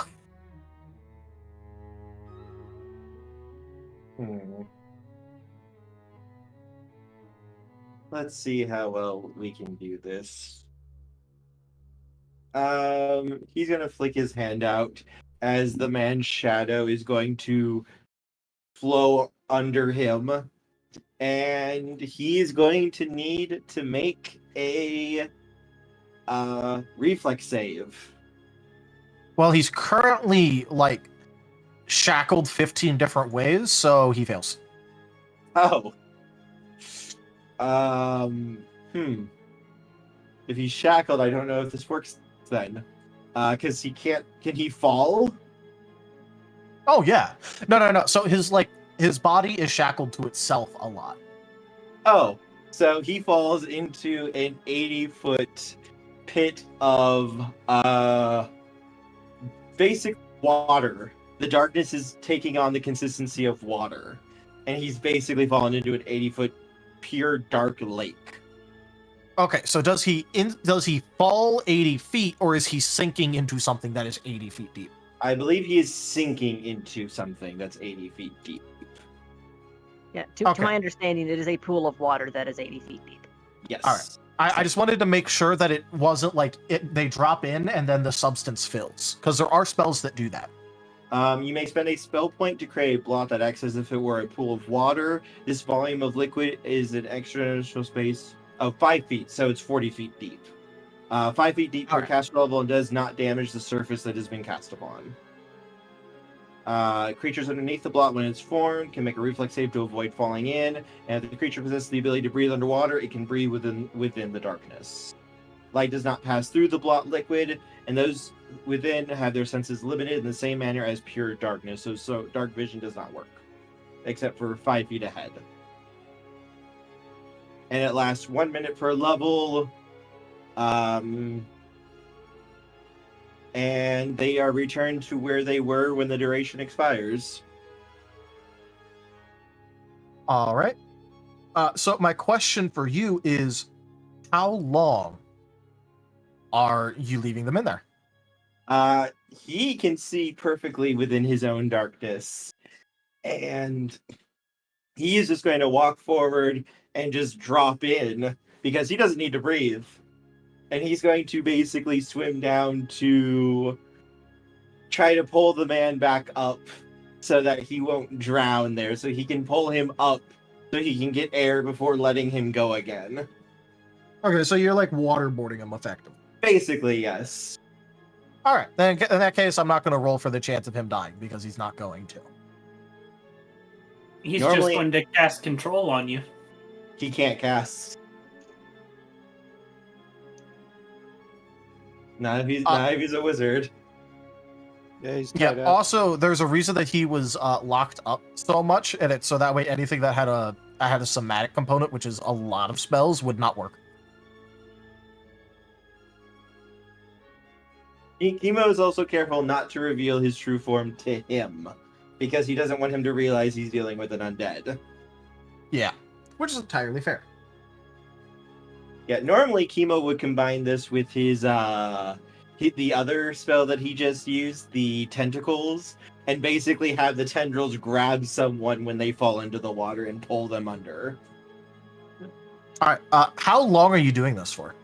My spell will only last for 8 minutes, so I can only do it for 8 minutes before I get back to, good old-fashioned roughing him up and screwing with him with my darkness. All right. And you said that this does act as normal water, right? Yes. It is treated as water, except they can't see in it. All right. After a couple minutes, after like a minute or two of you doing this, he sort of realizes what's going on, rolls a will check, and fails it spectacularly, and voluntarily starts swallowing the water. Oh! My own terms. Well, once I realize that, I'm going to cancel the effect and have us return back to the surface immediately. All right. Does the water that he swallowed go with it? I don't know. It doesn't say the way that works here. All right. Well, how? Okay. Creatures are deposited Let's just safely on say- the surface when it expires.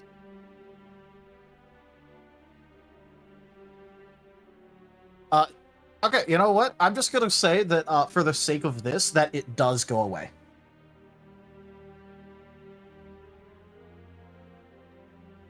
Really? Really? You started trying to drown yourself? Wow, even I wasn't going to be that rude to you. Well, you certainly weren't finishing the job there, were you? No. As he's going to let his darkness start creeping out over the guy, this time he's going to use the spell point to imbue it with his hungry darkness. And it's literally going to start sapping away the life force of this guy. He has to make a fortitude save, DC 21. Wait, hang on. Let me double check. DC 19. DC 19. Okay. Yep, sorry. It's not going against a light effect. So if he fails it, he suffers 1 point of constitution damage, and he has to make a save continuously, basically every round. All right. Well, he made it the first round. And Kemo's just going to kind of sit there and just watch him as basically the darkness begins to eat away at his life force and try to rip it out of him. How long are you gonna do this for? As long as it takes. Okay, because he doesn't have a good score, but he keeps succeeding.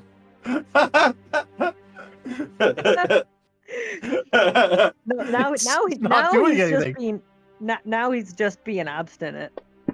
All right. Well, let me go out on my own. There's terms? another Well, fine. 15. I just won't die. 15 plus 4, 19 makes the fucking save. That's 6 rounds in a row that you've done this to him and it's had no effect. Kemo's just kind of watching him.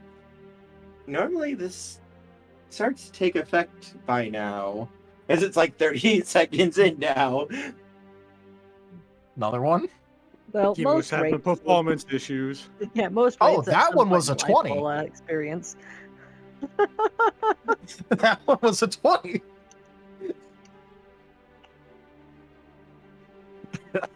You can't do, but did you get a fortitude point back? And they, I feel they like- say I have performance issues. I feel like Kemo's going to be here by the time Rosalia finds out where he is. Yeah, maybe. You're just still holding on. Another 20. So Can I we just say he mean, survives. long so I enough mean, for her to show up? what got you caught like this? Oh, you know, had a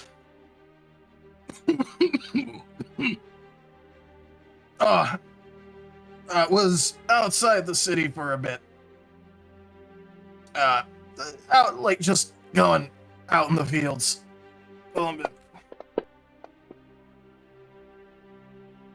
All right, that he still fucking what is my life? Your life is undead. You know, couple bandits, couple bandits got to me. Did what any self-respecting man would do. What'd you do to him? Go for the eyes, Boo! Go for the eyes! Rusk! Well, that seems excessive. I will sign. I will.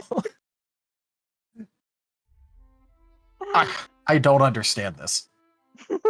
Why is this? Why have you decided to torture this immortal fucking man? So are you some like really There's the powerful influence. necromancer or something? Like normally, like Oh. people are screaming in agony, getting their life force torn out. Like, I mean, usually I can do this. Like, I don't usually have these issues here. Performances. 1 out of 10. Wait, 1 out of 10 rates will experience at some point in their afterlives. Is there something wrong with me here? Okay, there was Well, the influence. You're torturing a prisoner. So probably, but you know, I killed the one of them. Thought that'd scare him off. Didn't.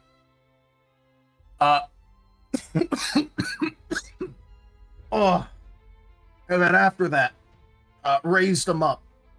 Technically outside the city, but a bit too close for the lichen. So why did you raise them as undead then? Oh, what am I supposed to raise them as? I don't know, a fucking fairy? No, I mean like, I guess I'm asking why did you become a necromancer? Was one before I moved here. What led you to become one?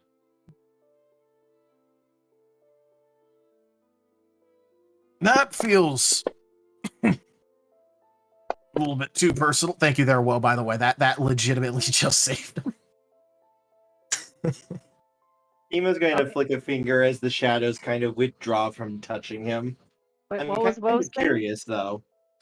He gets re-rolls. So he rolled a nat 1, then went back to rolling an 18. Thank you there, Will. You saved the one fucking bad roll he had. Kemo's going to can flick we his keep him? finger as the shadows just kind of spread out from touching him. I mean, I am supposed to kill you. I figured, like, you know, we can share this thing. I mean, no offense. I'm kind of using you as sort of a stress relief from argument with my group, and, well, they're upset that I saved a bunch of orphans, and I want to bring them with me and take care of them on a boat. So I'm on death row here then. Mm-hmm. Well then, forgive a dying man his selfishness, but I'm not gonna shoot too much of the shit with my own executioner. I mean, that's fair. I just kind of curious, you know. I just suppose I like knowing more about people, and honestly, it's just feels kind of like. I mean, were you really like that bad of a person beforehand? I mean, did you like murder anyone other than like bandits or people who really deserved it? No, besides, it's not like necromancy's illegal everywhere. So it's like you Say didn't... if I had to live in a place with such hard asses to not follow their own rules. Wait, so let me get this straight. You actually didn't actually hurt anyone? You've never killed anyone? I'll kill some bandits. Well, I mean bandits. Pirates. People who weren't trying to kill you, I suppose I should say. Oh, no. I mean, I'm a baker. I mean, the only way that I'd kill someone nowadays is if I messed up somewhere. Wait, did he say he was a baker? Mm-hmm. Yeah.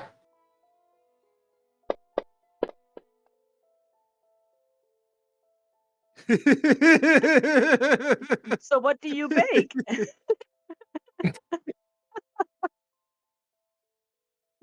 So theoretically, just asking, since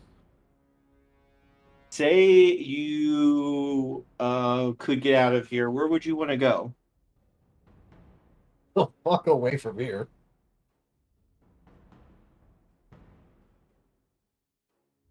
Are we just going to adopt literally every single person across the world? So I happen to know of a ship. We're gonna Uh, we're gonna need to keep a I leash on didn't Kemo. I didn't expect you to actually, like, ask the life story of this poor necromancer when you were going to fucking execute him like the other guy. Caldarius, what did we discuss? If Don't you worry. add a random NPC, the party will adopt them. So, You Kemo, didn't your adopt next the other random guy. Kemo, your next roll has a -5. So Kemo is going to kind of dust the guy off a little bit, kind of look over his chains and stuff. And it's like, okay, so he's going to lean forward and whisper, we're actually friends with the necromancer.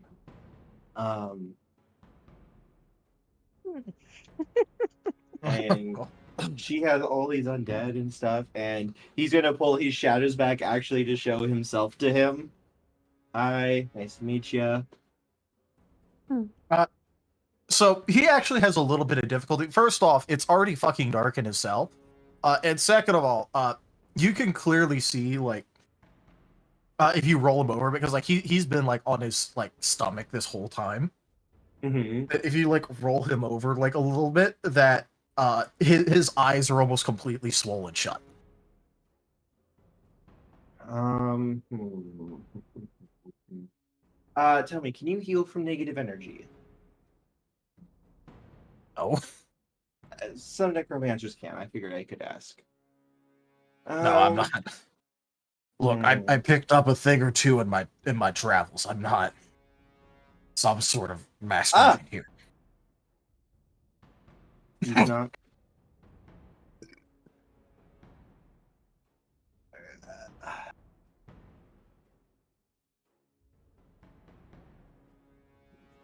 Let's see real quick. Hang on.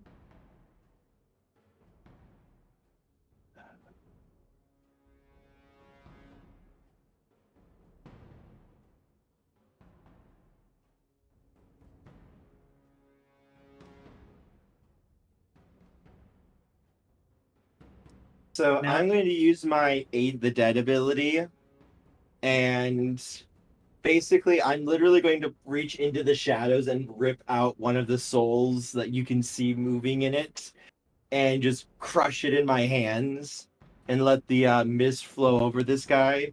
He's going to get a +2 profane bonus to attack roll, saving throws, channel resistance, and also gain 8 temporary hit points. All right. These bonuses last for 1 hour, basically healing him a little bit from what they did to him. Can we at least wait until after we've left the port to break this guy out of jail? It Please? won't last that long, probably. He is on death row. Hey, I am on my way over, okay? I can only hop so fast. I will say at this point it is 2, so you can ask the twins where Kemo is. Which, yes, I would have done that. So, are you feeling a little bit better? Well, I certainly hurt less. My ribs don't feel like they're stabbing me anymore, so I'll take it. Sorry for waterboarding you before.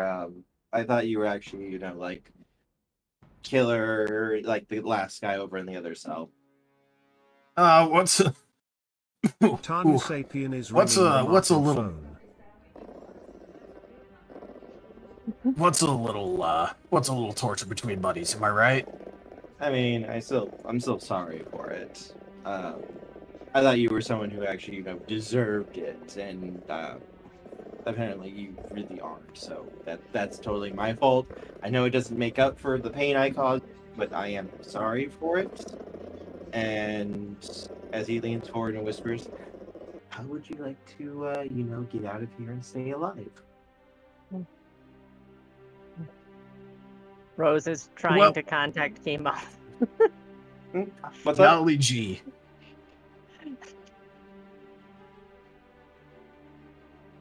So yeah, would the twins be relaying for Rose so she can contact Kemo?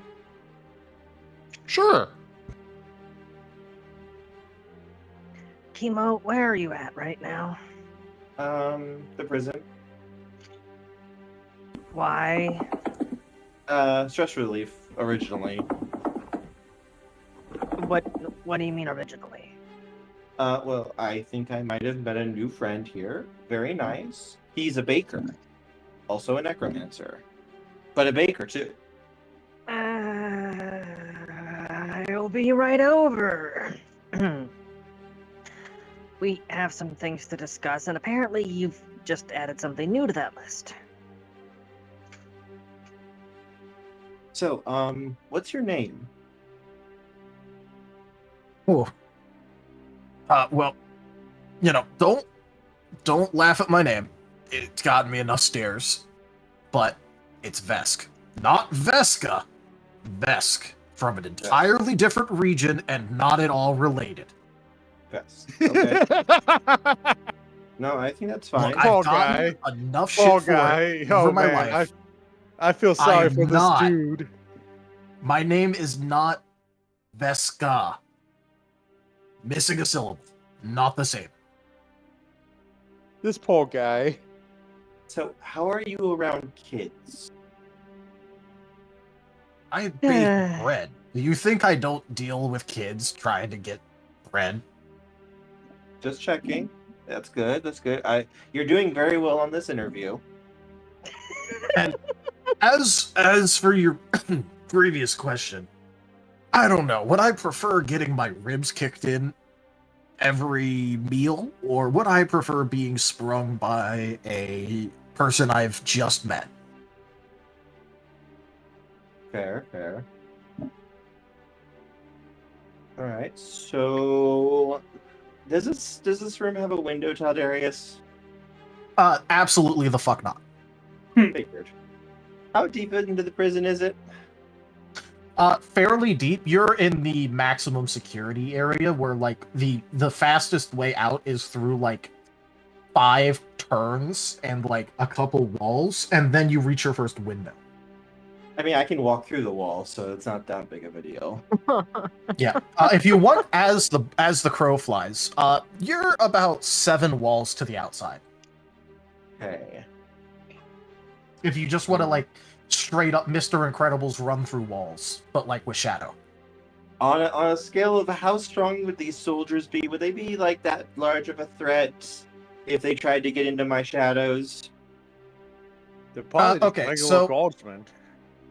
Most of them are regular guardsmen, but you also would have seen, like, the occasional, like, palace guard. Okay.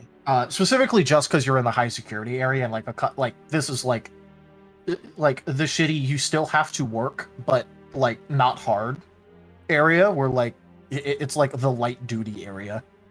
Okay, so we can probably avoid those pretty easily, though.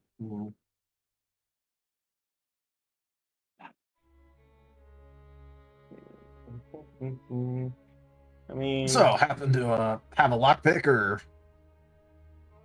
Oh, I can create shadows and walk through them, and I can take you with me if I want. So we can literally just walk through the walls. He's gonna, like... You could see him, like, try to furrow his brows. It doesn't work too well because of his face, but he tries. And, like, he shakes his shackled arms a little bit.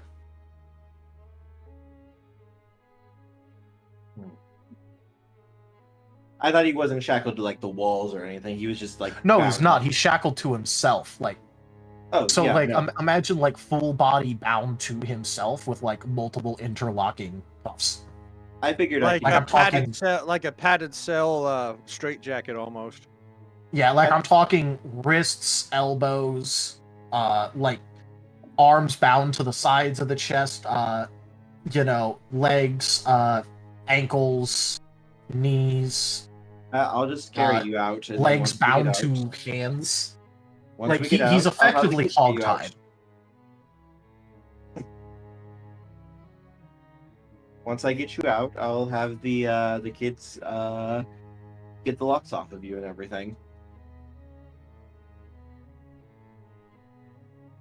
Are you sure you just don't have a lockpick with you? Or a shim? Or something? Rose mean, literally has thieves' tools in her backpack. Kimo kind of considers as he looks like towards the outside of the cell. It's currently covered by darkness. I mean, I could probably kill the guards and just take the keys, but I'd prefer not killing them if I could avoid it. Don't worry, they don't have the keys anyway. You need to go to one of the fancy ones.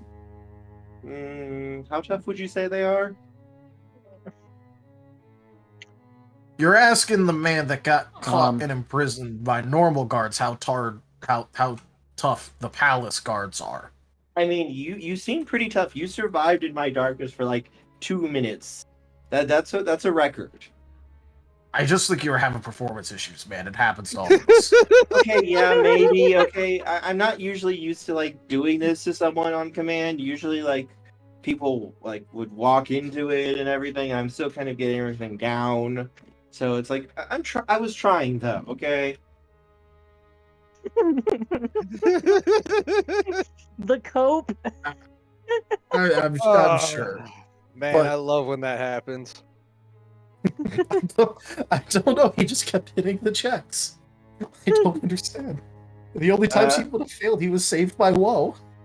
So, Rosalia, are you on your way then, or as he's Yes, literally thinking this to you? She is hurrying through the streets. As soon as she realizes he's at the prison, she's like, "Oh, this can't be good," and she is hauling ass. So, do you have a way of like picking locks or anything? What are you doing at the prison that requires picking locks? Well, I was going to kill the people that were on death row, just to get some anger issues out. And, well, I found a very nice baker, and he's on death row for literally just being a necromancer and raising dead, apparently, when he was outside the city. And I really don't think that's fair to him. And I have to ask, if he's a baker necromancer, was he raising the people that he had just cooked? no, he killed some bandits and raised them. Okay, I have to ask these things. No, I mean that's fair. But yeah, no, I kind of like him. He seems like a nice guy. I kind of sort of tortured him a little bit, but I'm gonna try to make it up to him. And hey, he's a necromancer like you, so I figured you guys could hit it off.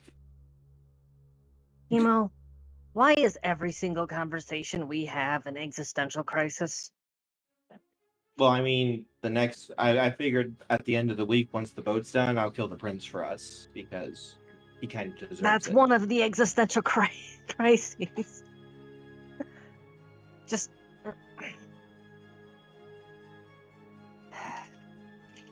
I can pick locks. Roughly. Not that good at it.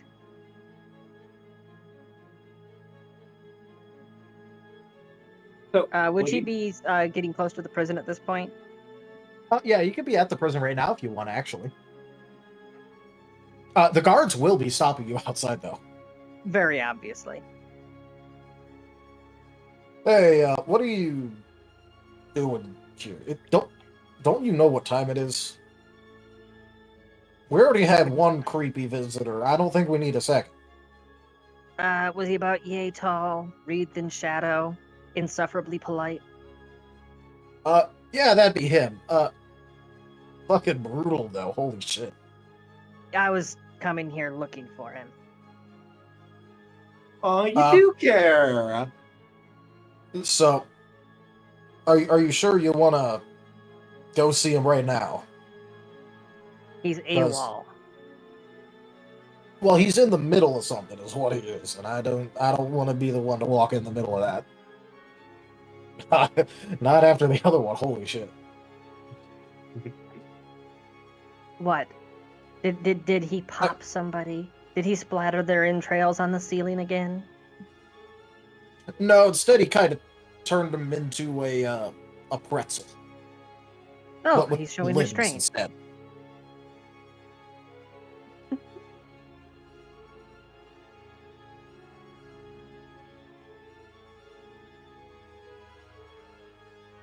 Look, do you want me? Why are you his friend? We work together to save the city.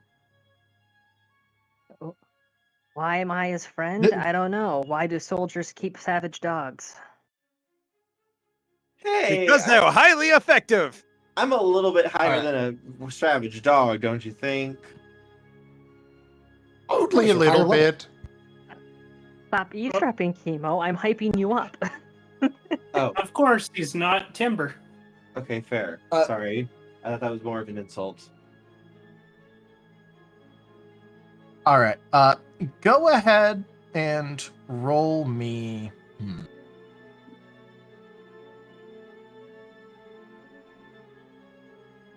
Yeah, you know, go ahead and just roll me a diplomacy.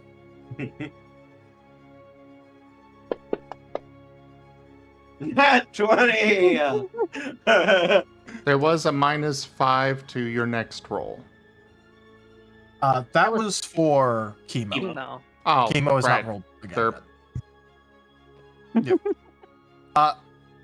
You know, I think that is the most sensible answer you ever could have given me.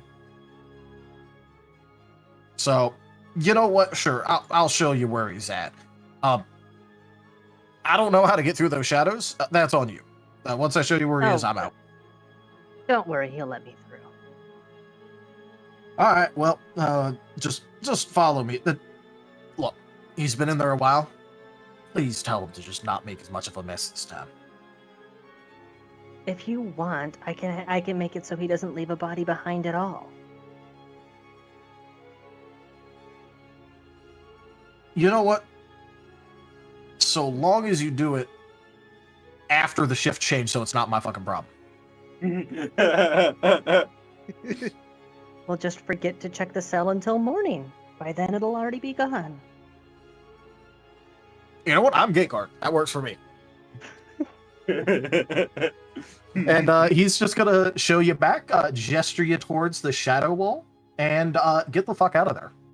Don't hate the player, hate the game.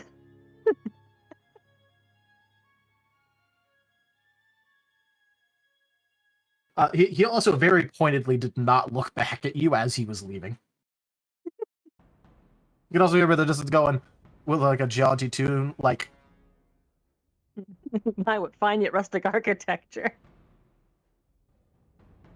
yeah. So he just does a little whistle as he walks the fuck away. Okay, Kemo, would you please explain why I'm currently aiding and abetting? So first, Rosalia, meet my friend. Friend, Rosalia. I can't see you right now, but good to meet you. Do you happen to have a lockpick on you? She's going to pull out her thieves' tools. Kemo, I need to be able to see to work. And No, Kemo just put them in my hands. Trust me. I'll take care of it. Okay. Put the She's going to do morphine that then. in my body. Yeah, true.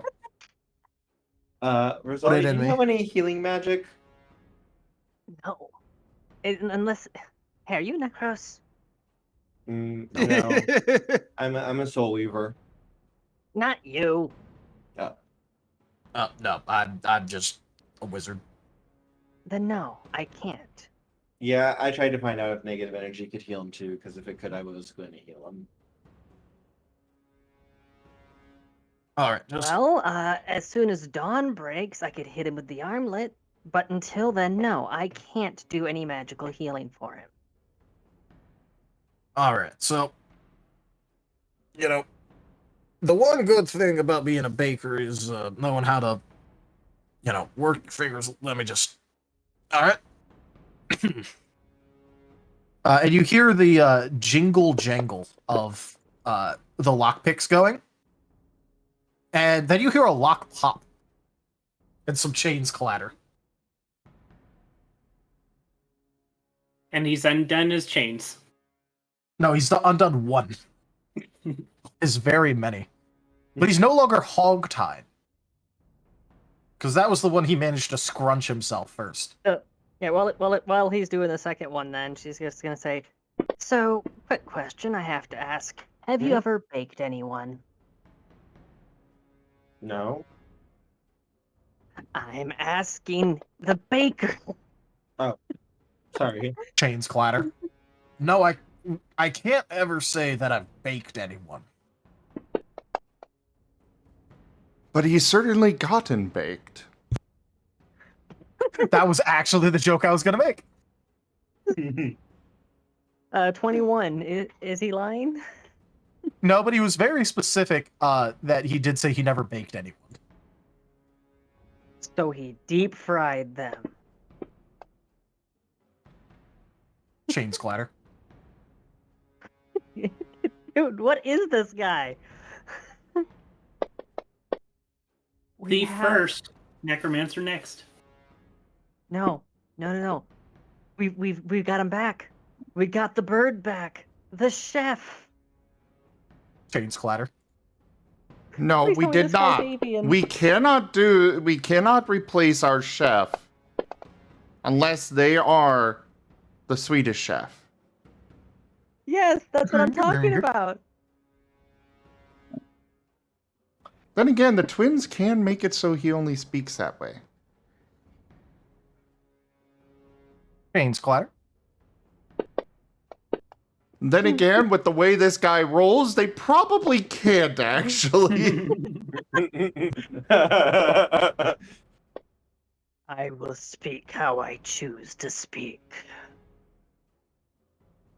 You hear him grunt a little bit as he like shifts, and then you hear him fiddling around for a bit, and then nothing happens. And then you hear him move a different direction, do another grunt, and then a click, and then you hear a bunch of chains clattering. They lock those together. You are alarmingly good at that. Let me guess. Don't he worry, got a you nat pick up 20. a thing or two when traveling. Oh, yeah, he did. Chains clatter. Alright, I got most of my arm ones now. Time to get the legs. You know, if you don't want someone to pick your locks, use different damn locks. Why'd they all use the same one?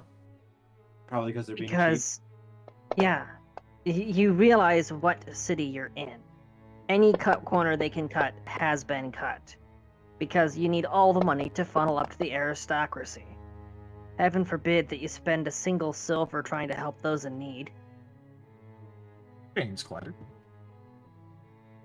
I mean, that's why I adopted all the kids. So I can at least get them out of here and take care of them. I just want to imagine right now that this is like a level 20 necromancer that we're accidentally setting free. Well, his name is Vesk, not Veska.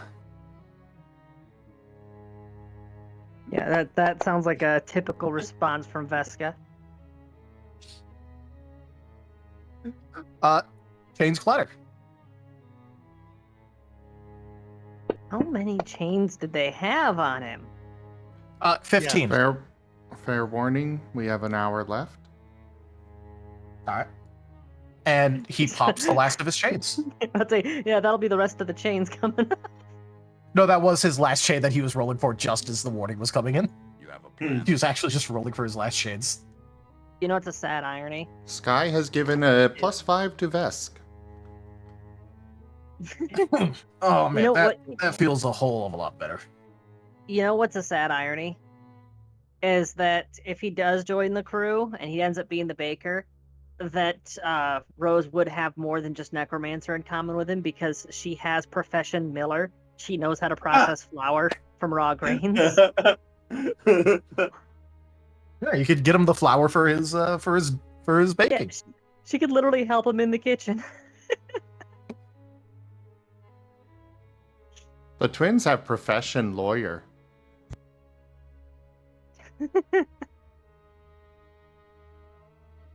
So He's they're gonna get lawfully- like a really good stretch, and then he's gonna like push out his back, and then like you hear that it like just straight up chain like accordion pops all the way. I know that feeling. Oof. Oh, I do that to Kerr every time he visits. Aw, that's adorable. Did he die from the sheer bliss of it? He died happy.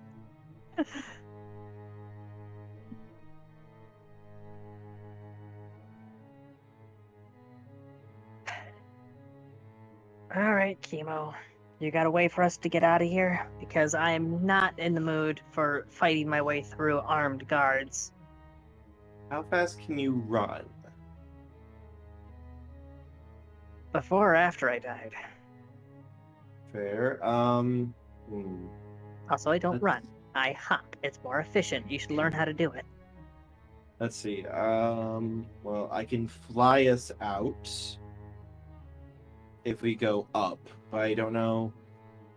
What would be the easiest way up? Going down, left, right, forward, back, up? So, I have a different important question for you right now. Is the magical darkness like currently filling the entire room? Yes. All right. In that case, I need you to make me a perception check. All that Rose hears is that it sounds like he just let that Vesk just kicked the chains.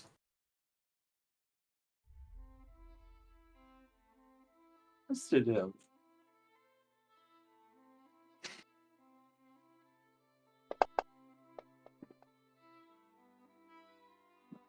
$29. You see that among the chains that he just kicked, like near the bottom, is some of the heaviest anti-magic cuffs that you can get. Oh.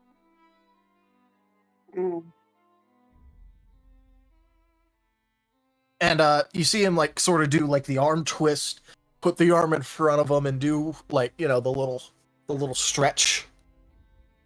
So. And yeah, that is a 24, but you still hit the DC for it. So you're not going to try to kill us now, are you? Since we're going to try to get you out of here. Try? No. Besides, where are you at anyways? Where are we going? That's kind of what I was figuring out. No, not how. Where? Where are we going? Oh, I figured we could take you to our ship. Oh, you're down at the docks then? Mm-hmm. Is he just going to cast Greater Teleport?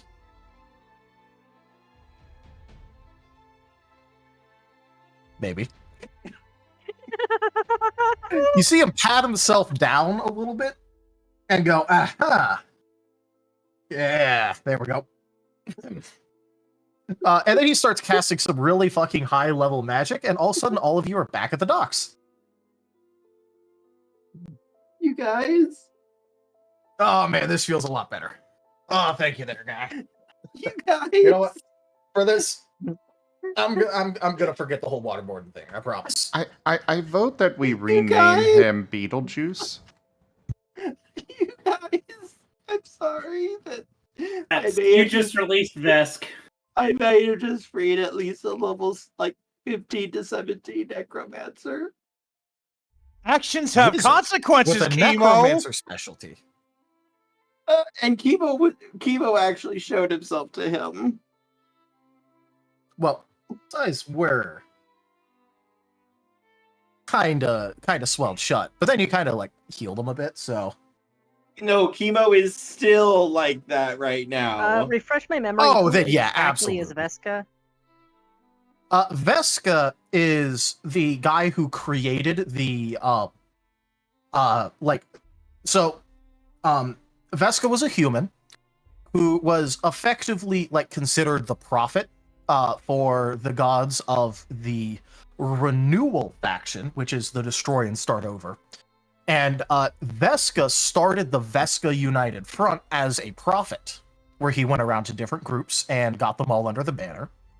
And so he was the founder and is considered the eternal leader of the Veska United Front, even though he is dead.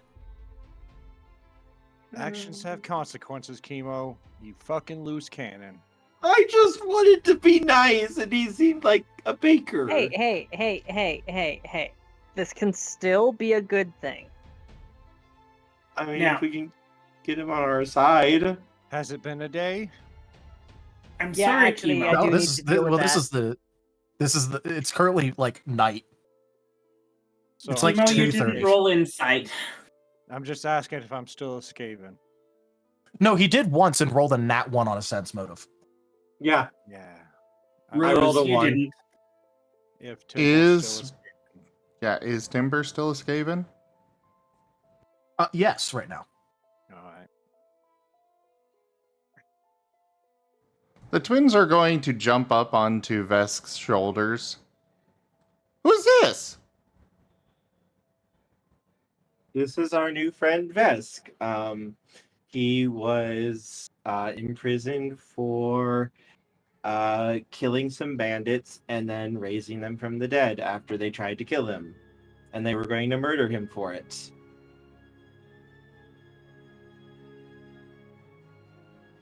You get follow their rules here. you get a mental sigh, and they're going to use cure on Vesk.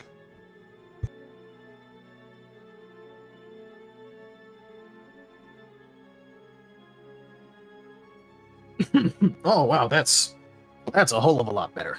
All right, Yeah. thank you, little miss. I promise, I'll let you in. Kemo is going to be going in his head. Oh fuck! Oh fuck! Oh fuck! Oh fuck! Oh fuck! Oh fuck! Oh fuck! Oh fuck! Oh fuck! Oh fuck! Have we established that it is actually Veska right now? Not just No. random it is- high-level necromancer? No, it is not Veska's Veska. dead. It's Vesk. It's Vesk. It's Vesk.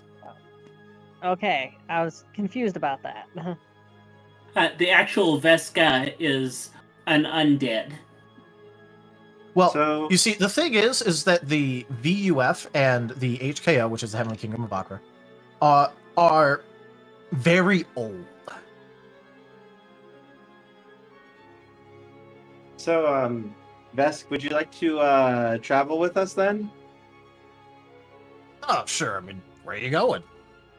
Like I said, anywhere but here, so long as you're not going here. We're going to be traveling to other towers. Oh, you're tower climbers. After my own heart. They've already gotten like a couple, I think. How many of you guys done Rosalia? 4, I think? Was it 4? And I've done one, but I was the one who killed that asshole Adric, was it again? Double checking. Yes. Adric. When he tried to lead that undead army here. Oh, well, that's quite the feat. I mean, that guy, no joke. Yeah, that's kind of why I look like this now. They, You see him like kind of like scratch. He's got like a very scraggly facial hair. Like it's not like a full thing, but it's like very scraggly. Oh, that the way you look makes a lot more sense now. Mm-hmm. I think I might have kind of eaten him when we both died together and then got brought back. Oh. It's complicated. No, don't they worry. stabbed each That's not other how at that the works same at all. time. It's not all that complicated. Yeah, that's not. You don't have to worry about that. Yeah, right now we're just working on getting a bigger ship real quick, and that's getting built. And then we're heading out immediately. I mean, all right. How long is that gonna take? Because I mean, I could lay low for a while, but I don't want. I've spent long enough cooped up. Like, let me tell you. Like 4 days, 5 days at most. Oh well, that ain't too bad. Actually, it's think, about a week to a week and a half. Still doable. So long as you stay you on gotta- the ship, you should be fine. Yeah. I could sleep just about anywhere at this point. How about I just sleep in the cargo hold or something? Oh, we have a chicken door. Why People cannot does stay in the everybody- chicken door. Why does everybody always shovel the chicken door? You can't go into the chicken door. You can only pull out chickens. Yeah, but we have a chicken door. You open the door, you can pull out chickens. Don't pull out Does it too just many per have to day. be or they get chickens? It's only ever chickens unless there's some way to change modes that we don't know about. We did get this. You ship get quite- a sense of very great displeasure from the twins at this suggestion. And a sense of you're walking on dangerous territory, suggesting it. So, I'll show you around real quick, and we can get you settled down. And, I think that should be good to go then. Kemo. By the way, have the twins tried mentally connecting to Vesk? Beyond telepathy, no. Okay. As Kemo is frantically sending to basically everyone, do not antagonize the extremely powerful necromancer. Seems like an ally to me. It's like, as Kemo says, this guy is at least Adric's power level or higher, probably. We do not want him to be upset with us. Right now, he can befriend. Kemo, do you have a minute? I have something I would like to discuss before dawn. Kemo will nod. Alright. First and foremost, she's going to pull out the phylactery and hand it to him. And what is this? That is my phylactery. If I die, that will temporarily hold on to my soul. I'm giving it to you to show you that I realize that I fucked up. I've been trying to find the right opportunity, and I wanted to actually tell you rather than just wait for it to wear off. Mm-hmm. At some point after you changed, I accidentally enthralled you. Accidentally. Yeah, you'll notice in a moment. And I'm going to dispel it. Dispelling command undead. Alright, the equivalent of friendship that has been cast on you suddenly drops.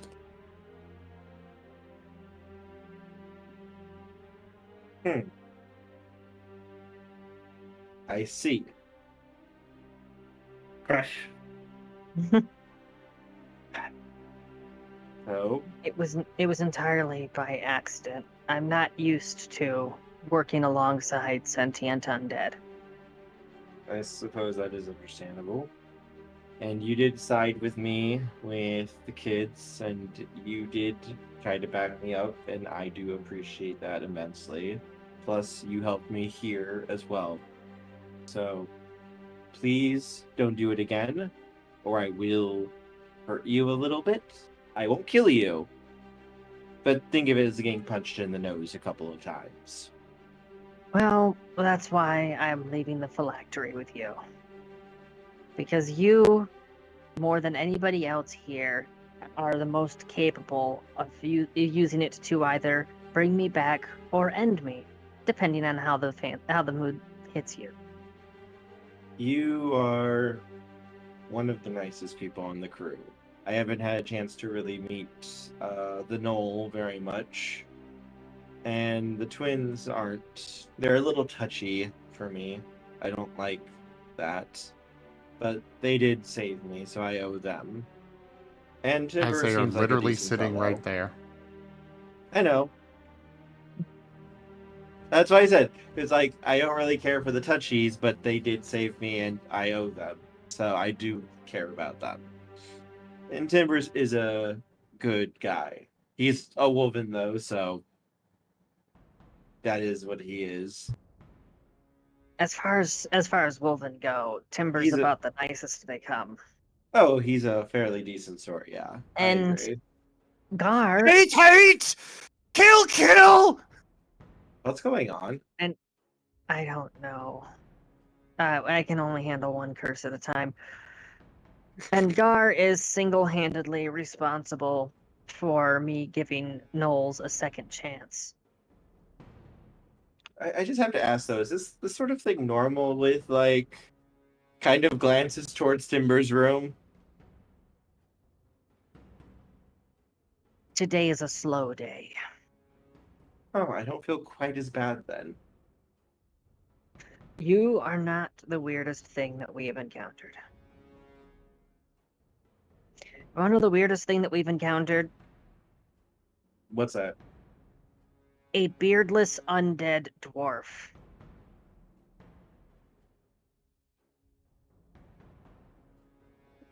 I'd actually say one of the weirdest things that we met was a Marten pirate.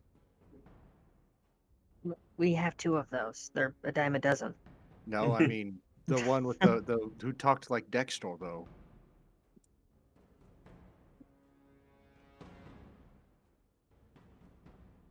Way back Back when. at the Pirate Cove, and we played the game of cheating. The dice Yep. game. So, shall we just call it good then for now? And I'll try not to do it again. So you're aware. Kindly would you? If I say that the other way around, that's what carries the power of control. So if you hear me Gotcha. say that, maybe stick your fingers in your ears and go la la la or something. Fair. Oh, by the way, Rosalia, would you like to kill the prince with me at the end of the week?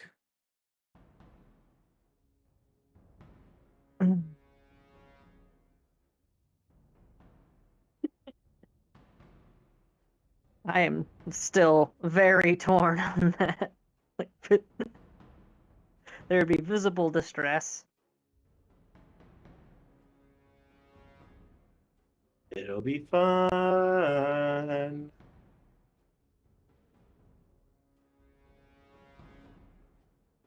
You know what? Hold on one second. Do.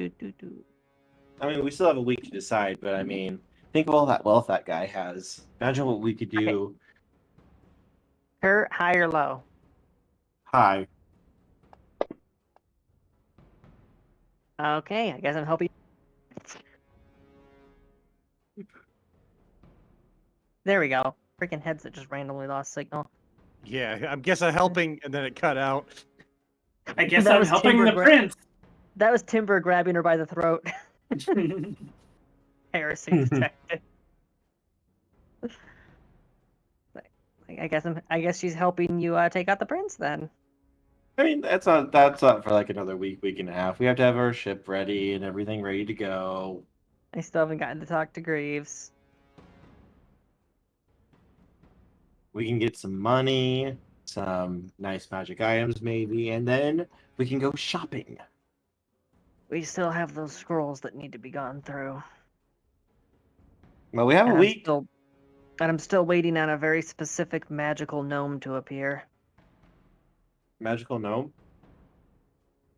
It's a magical merchant named Greaves. He insists that he's not magic, but the guy has a store that can appear in dimensional rifts, and he openly flaunts that he travels between realities. I mean, if that's not magical. Fair.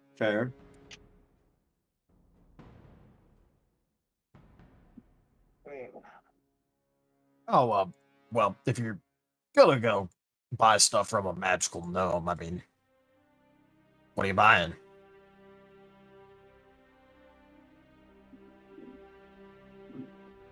Probably, I think, magical gear for everybody. I have one very specific high dollar item and a couple mundane items I'm wanting to get. Oh, well, what do you want? Oh God.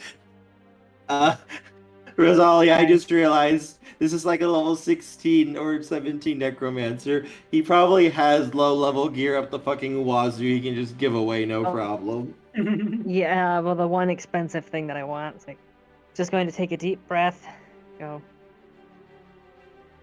I can't trust somebody whose life we just saved. Who can I trust? I need something that can perform a 9th level healing spell. It only needs to be able to do it once. Oh. Well, I don't know if they'll still be around, but I got some associates that may be able to help you with that.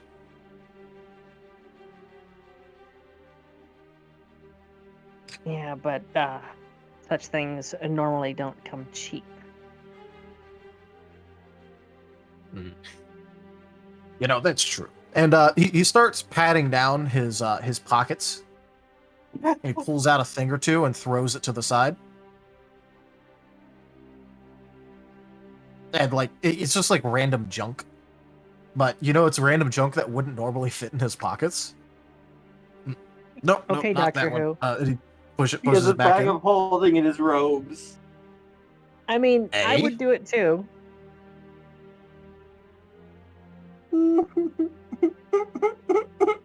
What did I do? And then goes, aha! And pulls out an absolutely brilliant emerald and puts it in your hands and goes, buy yourself something nice.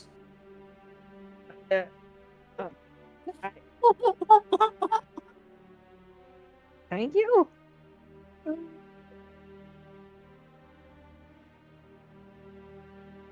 Don't mention it. Just don't ask for another.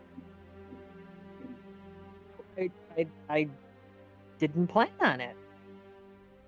Well, good. Won't be a problem then. Also, sorry, I only had the one. I hope you didn't also want one over there. Nope. I'm good. I mean, good. you not killing me or enslaving me is basically all I need and want right now. Well, that won't be a problem.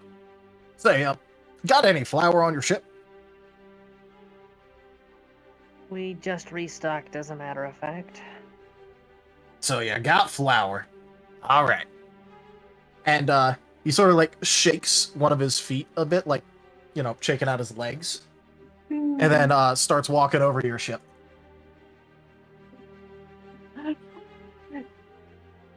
Kemo? Yes. Let this be an object lesson, not to interfere with the justice system. I don't know if this is really, really good for us or really, really bad for us. Correct. The best kind of correct. What were the odds of two super powered people being in the same area at basically the same time? Well, if one was keeping tabs on the other, or planned to engage the other, or was helping the other. Storyteller? Yep.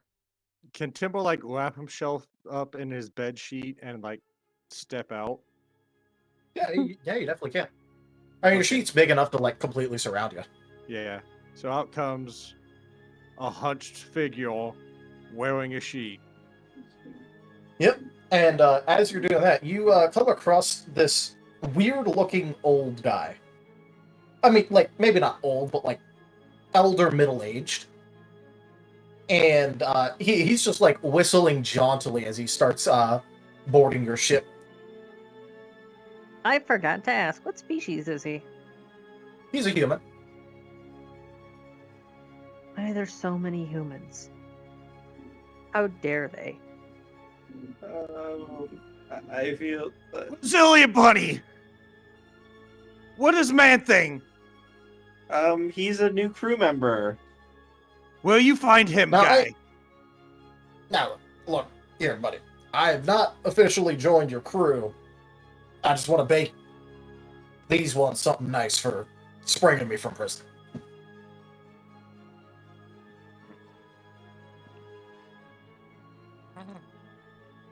Timber's gonna What, you want one? score you I can over get you to one. Tip is gonna scurry over to the food table and like stuff it, and just like hiss, and like take it to his men. Amber, what the hell happened? Usually he's. So a is that wolverine. I'm not too familiar with. Is that a yes or? I think so. That is a. I'm getting sick and tired of our crew getting cursed every 5 minutes. Curses schmerses. You kind of get used to that. This is bad thing. I'm still getting used to the collar, thank you very much. What is it, cursed? Incredibly. Have you tried making it not cursed? Because that's generally the first step when you got a cursed artifact around your neck. Anytime that I try to tamper with it, it suffocates me. Have you tried doing it really fast then? It takes a while to suffocate, trust me, I know. When my trachea started to crack, I decided to not. When my trachea started to crack, I decided maybe that was too much pressure. You may notice that I talk perpetually like I have I can't remember the name of the disease now. Laryngitis.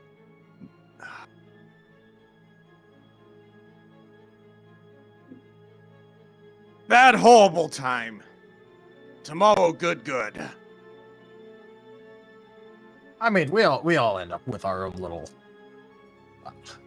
physical blemishes. I mean, he kind of like pulls down his robe like very slightly and reveals like a very jagged scar line across his throat, and then pulls it back up. Don't worry, I got better though. You know, just to hear Temple like snarling and growling, like he's having a hard time breathing. Yeah, Timber, chew first. First guy, do you want one of my breads? Because I can make you a bread. Sure. No. That one, the snarling one. We're all cursed down here. I'm not me guy. Well, I don't know your name. Cost. Well, yeah, but you're cursed, but do you want some bread? Because look, I got a couple of Martens over there. Been a while since I visited your island. How's it doing? I trust nobody now. Last time I trust, I told what?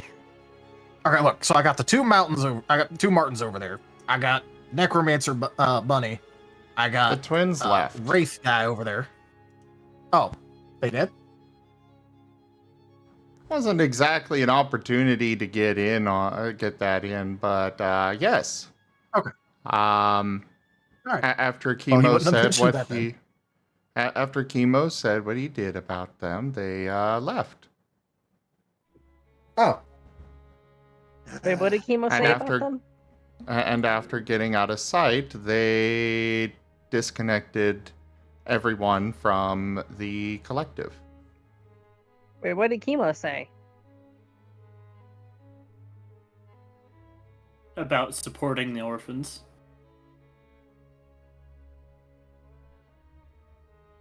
Last thing There I was need right quite now. a bit he said about them, but they weren't happy about it. Yeah, he said they were a little bit too touchy for him because the touch bothers him, but he was thankful for them for saving his life.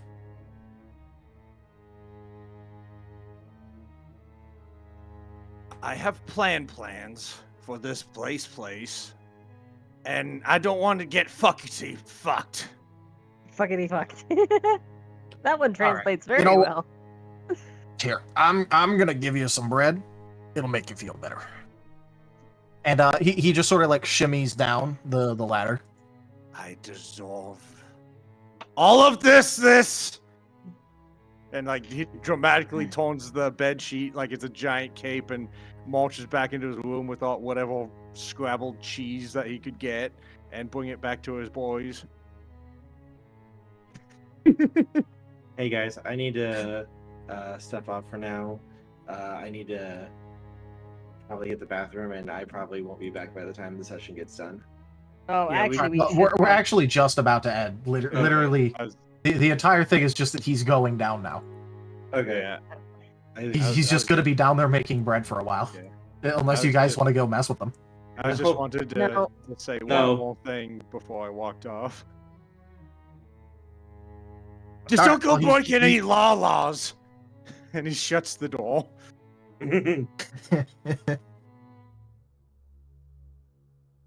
I can at least trust you.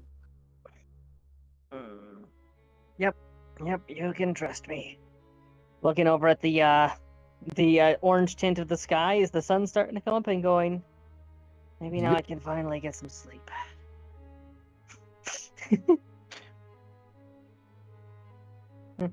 I'm just imagining Moriarty's response when he comes back and finds out a superpowered necromancer is taking residence on the ship. Oh, just wait. He's not taking residence. He's just making you all some food. Yeah, just wait till Temple realizes, I don't know, broke a law, freed a prisoner to the place that he's trying to negotiate with. Hey, don't worry. Everything will be fine in a week and a half. Yeah, hey, if you remember, Rose just told them, we're just going to make sure to get rid of the body. You're just gonna... Yeah, I guess. There's that. And hey, look, Kemo brought me a little snack. The skull bite. Hold on, let me check something. Or is it Wandering Spirit? There it is. I hope you realize Temple's lawful, neutral. He follows laws. Okay, so it has a break DC equal to 5 times the number of necrosis feats you possess. So it's a break DC of 25. So it has 25 hit points and 25 break DC. So it's a chew toy.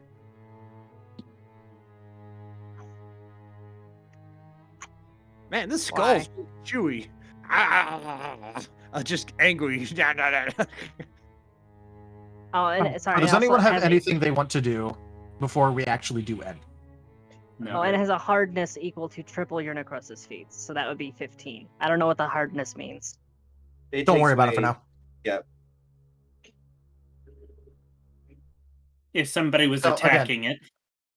Yeah. Does anyone have anything that they want to do before we end session? I had a lot I wanted to do, but never got the chance to do it. And gonna take longer than we've got. Oh, okay. Well, we'll start with you next session then.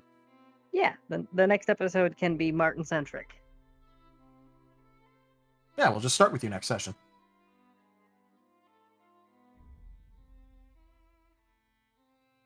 I'm just gonna order my boys to gorge themselves on cheese and sleep it off. All right. And when you wake up in the morning, you'll be a beautiful woven. A big old tail.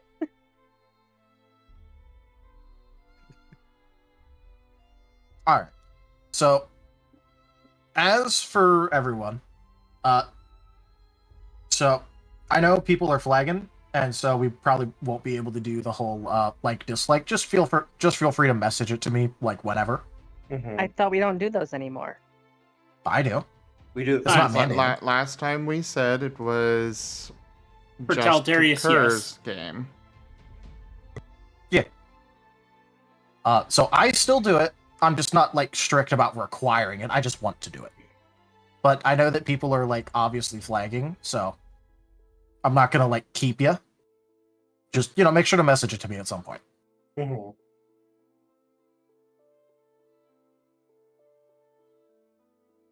So I hope you all had a fun time though. Yes. It was a little bit more off the rails than I was expecting, but I also didn't want to try and railroad player discussion.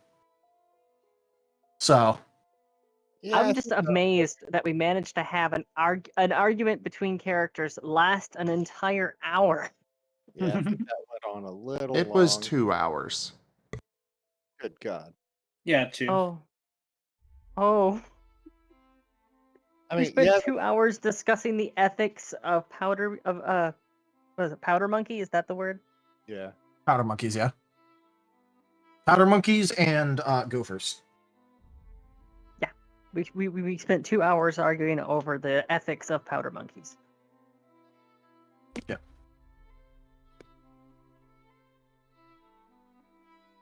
But hey, that got mostly decided. Yeah. So, you know.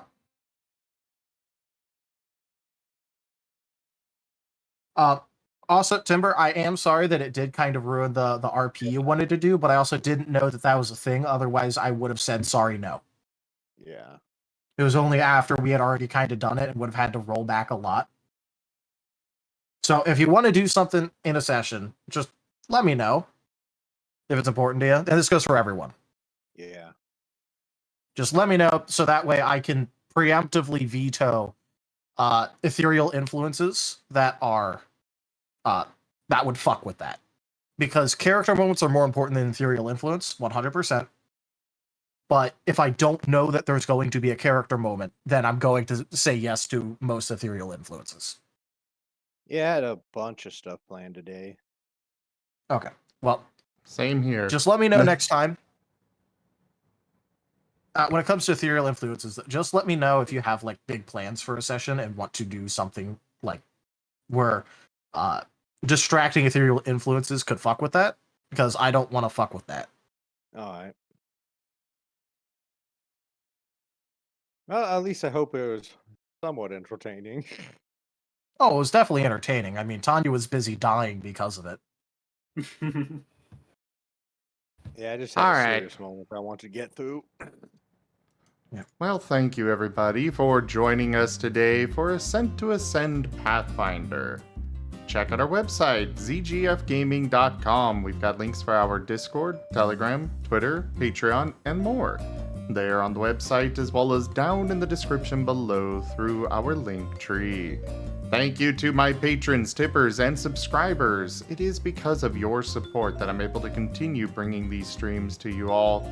I really cannot do this without your guys' help and support, whether it is financially or just with your time. Consider becoming a patron over at patreon.com/zgfgaming. It is one of the best ways to support the channel, though you can also do so by simply sharing the stream around, as well as grabbing some packs of cards through stream loots, or by coming by and hanging out. But for now, thank you all so much for joining, and I bid you the most fondest adieu. Bye. See ya. Game over.